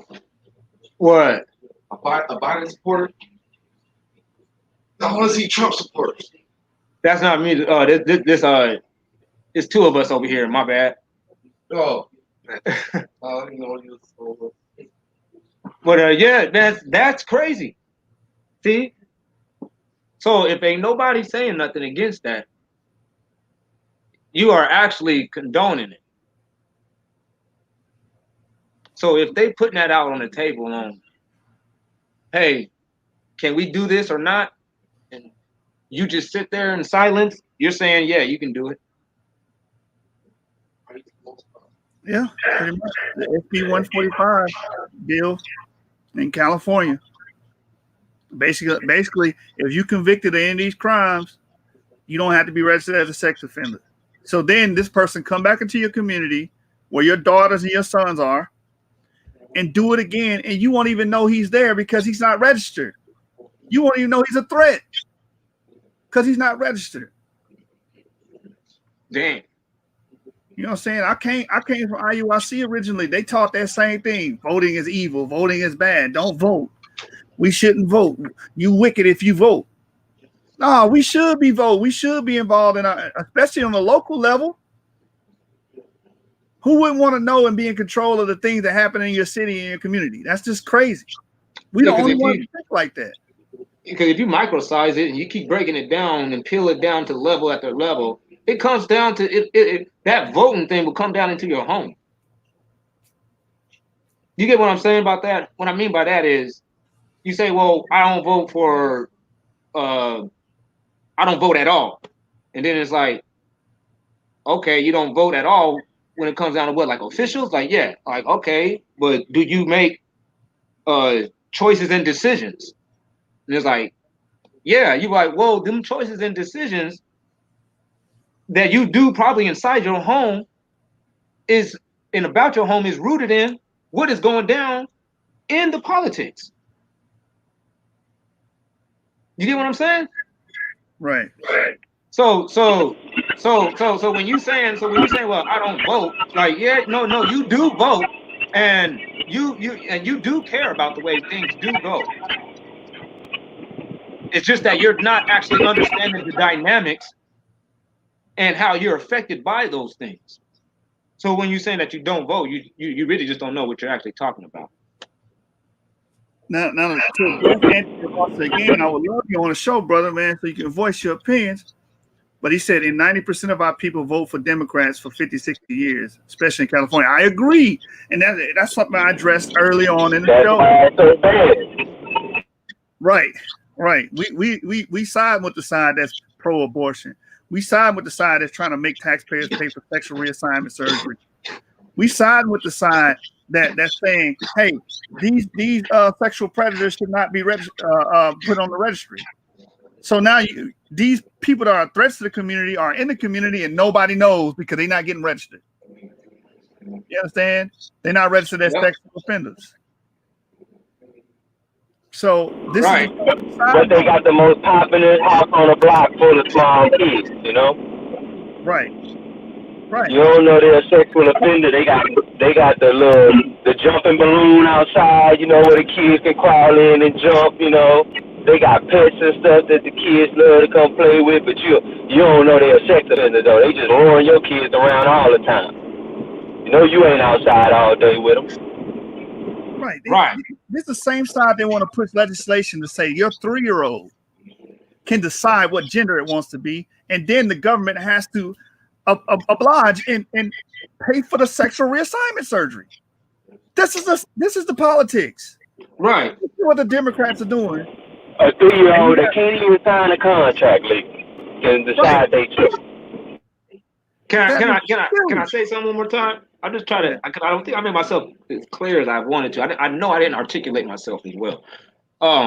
What I mean by this voting thing coming into your home is if your kid comes in through the door dressed like a girl, all right, your son come in the door dressed like a girl, and you say, "Hey, man, you can't do that." All right, and he says, "Actually, I can." And you say, "Why are you saying that? Just say you're going to entertain it. Like, why are you saying that?" He's like, "Because the teacher at school says that I can dress like that at school." So now you go to the teacher and tell the teacher, like, "Hey, well, I don't want you telling my kid." So you are already voting against it when you tell her that. I don't want you telling my kid that they can dress like that. And then when the teacher says, "Well, I can tell your kid that because the school board says that I can do that." So now you take it to the school board, and you're voting to the school board, telling them get your vote about how you're not with this. You're saying, "Hey, man, don't teach my kids. I mean, don't teach your teachers that teach my kids that they can actually be dressing like cross dressers at school." And they say, "Well, I can do that because the government official says that." You know what I'm saying? Now you didn't vote one time. You had to go vote 3 or 4 times to 3 or 4 different people about the issue that you see when you could have just voted one time and been done with it. You know what I mean? Yeah, because it actually went that voting process trickled all the way down to you when that kid walked in through that front doorstep dressed like a cross-dresser.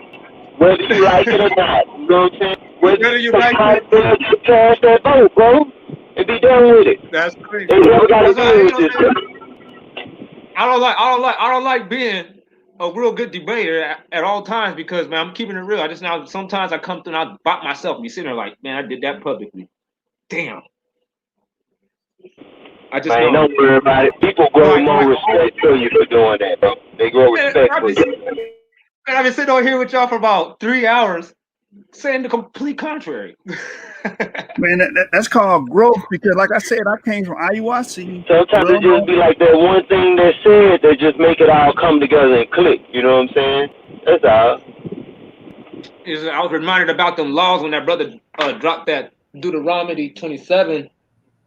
I was like, okay, let me get back into my area of expertise, and then that's when, I ran into a wall. I'm like, dang.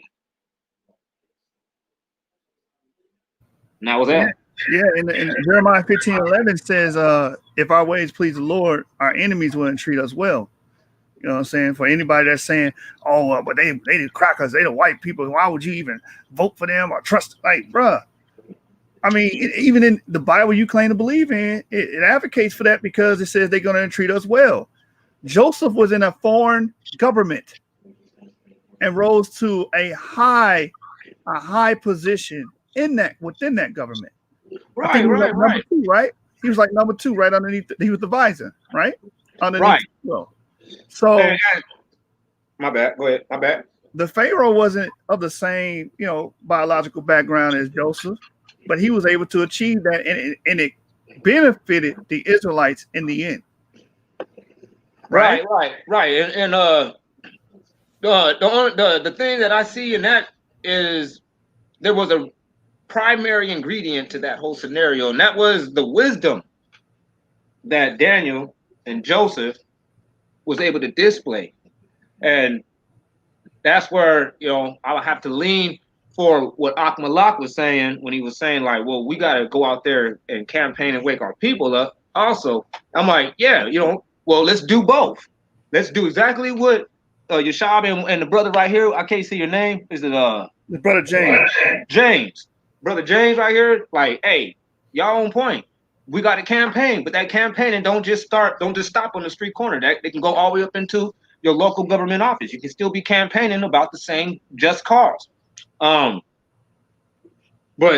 don't leave out that main thing too, though. That display of wisdom that Yahushua says that we got to do when it says to love one another in that scripture, Luke 13:37, I think it is.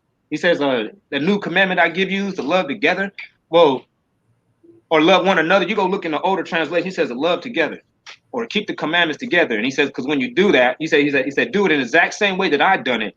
Because when you do that, you're going to show the rest of the world, I'm just paraphrasing with this last part, that you got your crap together. and that these people can trust you and start building with you because they know that you belly aching over slavery. They hear what the camps is saying. They hear them. They're like, okay, these Negroes, they mad about what transpired in the past and they ain't letting that go. Some of them want blood. They're like, oh, hell no, we ain't giving them opportunity and space and money if they talking like that. Like, I ain't, think about it. Would you give, if we had Edomites and this was all the situation turned around, would you give Edomites money for reparations for you enslaving them for, you know what I'm saying, after we done took them to our land? Would you give them reparations if they sit around there in that corner talking about death to the Negro? Death to the Israelites? You're gonna be looking at them niggas like, man, I ain't giving them Edomites nothing. You like, they done found out they're the Edomites. Like, we tried to hide that for as long as we could, but they figured it out. You're like, but man, they right. We have enslaved them, and we got laws that says like we ain't supposed to be down like that. But shit, I ain't about to give them no. They ain't giving them no money if they talking like that, and we ain't letting them go nowhere out of our eyesight. Cause I ain't about to be looking behind my back, worrying about these Negroes coming back over here trying to invade us, cause they belly aching over what transpired in the past. You get it? Yeah. I mean, from a racist standpoint, we would have to say we would have to do something. I mean, it's self-preservation. You know what I'm saying? And plus, we have a long history of going back and forth with them. I mean, the Punic theory. The best way of understanding this and understanding the future is to flip the role and to do it the way I just said it. And that's how I understood a lot of things after that. I was like, oh, snaps.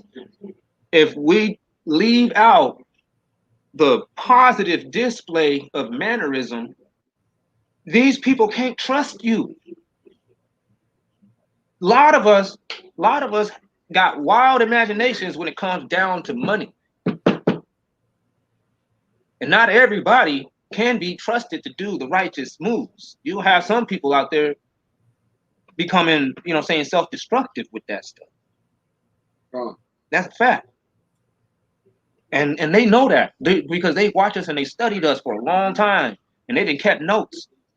So they have a bigger understanding about us than we do because we only have just our own lifetime of understanding when they have a compilement of understanding. Notes have been passed down from generation upon generation. So that's one of the things that they are worried about is the belly aching and the lack of a public display of positive behavior. We don't do it. If they start seeing us Israelites out there feeding the poor, putting money together and putting them up in motels and stuff, them people will give us money. They'll be like, no, we're gonna give them Israelites money. Why are you like, these guys is cool? Even got a couple of little white dudes running around over there. Like shit, they didn't let all the Mexicans in. Got Mexicans teaching. I'm like, shoot, you might as well just, for real, you might as well let a couple of white dudes in. Like, hey man, you're like, he's cool too.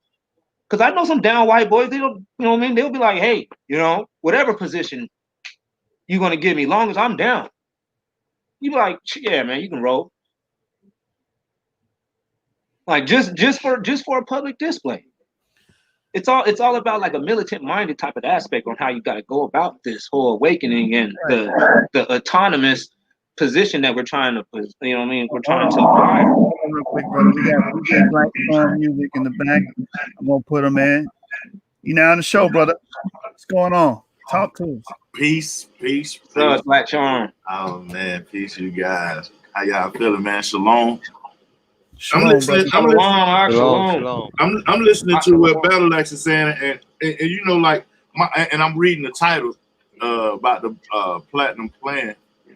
Me and my friends was having a talk about that. That platinum plan is for business minded people, for educational minded people, for productive folk. It ain't for the lack. You know what I'm saying? For the folk who think they just gonna get some money from the government and ride off into the sunset.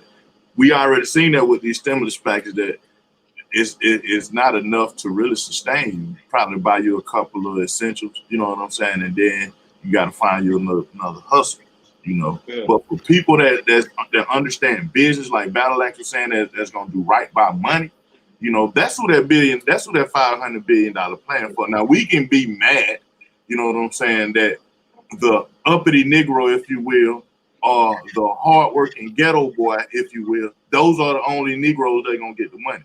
The one who know how to go work for the city, and the one who know how to open up some type of business and have people work. Those are the ones, the brothers and the sisters who know how to do that. Them the people who gonna get that money. The rest of us who go to work, clock in, you might get somewhat of a stimulus. Hopefully those people who getting some of those 500 billion will hire you. You know what I'm saying? Now, the other point, as far as how to get the money, free money from the government, man, we got to play the game. We got to beat you. I forget the scripture, but the scripture's about being judicial. You know, so we have to be judicially correct. You know, with what wise as a serpent, gentle as a dove. Sorry. I heard somebody say wise as a serpent. Yeah. No, I'm talking about in Leviticus, it teaches you how to be judicial, how to move amongst the land of the people. You know what I'm saying? And you know, some folk be looking at Deuteronomy to obey your master, whatever. But my point is, you have to understand what's written. You know what I'm saying? In these constitutions, just like we understand what's written in the Torah, we got to understand what's written in this constitution. And if we got 501c3, that's for clothing and food and shelter and stuff, right? It's not for money. So we got to know which clause is for money. 501d is for money. We had a 501d as Israelites. We can open our own bank now. You see TD Jakes do it as a Christian. See Creflo Dollar do it as a Christian. See Farrakhan do it as a Muslim. And I can go on and down the line of other folk, but I'm just talking about us who understand what's written, the Constitution. Then we play that game. Whatever land we move to on earth as Israelite, we have to obey the laws of the land until we rule in the land, and then they have to follow us. But besides that, there's ways to obey the laws of the land and still remain righteous and coexist with a wicked person, if you will, a wicked white person, wicked black person, wicked Chinese person. There's ways to move about and express ourselves in an economically in an economic fashion to where, you know, people want to follow the way we do it, you know. But that, I'm just piggybacking off of what Battle Axe was saying as far as us being able to obtain something from this government or whatever government we're a part of. We have to understand their constitution and act according. I think the Bible say respect the laws of the land. I think that's what it says. I'm not sure. I'm gonna Google it, but yeah, that's my piece right there. Hold on, I'm gonna Google. I'll be back. Yeah. It says something about, like, you know what I mean? He's talking about Romans. It says right here. Matter of fact, I just opened up the Bible instantly. It says, "Let every soul submit him." I'm at Romans 13:1. He said, "Let every soul submit himself unto the authority of the higher powers, because there is no power but of the Most High. The powers that be are ordained of the Most High. Whosoever therefore resists his power resists the ordinances of the Most High. And they that resist shall receive of them own selves damnation, because rulers are not to be feared for good works, but for evil." He said, "Will God be without fear of the power? Then do well." That's right. Right. So now you're talking about being judicial, Battle Axe. You know what I'm saying? What's going on in this? Like, okay, if the white man is robbing and stealing, you as Israelites, just cause that's what he doing to get by, let him, you know, he going to destruction to get by. So you have to have another way to get by. Like, well, I ain't gonna rob and steal. Maybe I'm a sharecropper. You know what I'm saying? I'm gonna do something a little bit. I'm not gonna do what he doing, because he, you know, the way his beacon of light is destruction, and our beacon of light should be everlasting life, positivity. Positivity. You know what I'm saying? And we push off the wrong thing. Like, I guarantee you, man, most people who looking at this debate right now between Trump and Joe Biden is personal with it. They ain't heard nobody policy and probably can't quote none of their policy. They can quote when Joe Biden called you a predator. They can quote when Donald Trump said he got an African-American friend or he grabbed women by the vagina, but they cannot quote their policy because they ain't what they listening for. That's a They're good point. listening for the prejudice stuff. You know what I'm saying? And because we listen for prejudice stuff, we fight the wrong battle when we walk out our house every day. We competing in the wrong direction. But that's my piece. That's a very good point. But before we move forward, I want to introduce another panelist, brother A Unity. You gotta Peace, be ready brother. to step out there, you know what I'm saying, and make those decisions. You know, like the brother was saying, it's gonna be a minority of our people that jump out there, the business minded, the hustle minded brothers that's gonna get out there and get that money. Now the question is, are they gonna do what they supposed to do with that money? That's where it comes back to us, you know, taking ownership of our own lives. Are they gonna create those businesses and them jobs that hire our people and get them out of poverty? But what I'm saying, like, it's gonna be some crooked folk that 500 billion go to. But get what? It's gonna be some Israelites and Christians that get some of that 500 billion too. And that's what I'm trying to say. Those who believe in the Most High, believe in the law, statutes, and commandments, and believe in trying to boost this nation as a whole, they're gonna get out there and start trying to build these jobs, get into these industries, get their own section in the market and stuff like that. And we need to support them brothers and be willing to go work for them brothers, because they are able to do what the masses of our people can't. There's always a small minority of people amongst any demographic that gets out there and really does that hard grinding work that creates the jobs for that community. Okay, all right, brother. Before we move forward, hold on. Let's get the new panelists in here. A Unity, what's going on, But it's brother? good to see that, you know what I'm saying, we even are able to have these types of conversations. You know what I mean? Right, hold on, James. Let me People introduce. are becoming more politically aware of things going on. Is that James Cassell?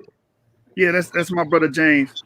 Yo, peace, James. Yeah, that's my dog, James. That's my guy. That's my guy. I rock with James. Hey, but I want A Unity to get the panel though. Unity? Yo, first off, I want to come in and I want to commend the brother Battle Axe, because I see your growth, fam. Like, you know, we have battles, and that's because we two brothers from where we come from. Put it like that. You know what I'm saying? I'm from the Bay. It is what it is. West Coast. But I also acknowledge when I see your growth, right? And so that's the first thing I wanted to say. I see your growth, fam, and that's a big deal. Like, keep growing, keep going, keep pushing. Yeah, all praises. But this conversation is pertinent to where we are right now, right? Me and James been had a couple conversations about real estate in the past. Just personally, what I've done personally is building a whole infrastructure to where we can create these companies for our people, right? Where we can do financial literacy campaigns through a nonprofit organization, where we can have financial companies that teach generational wealth, right? Where we do have real estate companies that give you the opportunity to take those generational wealth products and purchase real estate. Now it's a fight and it's a long-term vision, right? But the foundation has already been laid. And I know, like a brother like James, and there's other brothers who are into real estate. There's other brothers who are into finance, right? If you understand what the brothers were talking about earlier about Daniel, Joseph, even Moses, or even if you deal with Moses, we're not getting anywhere without having somebody in a position to be the quote unquote spook by the door, right? To be the person who is in there, but still has our best interest at heart. Most High has never allowed us to come out of any situation without having that. He's been frowned upon. He's been called, that guy has been called a Tom. He's been called an Uncle Tom because, you know, he say, this is what we're going to do, brothers. And then when a white man come around, he say he fixed his tie. So he's been called a Tom other than being supported. You know what I'm saying? Historically, the fact. But I think we got to understand what's understood ain't got to be said. Like sometimes these people got to do what they got to do. Like, okay, when I'm in a board meeting and I'm talking to people, like especially now because it's Zoom a lot. So if I'm talking to people about getting financing for a building, I got to put on a shirt and tie. Not because I'm afraid, but because I'm a dark-skinned black man already. Right, and they're afraid. And in that world, there's a business attire that people go by. So if you want to get in, you got to play the game to get in. And so there's times where I get on. Hey, that's true. The white dude is in a jumpsuit, but I better have my damn shirt and tie on. Yeah, you got to stand that. You understand what I had to do to get certain funding for certain projects? I had to do an actual video tell them who I am, what I'm gonna use the money for, even though my paperwork is immaculate. My paperwork like a white man on paper. You feel what I'm saying? But because they saw my ID, I got to now do a video to make sure I get the funding just to close one deal. But if I cry and complain about that, I don't get to the position where we can help our people, right? And that's what we got to understand from us, to call the person a coon or a spook that's trying to help, not the person that's trying to enslave us. We got slavers, right? But the person who's trying to help us, we got to support them, bro. We gotta jump on whatever it is they're trying to build. But also, those of us that are trying to be in a position to help, we got to give some of that ownership over of the company to the people too. Hey, look, I'm gonna say this right here because I'm partially with you there.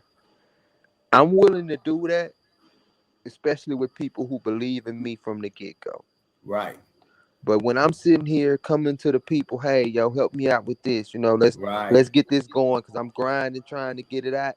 Right. And then they all, oh man, I can't do it. Now when I'm shining, baby, don't come running trying to jump on the bandwagon. But you got to get them. You got to get them a little rope. They've been exposed to that. They've been exposed to being afraid to invest. No, I got you. I am giving them rope. I'm giving them the opportunity, right? Look, I'm not saying, I'm not gonna give them a job. I wouldn't put them in a great position in there. Right. When you start asking for my equity, the reason I got equity is because I struggled. And you had people to understand it from the top. Right. Yeah. That's what I'm saying. So here's my thought on that though, James. I'm not gonna give you equity in my company. I'm gonna actually partner my company with you. I'm with that. You see what I'm saying? Yeah. I'm gonna bring you in.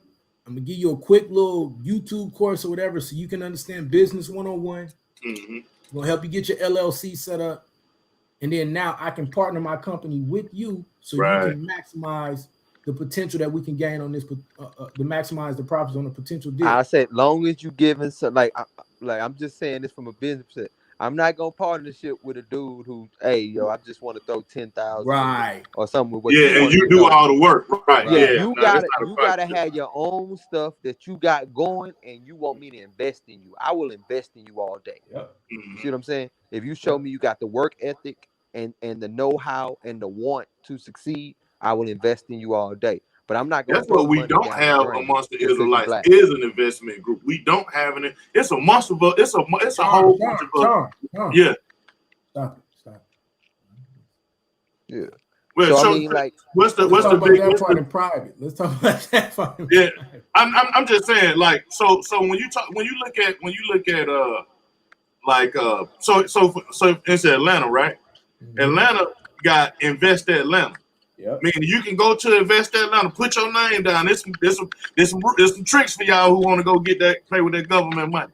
You can go down to Invest Atlanta and put down your idea. Say, for instance, if you want to do the Umar Johnson, open up a school or whatever. Well, Kroger and Walmart will give you that money to get the computers in the building and all this, that, and the third. Invest that, and I'm pretty sure they got to Invest Chicago, Invest Houston, Invest, you know what I'm saying, all around. But what these folk got for folk. This is what the government got for folk. What do we have for ourselves? What type of unity do we have for ourselves? And I guess that's what my man called himself a unity, because he in that paradigm of what do we got for ourselves? I mean, it's cool. We can look at the government all day and we can pat Trump on the back for his stimulus package. We can pat Barack Obama on the back for his Obamacare, and keep on going down the list of presidents and some cool stuff that they did. But what do we got for ourselves? I mean, I would say to that, brother, seeing how we at the bottom of every demographic there is in this nation, there isn't much we have for ourselves. And that's why we need to focus on building. It seems that the people, mainly, athletes, people who do, entertainment and stuff, are mainly the affluent people in our communities. And they don't necessarily invest back in the community in a way that's effective for numerous amounts of people. They normally, like, if you're a basketball player, you invest in the basketball programs in the communities that you grew up in. Football player, you do that. But they're not investing in real estate. They're not investing in jobs because that's just not what they know. You know what I mean? So it's us who are business minded who really need the access to the capital, which is the main reason I think this is a great plan for our people. Because you get business minded people access to capital to start business, not to start their own personal brand that makes them a bunch of money, but to start jobs and business for the community, because that's the whole point in it. Like, I agree, James. And so the concern, I want to address two concerns. One, I'm address what James was talking about. I don't think a lot of people understand the amount of work that it takes to really create a viable company in this climate, in this society, as a black man who believe like we believe, and that thing really becomes profitable. So to just automatically expect then that man to say, I'm going to give you a portion of my profit, a portion of what I'm using to take care of my family, and you not do anything, is ridiculous. So number one is we all have to work to educate ourselves, right? If I'm on here and I drop a couple of jewels on wholesaling, or I drop a couple of jewels on how to fix your credit, or I drop a couple of jewels on whatever it is, you got to go take that and run with it. He did the same thing, right? It's not like I'm just, I'm giving you more than what anybody else gave me. So that's number one. Then number two, as business owners, and as hard as this is, we got to work harder to be more innovative in different ways. And I know James is doing this. So, he's actually one of the people that I looked at when I was first coming into this and watched and listened and, really took what I was doing to another level. But if we can figure out a way to be more innovative in different industries, and like he said, with this money that we could possibly get, this is not trying to build a brand. This is, let's build multiple companies and attack multiple industries. Right? Let's put things together where we can step right into Flint and create a whole new infrastructure. I agree with you on that. Like my the business I'm into, like I guess it's not much because I run the studio and everybody say there's a bunch of studio, but I created a whole nother lane for folk anonymous by saying you need your music cleaned up, not a mix. You know what I'm saying? Not because we know mix take a long time, and plus, cats can't afford it. So I've been saying you need your music cleaned up, and I've been telling other engineers, just tell them you're gonna clean it up. Now what that's doing is the little money that people have to bring already. So you creating a cycle of that. You know what I'm saying? You creating the wheel turning for that. So more or less than you waiting to sell a beat or sell some studio time. You know what I'm saying? These people who got their stuff, whether it's a commercial for a mechanic shop or a song somebody about to put out, you know what I'm saying? They create a whole nother economic. And I look at that for as convenience stores too. You know what I'm saying? Like, man, other than having a full-fledged gas station, why nobody just don't in the communities just open up these little shops, And what came to my mind was it's because ain't nobody else in the community with stores giving these other people just small ideas on how to keep the money flowing for themselves. Y'all know, I'm talking about, like the candy lady. So the candy lady don't exist anymore. Right. She don't. Go ahead. No, and that's what it comes down to. So if I know how to run a business, I gotta get out of my desire to, because I can capitalize on my ability to start companies. All of that. I can charge the average person $1,500 to $2,000 just to talk to me, because what I'm going to teach you is going to make you $30,000 or $40,000, right? But we got to get to the point now where, at least when it comes to our people, we figure out a way to give that out, but then our people then come back and reward the person that gave you that as well, right? These things have to work hand in hand, because you're telling a person who spent a majority of their life taking time away from their family and all of this to learn this, and they're giving it to you. You got to learn how to partner, right? And that's the only way I know how to explain it. There has to be some type of partnership, some type of synergy that comes from all of this. But if we are able, and I think we do, I think especially with some of the things that I've been able to create, what I see other brothers creating, we got the ability to do it. Right. The concern is, though, is the startup. That's the concern, the startup. Man, you build it, they gonna come. That's what my dad used to tell me, and that's still true to the day, man. Whatever you build, folk gonna come. The thing is, you just don't want everything you build to be a dope trap. You know what I'm saying? Right. You know, something that's gonna be detrimental to you and the people that's coming. But you know, you build it, they gonna. I really believe that, Anonymous. You know what I'm saying? Like if we look at True Green, right, and talk about them Mexicans over here cutting it. Yeah, I remember True Green was riding around with just a pickup truck with the shit, with the stuff, a magnet thing on the side of it, and one lawnmower and a blower. And now you see them everywhere. That's right. Now you see them everywhere. You know what I mean? I'm gonna tell you this though, and you know this because you didn't have these conversations with me. We about to put that to the test, right? Mm-hmm. We really about to put the "if you build it, they will come" concept to the test. We're gonna see, right? Mm-hmm. I don't know. I'm hoping it works. Man, they gonna come. They gonna come. You just gotta put enough Hey, into it. you know what the issue is, that if you build it, they'll come. The problem is being able not only to start but finish the building, because they ain't gonna put it to the building there. Right. You know what I mean? And they had that problem in the Bible, didn't it? Building the temple, they kept on having those problems, till they got to the right people, the right set of people to build it. It's always gonna be like that, right?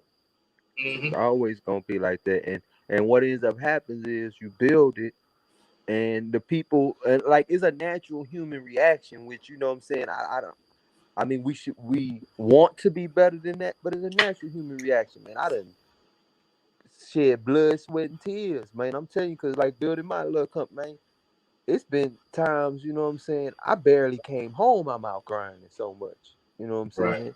Right. Like, hey, it's coming up, you got to have $2,000 for this.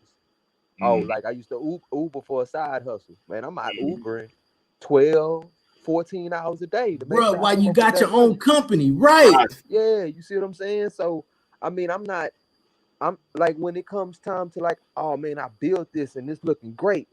All the ones that wasn't there and didn't want to help the whole time, watching from a distance and stuff, seeing if I'm going to succeed or fail. You know what I'm saying? When you want equity, I'm gonna look some way. Now, if you want a partnership down the line, and I'm cool for that, because that's gonna be a mutual advancement for the both of us. You know, I have a question. Just to say this, I have a question quick, for a person. Oh, my bad. Go ahead. But just real quick, Jane, that's what I'm suggesting. I don't suggest giving away no equity, right? And it's not a form of selfishness. It's just a form of understanding, like, you built that. That's yours. Yes. But we can damn sure put people in a position where we can have mutually exclusive partnerships. Mm-hmm. Right? And it's almost like let me say it like this. I look at it like this. Say, for instance, like I flip houses.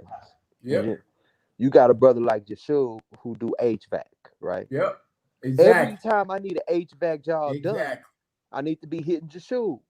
We got King Seth. He do welding. Every time I need some welding done, I need to be able to hit King Seth. But we need to find a community we all can move into, centralize around, and utilize our different talents to make the whole thing work.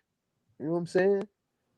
And I'm just saying that because to us three, because we all in the general same area, or at least plan on being back in that general same area.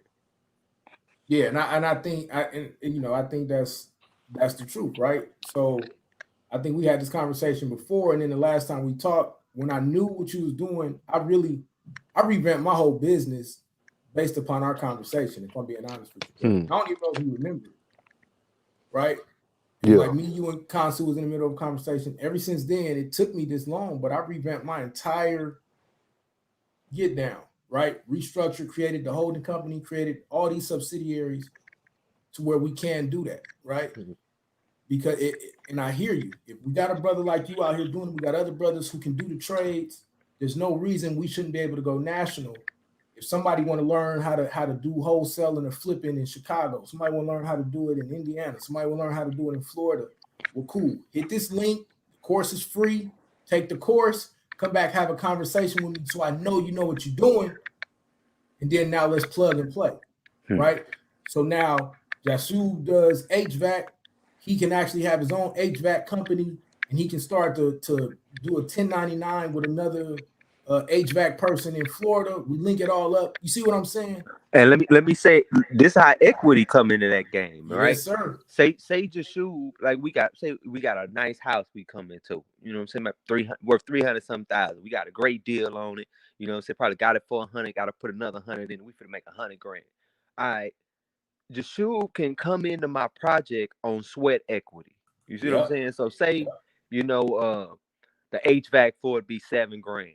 Okay, instead of me paying Jashu 7 grand, he got 7 grand worth of the deal. So say I only put 50 grand out of my pocket in the deal.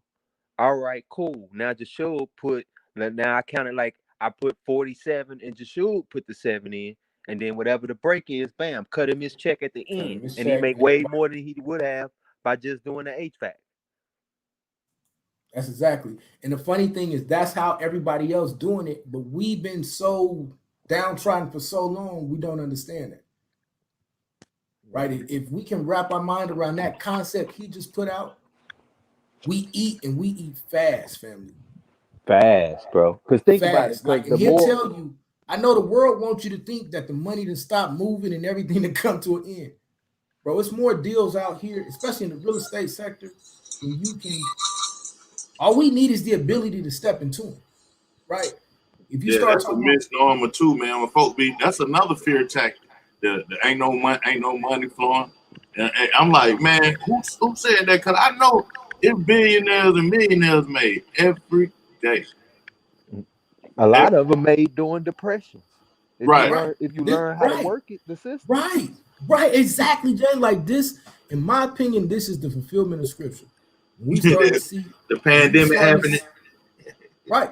When we started to see this is us being able to step into there. When I know now that people have put me in a position where I can offer different loans now, any type of loan product you need, I've been blessed to be able to say we can offer it. But say you don't want the loan product. Let's say Jasub got an HVAC business, right?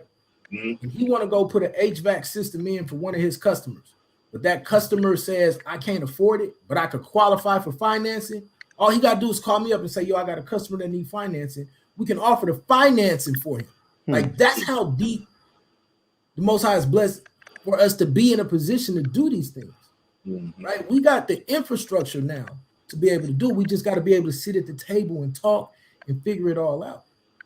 Man, I'm telling you, bro, and I'm just speaking for Houston, man. We didn't just label Third Ward, or they trying to recall it Riverside.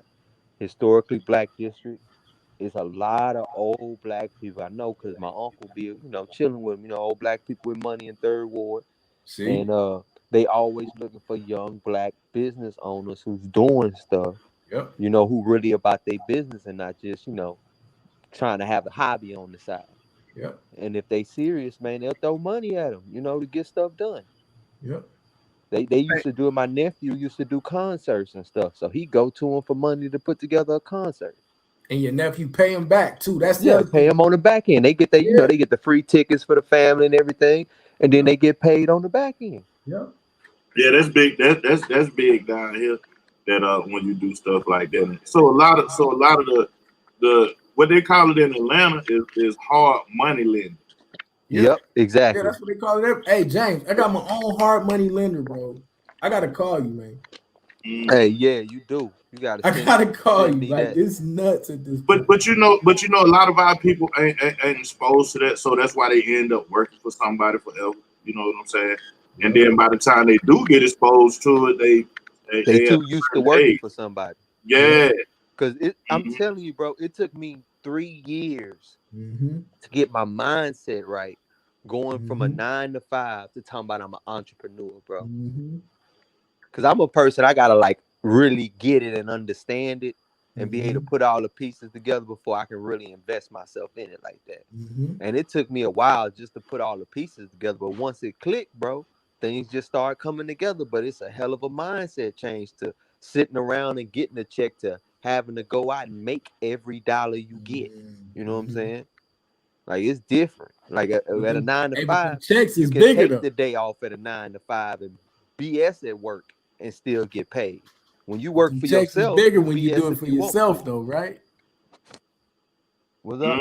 I say them checks is bigger when you do it for yourself, though. Yeah, for sure. But even though it's bigger, look, money ain't always an incentive because sometimes you'll take care of all your bills and stuff in the first week or two of the month.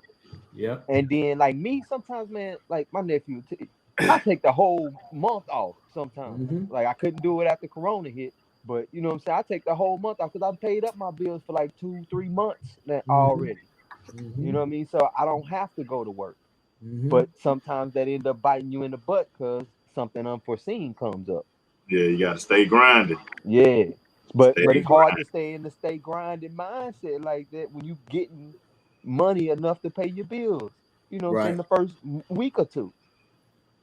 But see, then that's where your family unit come in. So like, luckily I got a wife who ain't about that, right? So, you know, when she see me grinding and I try to slack off, she like, look, we still stacking. Like we still in the chasing the real That's a good big woman, man. You better win, keep her, like, boy. and it ain't on no like I want the money. It's more like all the stuff that you trying to do, and you can't take no.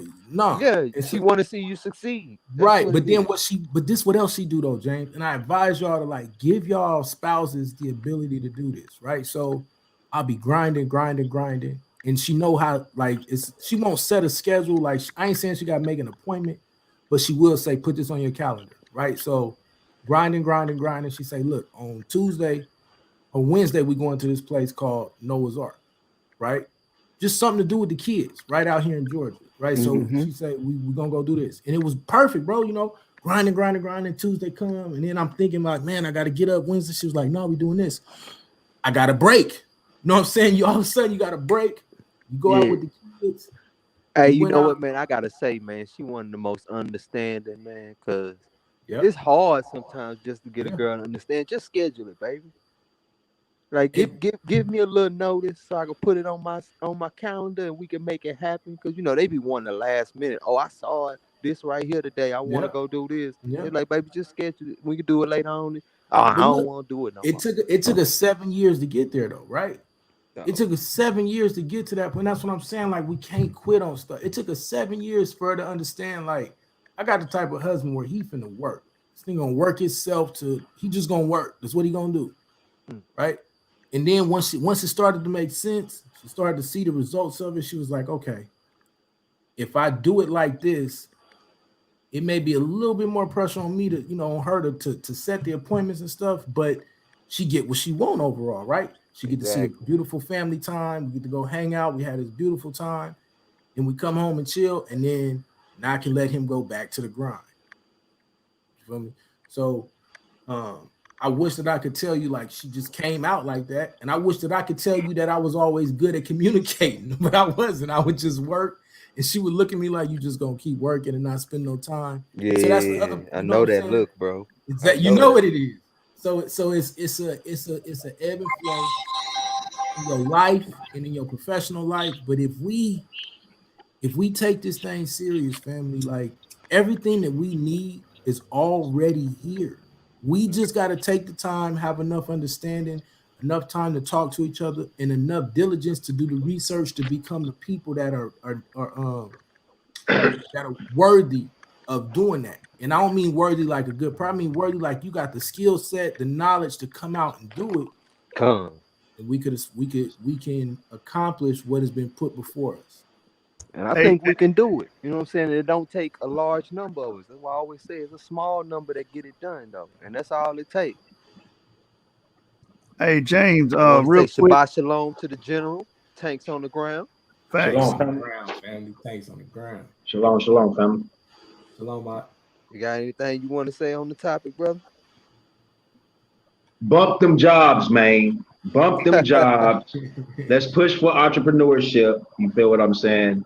On some real talk though, more jobs is actually better than what we have going on right now. So that's not a bad thing when it comes down to allowing us to be able to try and help build the economy, but it's a bad thing when it comes down to long-term building for us. What I mean by that is that we get comfortable with these jobs, getting those paychecks, looking for bigger paychecks, looking for raises and things like that, right? Come.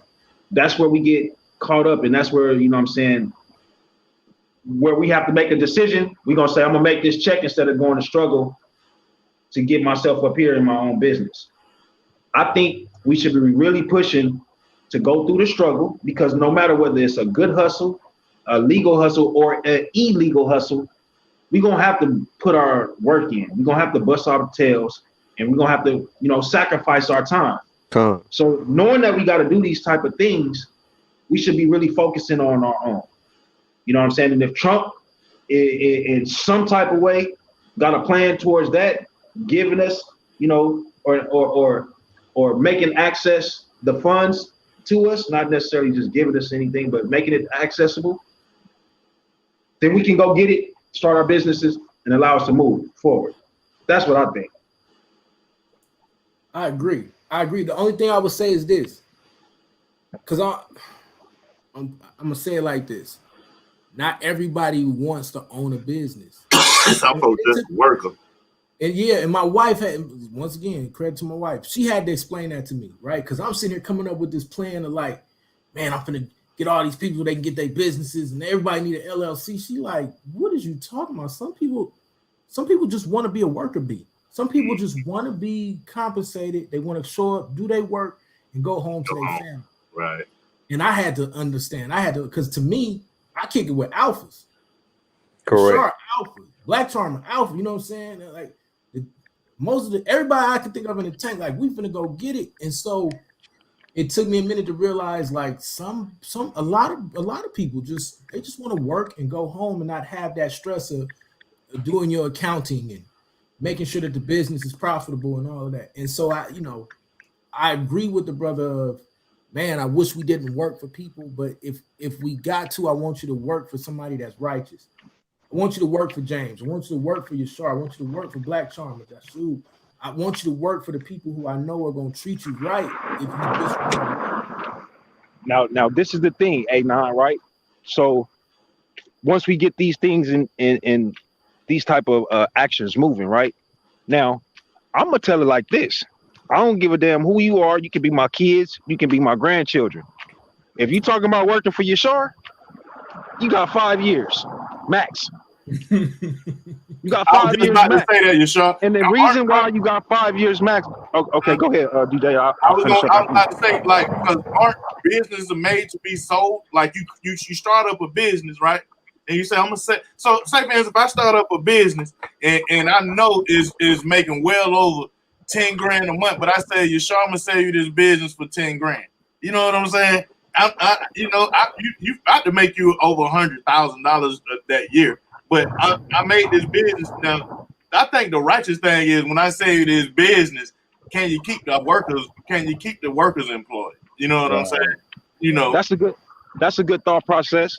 You know what I'm saying? But the Hey, way Yashar, where I was, my uncle told me exactly what you said, bro. Say that again, bro. 5 years, bro. 5 years, bro. Get it together. You gotta do something in 5 years. If you can't do nothing in 5 years, you ain't gonna never do it, man. Right. So my thought process was this, right? So within the 5 years, I'm looking at myself as a mentor, right? In these 5 years, I'm trying to build up my so-called employees, right? To the point where in that 4th, 5th year, they motivated to get out there and get it themselves. You understand what I'm saying? It's not about them trying to hang out and trying to work for me for years and years. They about to say, you know what? He put me in a hell of a position. Now it's time for me to go fly. You know what I'm saying? And that's the message that I'll be pushing. Like, nah, it ain't that I don't want you to work. I'm trying to push you into a position where you can help other people to do what I'm doing for you and doing for the other people that's behind you and that's gonna come after you, right? So this is the motivated, focused mindset that I'm trying to push and trying to bring into, what we're trying to do, right? It's a mindset. Hey, so I guess I can start talking about this now. It's cool. General can start putting it out there a little bit, right? Come on, bro. What he's saying is absolutely right. And so if you take what he's doing with motivated focus, right? I got another situation called Global Renaissance, right? And so when you combine this, the goal is to do things like give a family a franchise in a box, basically. right? So Yashar starts one of his companies. People come work for him. They give him 5 years, right? But in those 5 years, they're not just working, they also getting educated on how to take this and turn and if he's got it popping in LA. Facts. Now they can go to Detroit or wherever they wanted to go, and now they got a whole franchise. They branch off what he's already started and go build a whole nother franchise in that same concept. Now, of course, Yashar gets a little residual because he created it or whatever, but they got their own viable company that now they know how to run and they know how to be profitable. And if for whatever reason they start to flounder or it looks bad, Yashar can step in and say, okay, here's a couple areas where you need to get better at. Let's get you better in this area. Let's get you know what I'm saying? Like that is the key to nation building. And then once we do it here, now we take it to the continent. And then once we do it there, then we go home. That's the practicality. That's the plan. That's the plan. Right. Go That's home, family. God damn it. Hey, check this out, man. Look, that's so true to the point where, like, the most inspiration. Well, I would say one of the top 5 inspirational things my uncle ever did for me was I sold a house for him, and he had me go pick up his check of how much money he made off of the house and bring it to him. Bro, I seen $100,000 check. Right. Now it takes me, you know what I'm saying, working about 2 years, you know what I'm saying, about a year and a half really to make $100 grand. Right. That inspired me to, hey man, you need to get out here and flip these houses, man. All right, because you'll make in one house what you'll make in a year and a half. All right, that's like 6 months to a year of work, man, bro. I could look, man. I had to get out there and do it. And the crazy is, imagine, right? So you take what he's talking about. Imagine you build an infrastructure where you can do it 3 or 4 times a year, 4 or 5 times a year. Like you just start doing the math on that. And so he's right? The first time I did a wholesale, I got a percentage of it. But like he said, and the guy did me the same way. I had to go to the title company, and he allowed me to go. He had such a good relationship with the title company, I was able to go get the check and bring it to him. Old Cat. I'm gonna say his name, Old Cat out here in Georgia. And to see them zeros behind that 6. And I was like, this is one deal. One. And he takes the check, opens up this binder, and just throw it into the joint with 4 more checks. Like, yeah, I cash these on Friday. What? Hey, bro. That's the type of stuff that gives you inspiration. Like, man, if I did one of these a month, right? You know what I'm saying? I'd be killing compared to what I do when I work every day. You know what I'm saying? Like that type of stuff just really get your mind to working. You know what I'm saying? It ain't always about just the money. It's about, bro, my family would be secure with that. You know what I'm saying? Like with this one check, I've taken care of a whole year's worth of bills. Okay? Now I can really focus on the business I'm trying to do. You know what I'm saying? And make it about putting the work in. Because that's what it's all about, really, at the end of the day. The more work you put into it, the more money you gonna make at the end of the day. And that's why I like jobs like that. Being a real estate agent, flipping houses, go drive Uber on the side. Because the more time I put into it, the more money I make at the end of the day. Oh yeah, that's the question. Only type of work worth doing. That's the question I was gonna put out there. When you look at Uber and Lyft and stuff like that, for people who work that kind of stuff, I'm like, why haven't we come up with our own transportation stuff? Man, because we see that they allow you to do it. Hey, Black, not to cut you, Black. I gotta go. I love the Bill family. It's love, James. I'm gonna get in contact with you. I know how to get you. Sean Black, y'all know what it is. Peace to the brother, Jasub, and what's it, Christo Hotep, I think. You know what I'm saying? Peace to you as well, fam. I hope everybody doing good. For real, James, we got a build. I'm with I need to talk to you now. I'm with it. Now, before you rock, now, James, I was trying to link you with Anonymous before. You know what I'm saying? This is remember a couple of months ago when I was telling King Seth about meeting up, and then I had brought Sister LaShawn into that particular think tank. He a part of the think tank. Oh, for sure. Then yeah, we're gonna definitely build. Yeah, we're gonna leave. We're gonna leave, fam. So it's love. Y'all be easy. All praises. You know what I'm saying? Let's do what we gotta do, Yisrael. So love y'all. Sure. Man. Shalom, Mark. Love you too, Mark. And to kind of bring everything full circle, because we think like this and we about getting that money like this is why I agree with the Trump plan and what is being offered to us, because me being a person that's gonna go out there and grind to get that money, that's a great opportunity for me and my family, and a great opportunity for anybody else that wants to come along for the ride as I'm trying to build these different businesses to make jobs. You know what I mean? Because like your brother was saying, it is some people that just want to work 9 to 5. And hey, you come work for me if I can build a job. You see what I'm saying? So shoot, that's a great opportunity. Hey, look, I've been working for 10 years, James. I'm tired of it. I need some employees. Right. I need some employees, man. When you understand the business you're gonna open up, so why not? I mean, the way the Most High got us moving, man, it's just a matter of time, man. We just got to keep walking the walk. You already in a great position to do exactly what you just spoke about. You shoot, you know what I'm saying? And that's the beauty of the thing. Like, you know what I'm saying, brothers and sisters are able to look in and see you brothers, you know what I'm saying, being blessed and sharing and breaking bread with the rest of the brothers and sisters, you know what I'm saying, that's trying to get out of this rut and shit like that. So man, I gotta keep setting the example, keep walking the walk, you know what I'm saying, to keep dropping this information, man. I think the biggest thing we can do is start. All I want to see is that all of this talk actually turn into something. One thing that mainly turned me off about other aspects of the quote unquote conscious community is they talk and never do. Now, Hebrews, we have been a people always talking about our laws and about action and getting things done. So I really want to see this happen, man. Like, this is something that I really truly want to see. And if brothers is really down and not just playing lip service, I'm ready to devote my personal time to it. But people got to be serious. You know, it can't be just lip service. But I'm ready, man. Hey, it's like the scriptures say, fuel call, brother.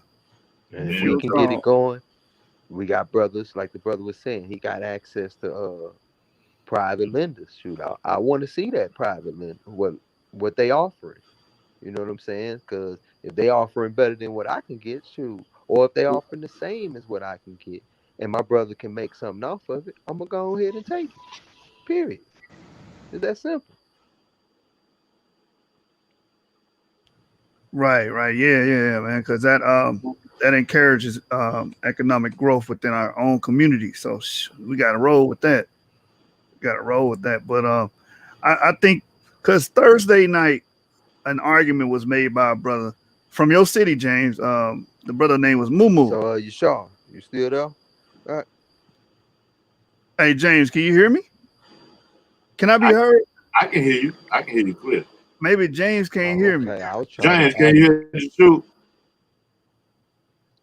Sometimes that happens on here. Like one person can't hear the other person talk. I was gonna see if any new debates was coming up. James, what's up? I'm here. Can you hear me? Can you hear me? Nah, I don't hear nobody but you. I can hear you. I can hear you too. Yeah, sometimes that happens on here. Yeah, so he was talking to you, but you ain't responding. Okay, I think I can hear him now. You saying something, Jashu? Nah, basically we're just saying Thursday it was brought up by this brother named Moo from your city. Yeah, that's what's going on. I'm gonna come back in. Right. I don't know why that StreamYard does that sometime. But anyway, somebody from his city basically came on here and said, well, black businesses fail, so we can't bank on that. And I said, maybe we should start targeting markets that are successful, or targeting markets that have a high demand. That's what we should start going into. Like a lot of these trades, like I do HVAC, pipe fitting, welding, and all this stuff that we can look into, and also technocracy. A lot of our community be knocking college, but a lot of these high skilled jobs and highly skilled fields, highly paying jobs and highly paying fields require that degree as a prerequisite. So we got to get over that, man.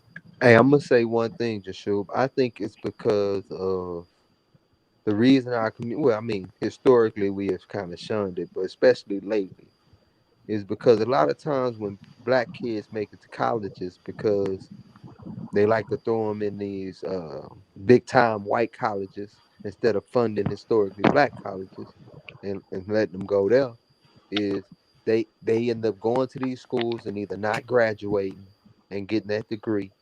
So everybody they know that went to college but failed out, or they go to these schools and end up getting into these humanities courses or something like that, and they get out with a degree that they can't do nothing with because they went to school for African American studies or something like that. You know what I mean? Right. Something that you're not going to get anything out of. So if we go, I say STEM programs, but I'm more of a push for our people to get into technical schools, because you can get through a technical school faster than college, and you can work with your hands and earn some money. And if you is one of those people who are more entrepreneurial in nature, you can get that experience and then build your own business. I love that thought process, bro. I've been telling my high school kids, right? Especially my last two that's in high school. I said, trade. Figure out the trade that you want to do. Once you figure that out, we're gonna get certified in that, right? Once you get certified in that, boom. Now you have a basis and an idea on what you want to study, right? So now when you go to college, right, you don't have to necessarily deal with wasting your time with these prerequisites, as they call it, right? Mm-hmm. You don't have to waste your time 2 years going over fucking math again, English again, so and all that old weird All shit, stuff wasting that don't time. matter to your degree. Right. You can focus strictly on what you need to focus on, get certified, get that paper in that, and then go start your business. Because while you getting that paper, you putting in the work. You feel what I'm saying? While you going to school, you working that trade, right? You getting your feet wet. You getting the experience that you need. So now, once you establish yourself, working a couple of years, by the time you finish, you got your degree. Now you can open your own business. Exactly. This is a You, thought look, process that you I'm wouldn't even talking have to to. my You children don't even about. have to necessarily get your degree at that point, because you have the on-the-job training. The only thing you just really got to work on is your managerial skills and your bookkeeping skills. That's what mostly get people. Bookkeeping mainly. Once you get that down pat, or if you've been good with your money your whole life, then you're gonna be straight. You can just go and start your own business with no degree. Absolutely. Making twice as much as you was when you was working for somebody. You know what I mean? Yashu, you got a degree, bro? No, I don't have a degree. I Right. have a And you about trade. to start, and you about to have your own business, and you about to own, and you're a property owner already, right? Right. Okay, so there it is there, family. Like, it's not always about the degree and being successful. It's just about having a mindset, that motivated focus. Trust No, me. I understand that, but I'm just saying we shouldn't just shun the other angle, because I know for a fact it's people making guap that's getting degrees in technocracy, that's getting Yeah. degrees in architecture, and we not in those sectors. We make a small percentage of those sectors because we shun college degrees. We shun. Well, Yeah, that's he right. engineering. Like We're talking engineering about degrees. engineering now, bro. When Yeah. you're talking about, especially when you're talking about getting into blueprints and things like that. Like, I had a friend in school. Man, when I say, man, her motherfucking hours that she put in was ridiculous, yo. It's like she was going to school to be a doctor or something. But she was there strictly to learn how to create blueprints for major apartment complexes, like you can say, I guess you can say projects type of shit. You feel what I'm saying? That's what she went to school Yeah. for. And I'm like, damn. At the end Yeah, of the like day, they would say, like, paid. She's paid, bro. yep. Like Trust my me, she's my paid. cousin, for instance, she going to be a chemical engineer, and then my younger cousin, well, he not the baby of the family, Geo is, but or our generation, but he going for a mechanical engineer. So you talking about like engineering, something in the medical field, accounting, or some of those jobs that where those are high demand jobs, and there's a lot of demand for it. Then yeah, I'm with that. It's just like like what we were saying. Don't be going to college for African American studies and Right. religion Art. studies and lesbian dance class. Right. And it's crazy. You damn sure you probably can't go for become an educator because they don't get paid nothing, which is sad. Well, that's what they do. Not to cut you, but that's what they do to us as student athletes. But by me being a student athlete coming from West LA Junior College, right? My intentions was to go in education. They told me I couldn't do it or I would lose my scholarship because it conflicts. So now I got to make a decision with my career that I want to do as far as teaching and dealing with the youth, or focus on this football shit that's not even guaranteed. What you thought I did? The football? I focused on football. Why? Because that was paying my motherfucking way in. If I would have chosen to do something else, I wouldn't have my way paid. True, but I mean, true. I can't speak to your this situation. now, mind you, this is a decision that I have to make without any guidance, any counseling as far as mom, dad, somebody very important that I trust and value their opinion, right?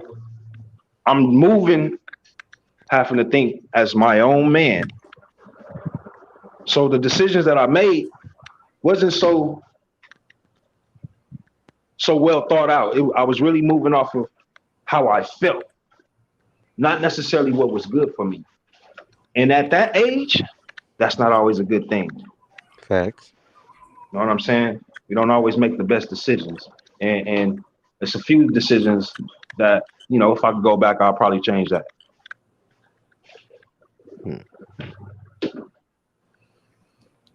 I think we all can say that, man. We can all share that sentiment. Which we can change a lot, going back in the day. But no, I'm talking about college, bro. I'm talking about young adult age. You talking about 20, 21. You know what I'm saying? Where making lifetime decisions like that is like, you know what I'm saying? You don't want to really do. You want to bounce your decisions off of people that you love and people, like I say, that you value their opinion before you actually make lifetime decisions. Like my grandmother, she wasn't here no more. My grandfather, he wasn't here no more. I didn't have that type of relationship with my mom and my dad, even though they still were here. So I didn't talk to them about life-changing decisions. I had to make them on my own. You feel what I'm saying? So all I'm saying is, if the thought process was right, you understand what I'm saying? I wouldn't have moved off of my emotions. That's all I'm saying. No, I agree, because the only reason I'm in a trade is because I was going to college. I was trying to do the college thing, and the next semester came up, and it was a college fair, and I was broke. I was on my own. Wasn't in my mama's house no more, so I had to look for something that could give me a quick turnout, if that makes sense, right? As far as money. Mm-hmm. And at the college fair, it was like, look, you got HVAC, we got electricians. They make a pretty decent living, so just try one of these. And shit, I went with HVAC. So it was really like a thing of necessity at that time, because I didn't have anything. I have anyone to really back me.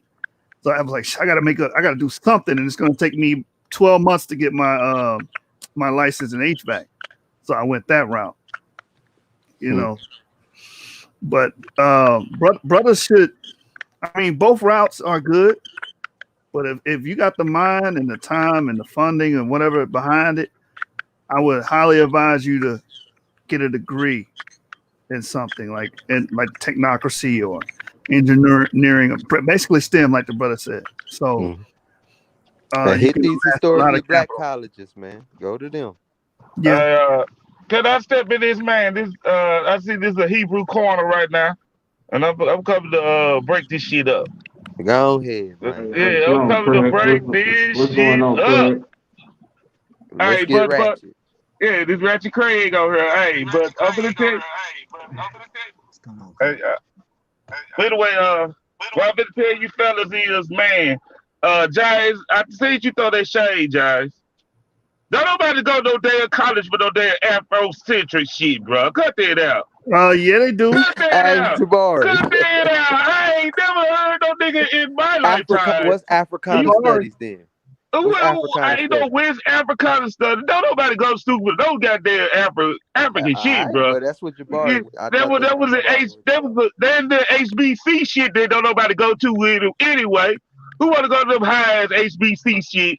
And that shit is not. They behind. They were on only high education. because they didn't get They government behind on education.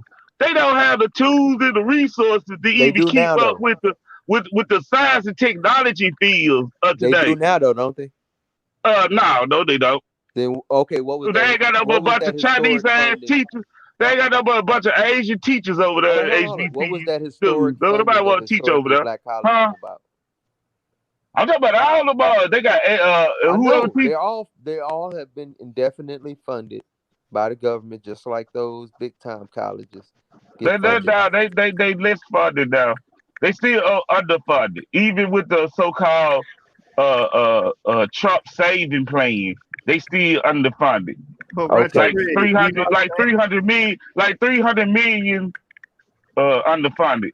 Ratchet Craig, do you understand that it's indefinite now? The funding. What do you mean? There's still a gap between the two schools, though. Okay, but it's historical white colleges. It's moving in the right direction. Is the correct point in the administration that did it? The administration that did it is Trump's administration. Yeah, okay, I give him that. That's the only thing he did problem. What about the first step? What about the first step? First act that Barack Obama let more people out on his. But his vice president put more people in that he let out. That was based off Ronald Reagan war on drugs. When did Barack Obama reform the criminal justice system? He did with his what was he never did. No. He never reformed the criminal justice system. What he did was he did. Let me say it. Yeah, in 2010, he passed the act where we could no longer use what Biden put into play anyway in 1986, where crack and cocaine was adjudicated differently. Meaning, if you got caught with cocaine, you got a less sentence, which was a white drug, and you got caught with crack, you got a higher sentence, which is was known as. Yeah, he got to live with that.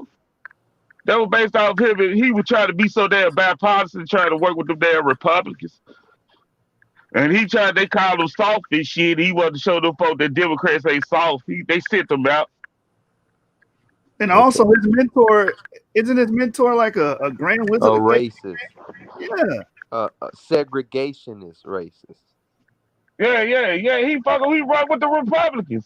All them motherfuckers like that. He ran the Republicans hard.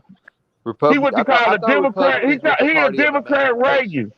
He a Democrat Reagan, bro.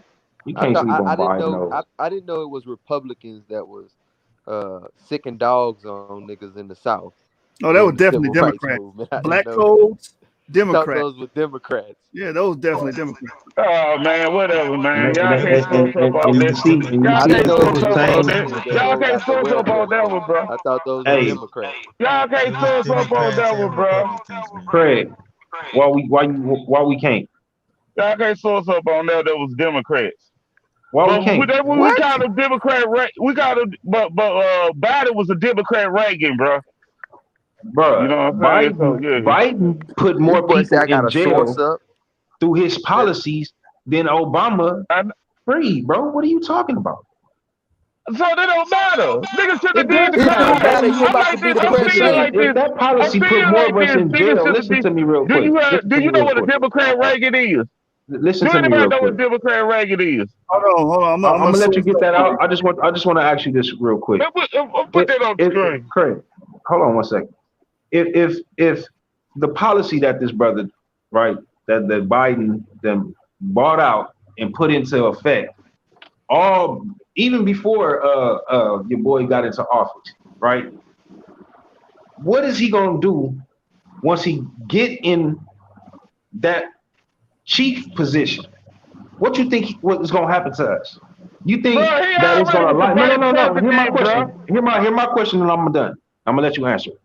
Do you think that the sentencing or even the number of incarceration is going to diminish? It's going to lessen? I think him being the vice president, because you got to understand he was new in the guy, he was a Democrat regular. He'll be the vice president up under Obama. And we got to look that up too. Because y'all try to run away from But he that, was a man. We can governor talk. a long time before he I'm became gonna vice source up. president. I'm about He was to a source governor, up bro. right now. Look at the stream. I got the No, let me WND. get my bro. source. Let me You get just my said source on this. you will. Hold on, man. Stop. Because you said we need to source up. I'm about to source up on you, Craig. Is you ready? All right, WND.com. The article is The Ugly History of Democratic Suppression of Blacks. Bill Federer recounts constant attempts to subjugate, oppress African Americans. So you asked the question, how do we know they were Democrats? I got an article right here pointing to the Democrats in the subjugation of black people and suppression of black people. So it says in 1857, the Supreme Court with 7 of the 9 justices. 1857? Brother is going to name out. Oh, man. Come on. That was nothing but cracker racist Democrat back then. Emotions Come on, taking man. over Y'all, me. you tripping, Joshua. I'm tripping. You tripping with the 1857, bro. We talking about the 1960s Hey, look, and it's gonna 70s look, with the it's dogs, bro. called We the ain't talking history about no of it, damn brother. 1857. It's called a Come on, history man. of it, which means All they're gonna right. go through the Man, history. you tripping, So B. Go ahead, man. You go ahead. It's The going history into the has to Dred start Scott case. somewhere, We know how brother. that happened. The Dred Scott case happened because of the Democrats, bro. Right? Everybody know about the Dred Scott case. We basically deemed us as inferior, right? That we not citizens, we property, right? That was from the Democratic regime, brother. All right? Jim Crow. Hey, bro, that shit switched up in the 1920s and 30s, bro. Because Democrat was the first ones to start getting. Democrat was the first ones who started letting blacks be. All the people that you see that were black Congress, black mayors, and Brother, stuff, who- them folk were Democrats, bro. No, it And wasn't. that It was started happening Republicans. around. The first, Hey, brother, the first senators and everything were Republicans. Stop it. All right, so let I'm me talking bring about it up. starting after Hold on. Reconstruction. On Starting 18 after wait a Reconstruction. minute. You know what? Reconstruction means that a lot All of right, things cool. turn You said different. in the 20s. We're gonna go to the After 60s. Reconstruction. Ratchet Craig. You know why we never got our 40 acres in the mule? Do you know why? Because brothers always say they never gave us our 40 acres in the mule. The Democrats. Bro, we talking about out of Reconstruction. After Reconstruction, everything changed after What year is Reconstruction, that? bro. What year is that? Let's That give was it to like him. that was like in Reconstruction, like the second Reconstruction, right? It was like around about 1910, 1920. Okay, let's Then go. when you start We seeing ain't gonna mention nothing before 1910. Jim Crow. Who is that? Let me go. Let me. that was after whatever Reconstruction came after what? After Jim Crow? Jim No, Crow. no, Jim Crow was the 60s. Okay, we can keep the Jim Crow era, Reconstruction Jim Crow era. I Oh, work now with we that. gotta That's when you keep start moving the seeing black. goalposts for you. No, that's what I'm saying. I'm just trying to see what the Jim Look, Crow they got era. I shit want to from get into the date on it. I want to get a date on all it. the way to 1960, and he want to move outside that time period. Just Wait, hold on. President I Woodrow ain't want to move outside of that. I'm cool with the Reconstruction Jim Crow era. That's what I'm talking about. That's when you see the flip flop of Republican and Democrats. After that, then when you start seeing nothing but black Democrats. Yeah, because they gave you a welfare state. Was that's a fact. Well, if I check what in 1910, nigga, we need that shit in 1910. Ain't white people's on the welfare. It ain't my fault niggas don't know how to use shit, right? It always gotta be niggas stupid. No, they don't. You know that. Though y'all talking about that whole show is about that, about this niggas don't know how to do shit right. Because all the opportunities that been That's not out the whole here. show, bro. What are you saying? Don't misrepresent the show. No. The opportunity been out here. And what I want to come on here for though is we got 2 years of free college in Memphis. In Tennessee, the whole state of Tennessee though. But in Memphis, it's 65% black. We have a lot of young black brothers that's getting them associates and getting great jobs and owning business off of that. and that's off Obama. Thanks, Obama. 2 Okay. years of free college, associate degree, trade. Why he didn't do that for everybody? Just because y'all got something, we supposed to be happy. I don't We know ain't why get it he in did. We Texas. the one who accepted it. We one of the states who accepted it. And they got it in Pennsylvania, Philadelphia, Pennsylvania, I think. Hey, he We should the have got ones all who the states accepted. to I think y'all accept it. state was like, I hate the black man state. Hey, all the You know, states. Texas, I I got hate the you, black Ratchet man Craig. state. But did all the states accept the opportunity zones? Yeah, they all accepted. All It right, was a cool. Then federal plan. that It was a means federal plan based Look, on the all right, states, cool. though. Hold up, Ratchet. The Thank states you for what your. had to do. I got you. Thank you for your answer. That only proves that in the most bipartisan presidency I've ever seen in my life, that he got something done that somebody couldn't get done, where this man could push damn near any legislation he wants through Congress. Well, we got it. And we're a majority black city, and we benefit from it. I'm just saying. Your candidate ain't looking good, brother. Listen, No, I'm just saying we benefit from it, Johnny. We don't got benefit people from hate college. I got you, but I don't live in It's for Arkansas. community It don't do colleges nothing. though. It might be in your state or your Republican governor probably turned it down. I don't know. You're correct. My Republican governor turned down because we make a lot of money. We don't need handouts. Okay, it don't make no difference. Yeah, the blacks down there ain't making shit. Like hell, we ain't. I stay in Blacks Houston, ain't down there brother. making shit. I mean, that's what Third you ward is saying. But rich, we talk old about what's black best. folks. What are you talking about? That we doing handouts. Now we don't want nothing, but we just got to cap it for Trump. No, Oh I'm man, just. come on, Look, man.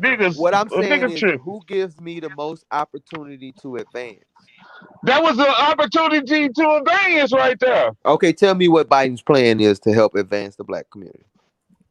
I ain't think we needed no plan Now on we on. paper. So now, I ain't think we need no plan on paper. I thought we were doing something that is already was done. I'm telling you something that's already done. Not no nigga right now. I can tell you candidates dreams. go up for election, Hey, I can tell you dreams all day, bro.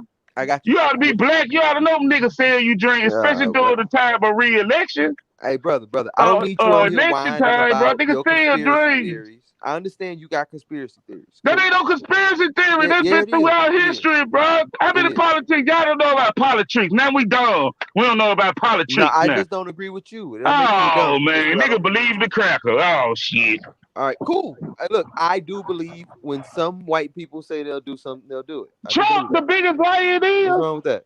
What's wrong with believing that there are people The biggest racist it is? Oh, man. Come on, man. All right. Now that we're off the emotional trip that you tried to send me down by trying to appeal to my emotion with racism and stuff like that, let's get back to the facts. You did that with Biden? You did that with Biden now? Hey, look, man. You did Biden for stuff he was directly over that you don't I have. can show you on record Biden actually advocating for racist policies. What about the Central Park? Real quick. What about the Central Park? Let me finish. Hey, Ratchet, you can't just cut me off because you don't like what I'm saying. I'm saying. All right, go ahead, Jim. Then you can say what you want. Tell me one racist policy Donald Trump has advocated for. He did the Central Park, even when he was president. That's a policy?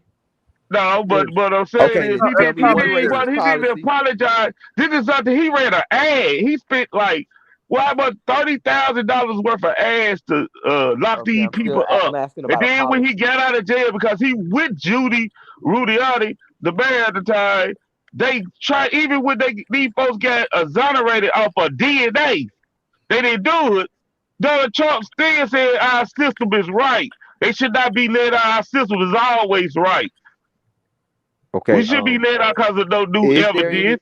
Racist policy? Okay, man. I know you can't answer the question. Nigga like that, you expect him to make good policies. Okay. Look, all right, cool.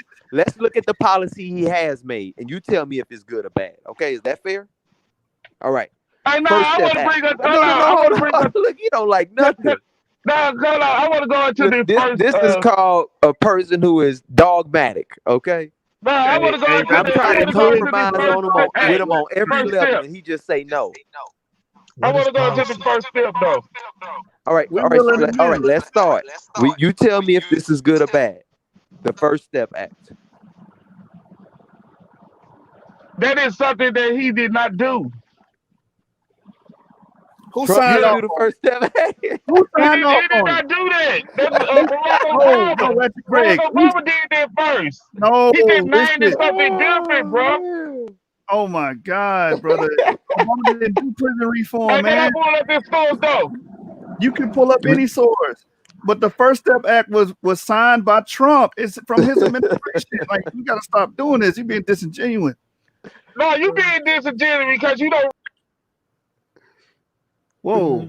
I did not. Hey, hold on. For the record, I did not boot him. Oh, I was about to say, what happened? I didn't boot him. Ratchet Craig, no, he good. But like, come on now. We read about the Democrats and Jim Crow and the fact that we don't get 40 acres and mule. Black people complain that we still ain't got our 40 acres and mule. You know why? Because Democrats voted against it when the Republicans proposed it.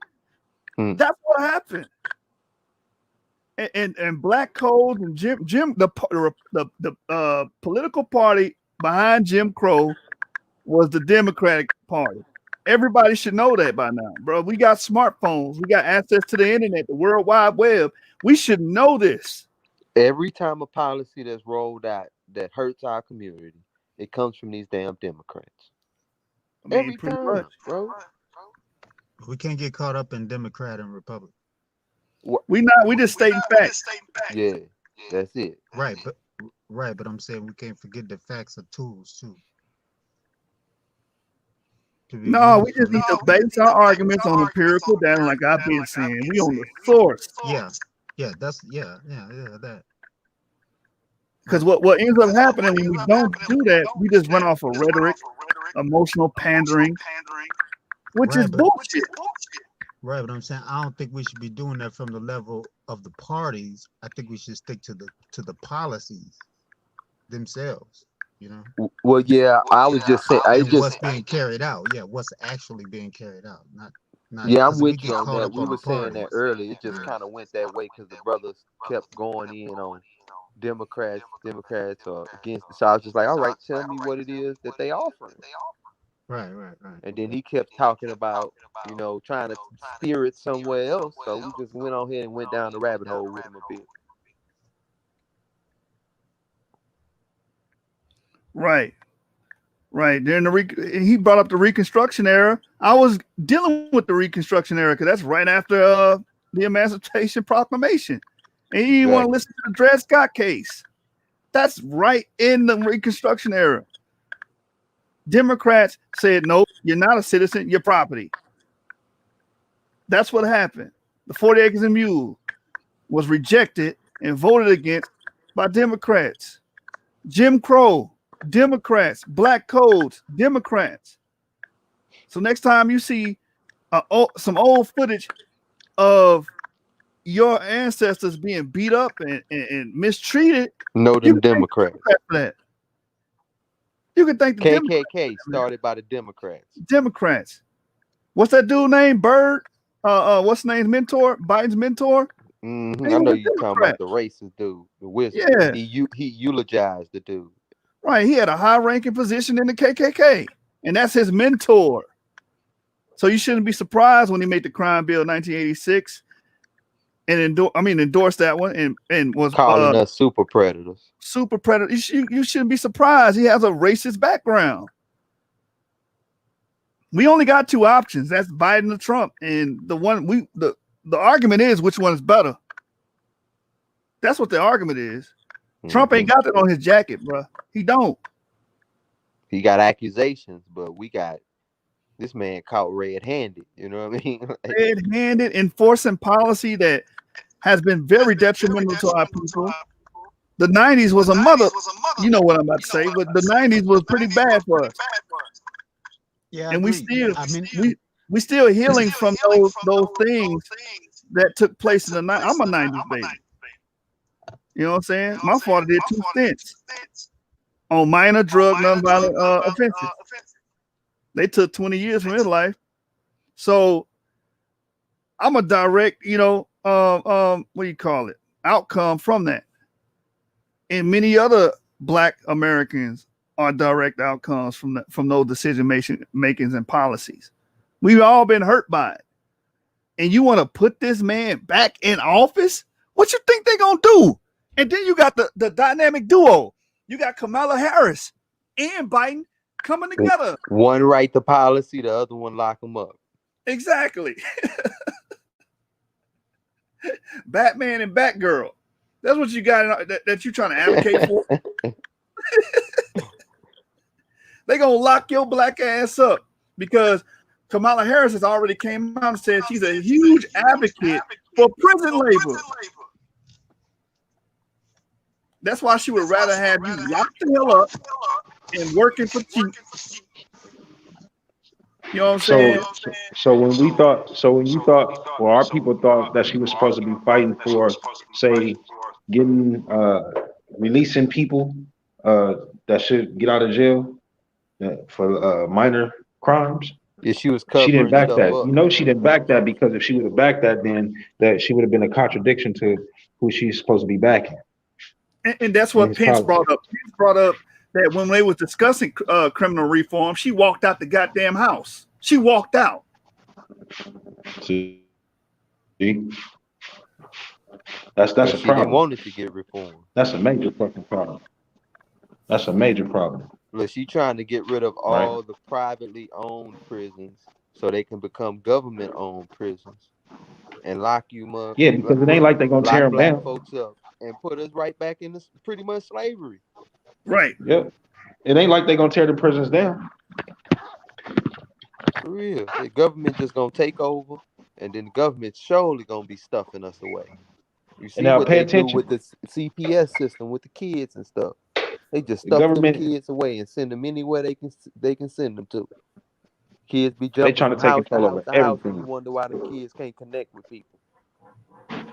Through our policies out here, they trying to take over everything, especially the living arrangements, the rent control. They get control of that, and they get control of the contracts. They can discriminate no matter your race, color, sex, origins, or whatever. It's a wrap, bro, for California. If you look like you and me, you might want to get the fuck up out of here. If any of those propositions People pass. been moving down here like crazy from Cali. Yeah. Fleeing. I mean, and this was before all this shit took place. Yeah, it's been going on for about the last year and a half or so. We've been getting like a huge influx from people from like Cali, the Midwest, and the East Coast. Yeah, man. So I want the audience, everybody that's watching this election take place, like, don't get caught up in the media, man. These people lie right to your damn face. She lied about fracking. She lied about her being a supporter of the damn criminal reform when you walked out when it came time to vote for it. So it's like, oh man, like we can clearly see which one is the scumbag in this situation, you know, and it's the Biden and Harris administration. Hey, I'm gonna say this, bro. I question a woman who stood on stage, accused a man of being a racist, right? Right. Say that she believed his accuser that he did everything that they said he did, but then she want to serve as this man's right hand. That Right. says a lot about her, man. A lot, bro. Matter of fact, I'm gonna do you one better. Let's get the clip and play it for the audience, because I know what you're talking about. I'm gonna pull it up on YouTube. They had that debate. Here we go, right here. Don't let the big automakers gain a monopoly on Share car my screen. repair. Question 1 will protect consumers' choice in car repairs and help save small businesses like mine. Please vote yes on question 1. Yes on right to repair. So, on the issue of race, I couldn't agree more that this is an issue that is still not being talked about truthfully and honestly. There is not a black man I know, be he a relative, a friend, or a coworker, who has not been the subject of some form of profiling or discrimination. Growing up, my sister and I had to deal with the neighbor who told us her parents couldn't play with us because we were black. And I will say also that in this campaign, we've also heard, and I'm going to now direct this at Vice President Biden. I do not believe you are a racist. And I agree with you when you commit yourself to the importance of finding common ground.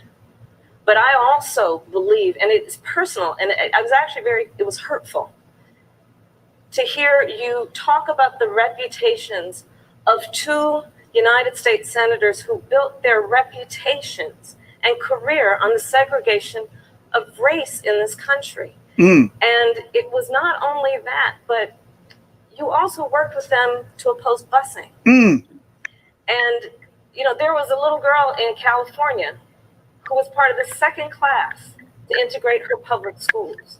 And she was bused to school every day. And that little girl was me. So I will tell you that on this subject, it cannot be an intellectual debate among Democrats. We have to take it seriously. We have to act swiftly. As Attorney General of California, I was very proud to put in place a requirement that all my special agents would wear body cameras and keep those cameras on. Senator Harris, thank you. Vice President Biden, you have been invoked. We are going to give you a chance to respond. Vice President Biden.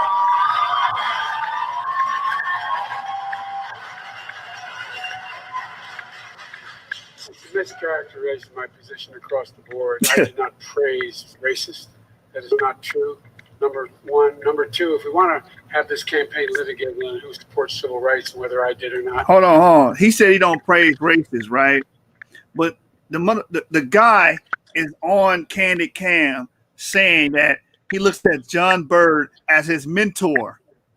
And he's saying all these good things for him. I guess you don't praise your mentors. They're not Right. people who you look up to. You know, they're not Right. people you want to be like. This guy is crazy, man. I'm happy to do that. I was a public defender. I didn't become a prosecutor. I came out and I left a good law firm to become a public defender. When in fact my city was in flames because of the assassination of Dr. King. Number one. Now, number two, as the Vice President of the United States, I work with a man who, in fact, we worked very hard to see to it we dealt with these issues in a major way. The fact is that in terms of busing, the busing, you would have been able to go to school the same exact way because it was a local decision made by your city council. That's fine. That's one of the things I argued for, that we should be breaking down these lines. But so the bottom line here is, look, everything I've done in my career, I ran because of civil rights. I continue to think we have to make fundamental changes in civil rights. And those civil rights, by the way, not just only African Americans, but the LGBT community. See, I want him to say that. Not just for African Americans, but the LGBT community. Why come everything they give us gotta have all these other groups and be applicable? Because we don't deserve nothing of our own. That's how they feel. We don't deserve nothing for everything we went through specifically for our people. It got to be lumped in with everybody else because there ain't nothing particularly special about what happened to us, I guess. Right, but the Jews, but Obama passed legislation for the Jews to get artwork and recover artwork from the Nazis. Some bullshit like that get passed for them, and it specifically benefit them, but we can't get things addressed to us. And that's why I'm in full support of this Trump administration in the Platinum Plan, because it's specifically for us, man. But let me play the rest. Vice President Biden, do you agree today that you were wrong to oppose busing in America? Then, do you agree? I did not oppose busing in America. What I opposed is busing ordered by the Department of Education. That's what I opposed. Well, there was a failure of states to integrate public schools in America. I was part of the second class to integrate Berkeley, California public schools almost 2 decades after Brown v. Board of Education. Because your city council made that decision. It was a local that's where decision. the federal government must step in. the That's why we have the federal Voting government Rights Act and the Civil Rights Act. They wouldn't have been able to make the decision if he didn't push the legislation. ERA, because there are moments in history where states fail to preserve the civil rights of all I have people. supported the ERA from the very beginning when I ran for the Biden, 30 seconds, because I want to bring. Trump, and this is huge because what you just said, she's his running mate now. She is this man's running mate, and she basically pointed out that he's a hypocrite on the race issue, And when it came to race issues and civil rights issues being infracted upon, you supported and went against the busing issue. You didn't want blacks busing into these white schools. You're trying to keep their black ass out. That's what you was doing. That's what you were advocating for. And now you want to play like you this savior for the black. Man, get the hell out of here, man. You full of shit. All your 47 years of politicking has been for the detriment of black people. You've never been for black people. So why are we expecting it now? Come on, bro. That's why when I asked your boy earlier, he couldn't name one good policy that man implemented in his entire career that was good for black people. Right. Right, man. It's crazy. I'm the guy that extended the Voting Rights Act for 25 years. We got to the place where we got 98 out of 98 votes in the United States Senate doing it. I've also argued very strongly that we, in fact, deal with the notion of denying people access to the ballot box. I agree that everybody, once they, in fact, they should. Anyway, my time's up. I'm sorry. Thank you, Vice President. His time up because he ain't had nothing else. The brother didn't have anything else, man. Oh, here go Ratchet Craig. He's back in the building, man. Let me get back on. That brother dropped off earlier. Let me let him back on. All right, Ratchet Craig, you in? Are you there, Ratchet Craig? Yeah, I'm here. I'm listening to the debate. That's all. I mean, it's all fine today. You know what I'm saying? Them debates are fine today. But when it go down to it, right? I'm still in the back chat of the 7th branch, man. I put with Obama. He let out 6,000 people when he passed his act. And not let them out, but reconstruct their time and did the same thing. He did the same thing. He did 6,000 people. You know what's name? And then Trump told them they ain't gonna do nothing but go back to jail. They ain't gonna do nothing but go back to jail. Said don't go back to jail. That's what he said. And the only reason now that he did it this go round is because he was trying to let his son-in-law daddy out. That he did the Reform Act. He got his daddy out, his son-in-law daddy out, because he got a drug kingpin in charge. So he let him out. That's why he did it this go round. They had to beg him. The son-in-law had to beg Trump to do it. A rule that I already put in. He just renamed it. So you in their secret chambers listening to him begging. No, it's all on record. The son-in-law stated it on record. The son-in-law stated it on record, brother. Now we want to play. The son-in-law stated it on record, bro. This is media. This is first source material coming from the son-in-law when he did the interview. He said, "Yeah, we had to make Trump go to do it. He wanted to do it He wanted to do it a year later. They forced him to do it right then and there."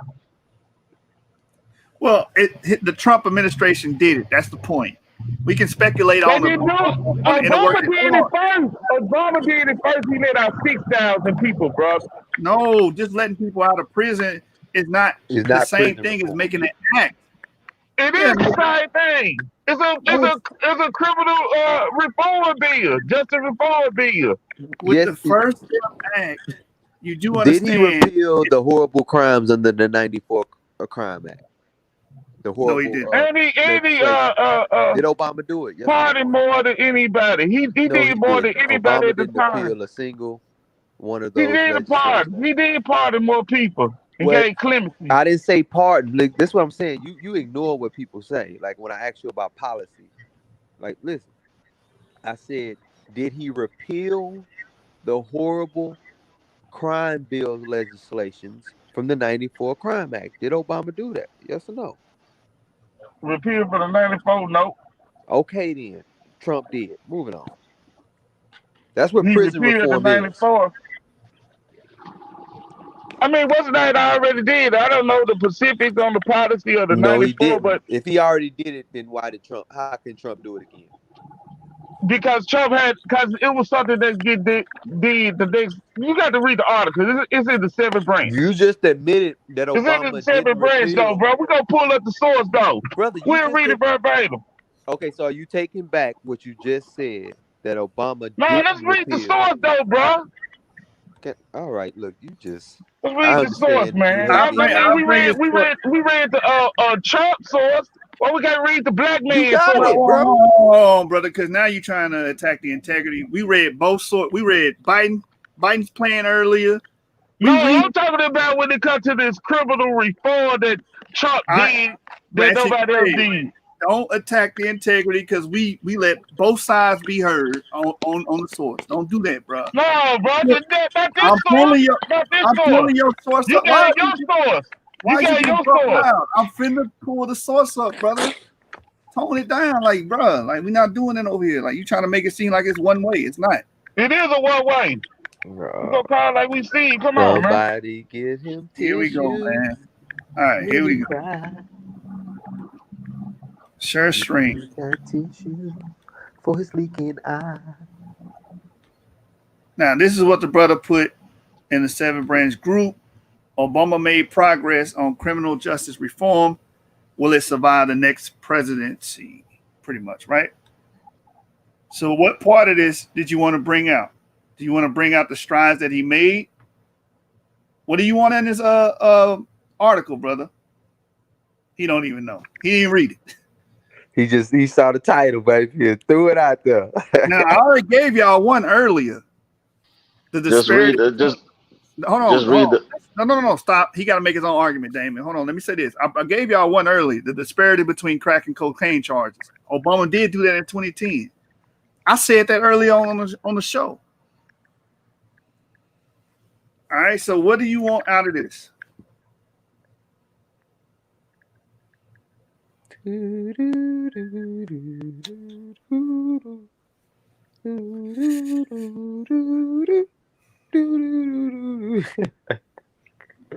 So basically, it seemed like Craig is talking about trying to. I guess he wants Biden, I guess, to get credit for some strides that they made within repealing some of those clauses that Biden implemented. Right. So I think that's you know what I mean. But I think that's what he wants or he asking for. But the problem is Biden implemented them. You know what I'm saying? I think that's the problem that I think people that want to give Biden a pass not looking at. He implemented the shit. So when you implement the shit, you're responsible for the shit. You see what I'm saying? And then you can't say that Republicans are motherfucking racist when he was teaming up with some of those same Republicans to fucking get the bill passed. You know what I'm saying? When you go research who he co-authored the bill with, you see what I'm saying? So it's some of the same people that support Trump. So it's like, how the fuck? I'm confused. Right. You know what I'm saying? And the thing is, he's talking about always one way. No, we just examining both sides and seeing which one's better. With the Biden thing, we looked at the Lift Every Voice plan. It is applicable to everybody. It's not just for African Americans. And it's less money being allocated our way. It's applicable to everybody. Anybody make less than $125,000, you can get the benefits coming from the Lift Every Soul plan by Biden. Trump's Platinum plan is far superior because it's specifically for African Americans. In some clauses, because some clauses they got minorities and shit in there too. Correct. Right. So some of those clauses they do just right. But it is a comprehensive plan aimed at us, though. That's the point. Right. With not Biden, just like, hey, this the one whole plan applies thing, to everybody.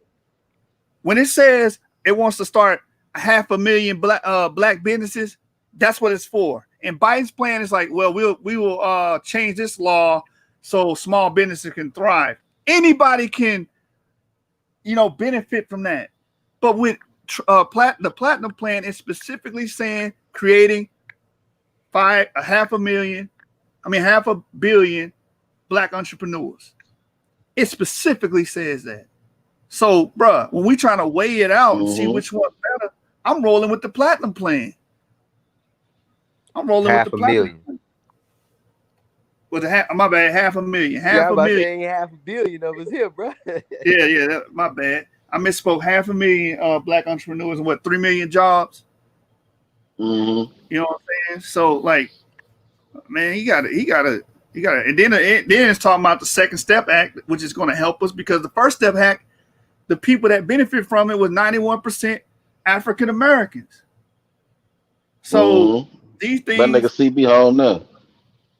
Who? That nigga Corey Blunt. That nigga CB home right now. See?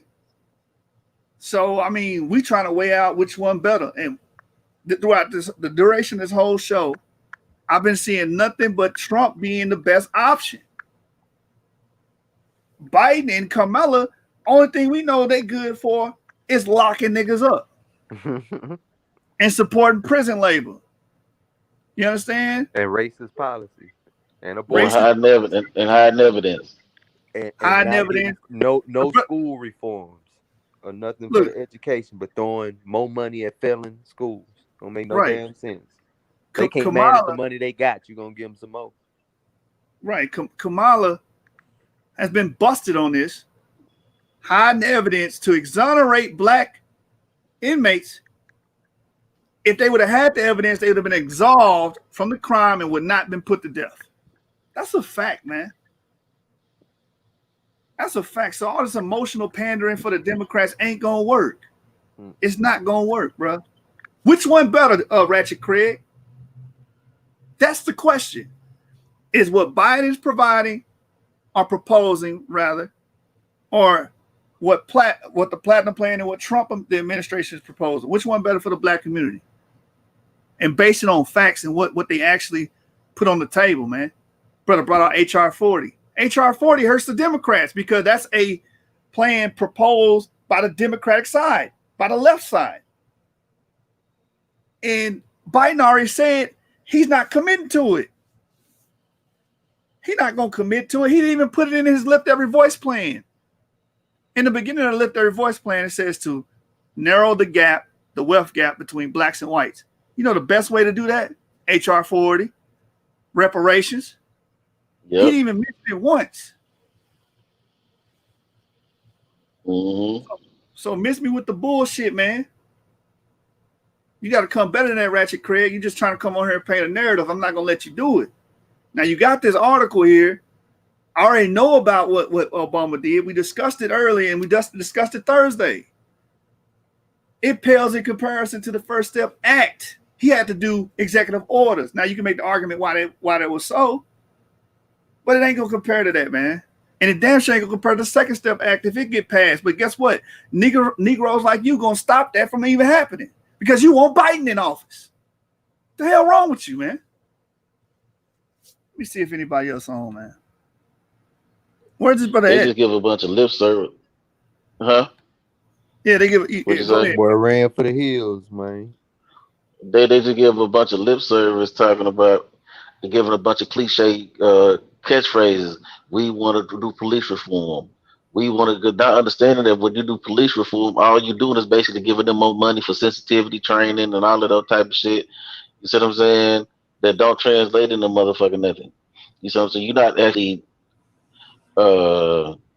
police reform actually does nothing. There's no such thing as police reform. You either gonna scratch the system that we got down and start over, or you're not. But police reform only means throwing money in a different sensitivity trainings and that type of shit. That shit don't help nothing. Right. We read through Biden's whole thing, and I didn't see anything about what we see in Platinum Plan, the drug rehabilitation versus drug incarceration. I didn't see nothing about that, which disproportionately affects the black community more than anybody. You know what I'm saying? So it's like, we got to stop. Obama made millions of immigrants, illegal immigrants, legal. And guess what? They started getting all them damn benefits that you African Americans should be getting. Right? Started getting all that. Then Obamacare and everything. There's articles on Obamacare really didn't help black people. But who it did help is them immigrants. Yep. Come on, bro. Stop it. Which one better for black people? That's the question of the day, bro. And we're not gonna get off in the immigration, how that hurt the black community overall as a whole. Then if we get off into the abortion aspect, that's just the dagger. Because when you look at abortion, we aborted 44 million babies since 1973 when they passed Roe v. Wade. If we'd just half of that, so that's 22 million.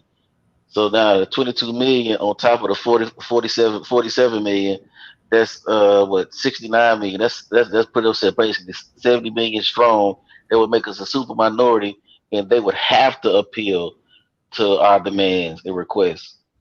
But if you go with the Democrats, them motherfuckers plan on giving amnesty to 44 million immigrants, which would basically make them have replaced your vote because of the immigrant, the people that's already here on top of the motherfucking making them illegals. That would make them motherfuckers a super minority, the Hispanics the super minority, and that means everything that you get would have to come filter through them first.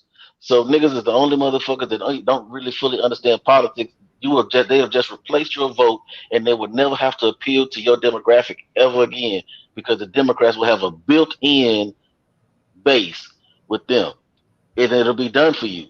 They will never do nothing for you. You know what I'm saying? They'll never appeal to you. They'll never make a bill for you because they would be dealing with them. They would be dealing with them directly. Right. So we the only motherfuckers that will vote against our own best interest. Abortion hurts our best interest. Immigration hurts our best interest. And those are two of the main foundations that the Democratic Party, you know what I'm saying, is motherfucking built on. So it's like we don't even understand this shit. And they're trying to make it where they want to pass legislation where we have to pay for the abortions. The taxpayer has to pay for the abortion. So not only are they making it illegal up to birth, and even, I think, 5 minutes after birth? I read something crazy like that. Even after birth, you can abort a child. Yep. To add insult to injury, is saying, hey, you taxpayers finna have to foot the bill. You got to foot the bill for abortion. You got to foot the bill for sexual reassignment surgery. So if any male or female decide they want to change their gender and go under the knife, we got to pay for it. Now tell me how this can black people, bro. That shit crazy, man. They can't tell you that. That's the whole point of why they don't. That's the whole point of why these niggas are confused. You see what I'm saying? Like, you know what I'm saying? I've had arguments with my own pops about this shit. They confused. You know what I'm saying? It's like, and then they want to.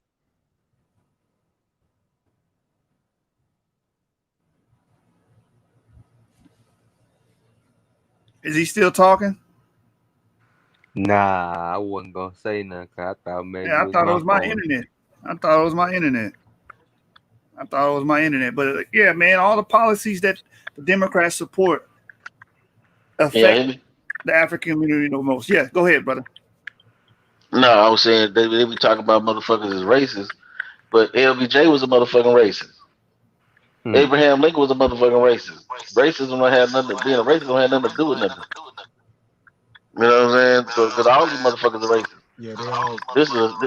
When we talk about white supremacy, when we talk about white supremacy, we talking about a system. We're not talking about an individual. We're talking about a system. All these motherfuckers are participants in the system of racism, white supremacy. So all these motherfuckers is racist. That's the understood you in the sentence.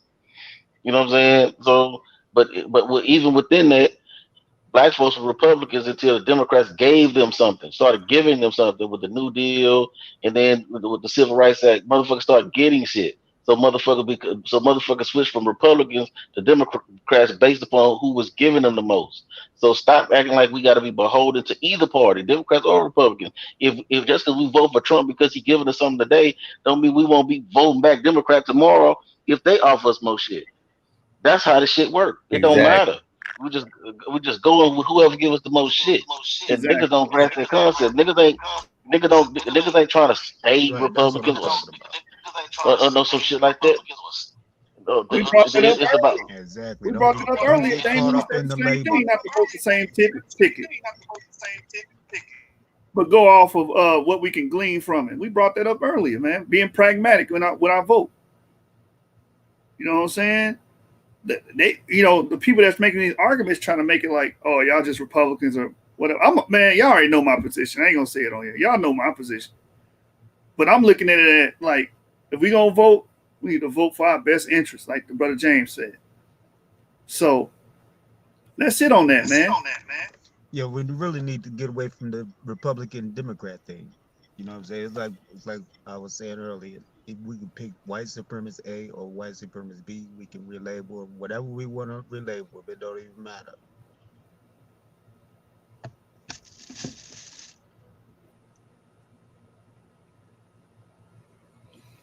Yeah, bro. Yeah, man. And we had Mike Carrillo on here earlier with that bite plan, and we pretty much beat that brother to submission. You know what I'm saying? That brother had to acquiesce. We read Biden's plan, and everything in it was applicable to everybody. So it's like, bro, how is this? You really can't even call it a black plan. Call it the all-inclusive plan. You know what I'm saying? But when I look at, matter of fact, I'm gonna pull it up. We've been going for 6 hours, so I'm gonna end soon. But when I look at the platinum plan, it specifically says right there, President Trump's promise to Black America over 4 years, 3 million new jobs for the Black community, creating 500,000 new Black-owned businesses, increase access to capital in Black communities by almost 500 billion, safe urban neighborhoods with highest policing standards, commit to working on the Second Step Act, access to better education and job training opportunities, and that was going into what James was pointing out about having the choice to choose between public schooling and charter schools, which is going to make a huge impact. Because I come from the Dallas area, and if you look up Dallas right now, Blacks, we pretty much can't read or write. You know what I'm saying? The children can't read or write, man. They are illiterate for the most part. The illiteracy rates in Dallas are high. We need these things addressed in our communities.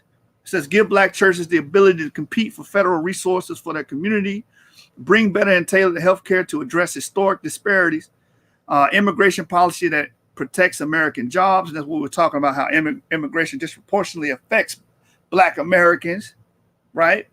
It says advance home ownership opportunities and enhance financial literacy in the Black community, onshoring manufacturing to advance jobs and develop opportunities for Black-owned businesses.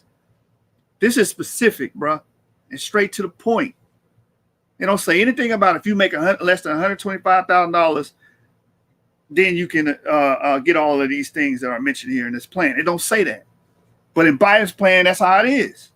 And we've been doing this for years. That's why when he was on stage with Kamala Harris, he said, I advocate for the Black community and the LGBTQ. He throwing us together. Then what happens? The pot get divvied up and we always get the short end of the stick. That's been the reputation here in America when it comes to politics and dealing with these Democrats, man. We always get the short end of the stick. We always get sold out. But we provide 92% of our votes. It's bullshit, man. All right, so let's go into this platinum plan, and I'm gonna let everybody get their comments, and we're gonna close this thing out. Black economic empowerment and access to capital. Let me see. Let me blow this thing up, man. Y'all probably can't. It's a little small on my screen. Can I blow it up? You blow it up. Magnify. There we go. Y'all probably can see it better now. Black economic empowerment and access to capital. Reach even greater levels of historic employment and wage growth for the Black community set in 2019 so that anyone looking for a job gets one. Seek infrastructure funding that will lead to widespread growth in annual $500 billion federal contracting opportunities. Grow minority-owned businesses with additional tax cuts to stimulate hiring and investment. And that's what D-Red was talking about. It does mention minorities, so we're going to be fair. But the overall package is for African Americans. It says encourage onshoring and development of domestic manufacturing to increase supply chain business development and employment. Examine barriers to employment, including fees, occupational licensing, arrest record inaccuracy, and expungement. Increase activity in opportunity zones, including benefits for local hires. Invest almost $20 billion toward broadband and internet access to create job opportunities, improve classroom connectivity, and the ability to utilize telehealth services. Now I want to talk about increased activity in opportunity zones, including benefits for local hires. Why that's so huge, and that's what's been going on, is because majority of the underdeveloped communities in America, our people are there. and we overrepresent these areas. So it's good to make these opportunity zones and funnel funds and money and drive employment, you know what I'm saying, upper mobility in these areas. So that's a very poignant point, and to address that issue. And that's going to be the war against poverty right there. But we just have to leverage those opportunities as a people. Fueling access to capital for Black-owned businesses. Increase opportunities for small business lending and technical assistance through community development financial institutions in order to grow business and create generational wealth opportunities with over $400 billion in lending. Examine alternative ways to build credit, including rent, utilities, and phone bills.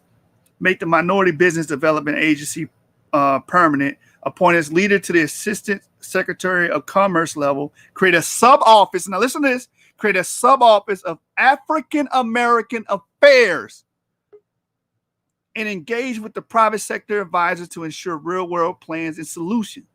Again, this is specific. Now that's a major one right there. Come on, specific bro. office just to deal with our Thank you.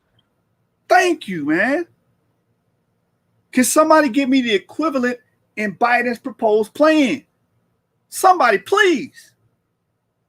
Because again, the question is, which one is better for us? Is it the Biden administration, Biden and Kamala, or Trump and Pence? Which one? Increase the number of Black-owned contracting businesses, financial service entities, and private equity investing funds through regulatory reform and up to $40 billion in government funding alongside traditional private investment. Come on, bruh. What are y'all talking about?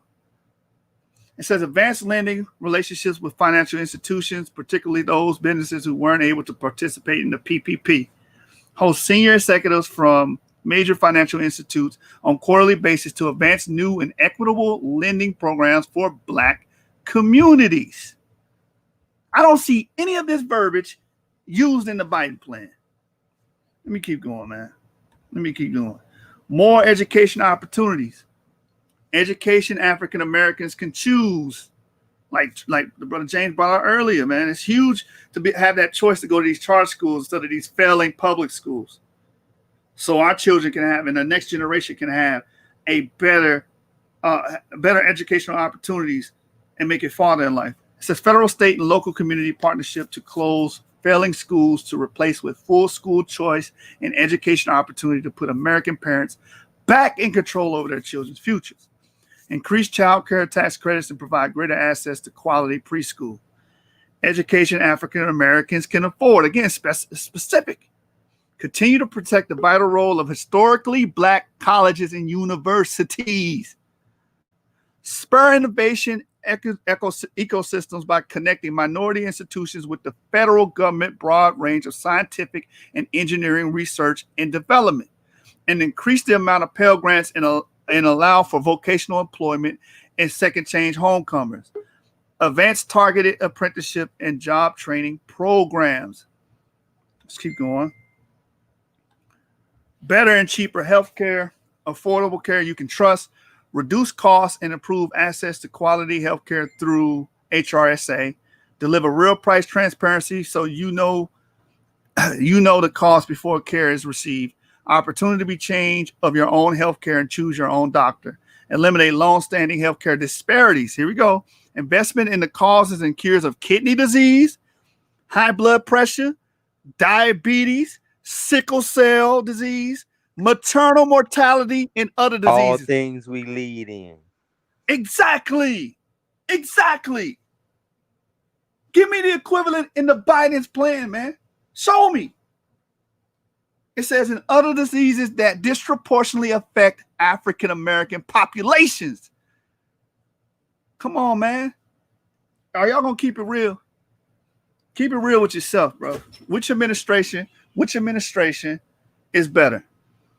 Increase access to telemedicine and innovative technologies to empower patients with flexibility and tools for better health. Public-private partnership to develop healthcare facilities in low-income areas. Defend religious freedom exemptions to respect religious believers and always protect life. All right, we almost finished. Safety and justice, safe streets. Continue to make historic improvements to criminal justice system through common sense actions like the First Step Act, including increased use of drug rehabilitation versus drug incarceration. So instead of just locking them up, rehabilitate that person. I'm with that. It says announce a national clemency program to unite families and invest in human potential, focusing on wrongful prosecution and rehabilitation. That's huge for the Black community because majority of the people incarcerated in this country are Black. It says restore safety to America's great cities by working with police departments, community leaders, and mental health professionals to install the most responsible, professional, and accountable models of policing, including diversity training and accreditation standards. Advance the second chance hiring to get rehabilitated citizens with a criminal record back on the job. That's huge. Like I said, my father did 20 years, did a 20-year bid, 10-year bid and another 10-year bid. And after he got out, he was like, I can't get a job. Why? Because he was a felon. So I don't believe felons and ex-cons should continue to get punished for something they already went to jail for, went to prison for. Right? Give those people jobs. Prosperous Black communities. Champion federal policy reforms to advance home ownership initiatives, partner with local leaders in Black communities to ensure maximum federal support for neighborhood revitalization, make Juneteenth a national holiday, prosecute the KKK and Antifa as terrorist organizations, and make lynching a national hate crime. For all you people going on, he never addressed the KKK. Man, he been denounced them years ago, and he even addressing it in the Platinum Plan. It says fuel Black farmers and access to healthy foods to address food disparities. Favorable trade deals to bring back manufacturing jobs and health Black contractors, farmers, inventors, and consumers. Defend religious liberty in African American churches that lift the conscience of our nation. Collaborate with cities and counties to address mental illness and substance abuse. So anybody that's opposing, can you please provide me the equivalent from Biden's administration and his proposals? And that's all I got to say. Anybody want to add or talk about that? Nah, man. I mean, I think the proposal very direct and kind of speak for itself, man. Anybody who reads that and they don't take the time to go look and see if the other side is offering something that even compares, man, I don't know what to tell them, man. I really don't, man. They really don't care, I guess. Right. I mean, at this point, if you're trying to argue against it, it's from emotion, bro. It's fallacious. It's fallacious. You just don't like Trump. It's a personal thing with you, or what? Or you traditional and your family was always a Democrat. Majority of Black people Democrats. So why vote against majority of people? I mean, but it's silly. We got to be more utilitarian. Let me put D-Red back in here. What's going on, D-Red? What you want to say about the Platinum Plan before we close out? D-Red, are you there? All right, man. I'm going to wrap it up. We've been going strong for 6 hours. I don't believe anything substantial was brought out to overturn my decision in supporting the Trump administration and trying to vote for him and his regime coming up in November. Like I said, Trump's plan is pretty specific for the African community, and Biden is pretty much saying this is really for everyone. I'm just gonna slap the word Black on the top of it and catch you off guard. But hey, with that, I'm gonna say I do want to say one thing. We did have a brother that came around to seeing the utility of voting for taking stance against unrighteous things that will be allowed to go on in our community. Yeah, that's a fact. That's a fact. Brother Battle Axe, yeah, man, he did come to that conclusion. Because it's true. Why would you just sit back when you got the power to, influence those decisions and those laws, especially on a local level? Why would you just sit back and not do anything when you can do something and rally and get enough people around so you can prevent these harmful laws and harmful administrations from, being a detriment to our communities? You know what I'm saying? So, I mean, if nobody else got anything to say, I'm gonna end the show. 6 hours. We went in, but I think it's a very pertinent issue within our community, and I just want everybody to know about this platinum plan. We finally got something that we can clean from. Policies over personality, man. Exactly. I should get a T-shirt like that. Policy over personality, man. You know what I'm saying? Because it really all of the attacks against the administration has been really attacks against Trump.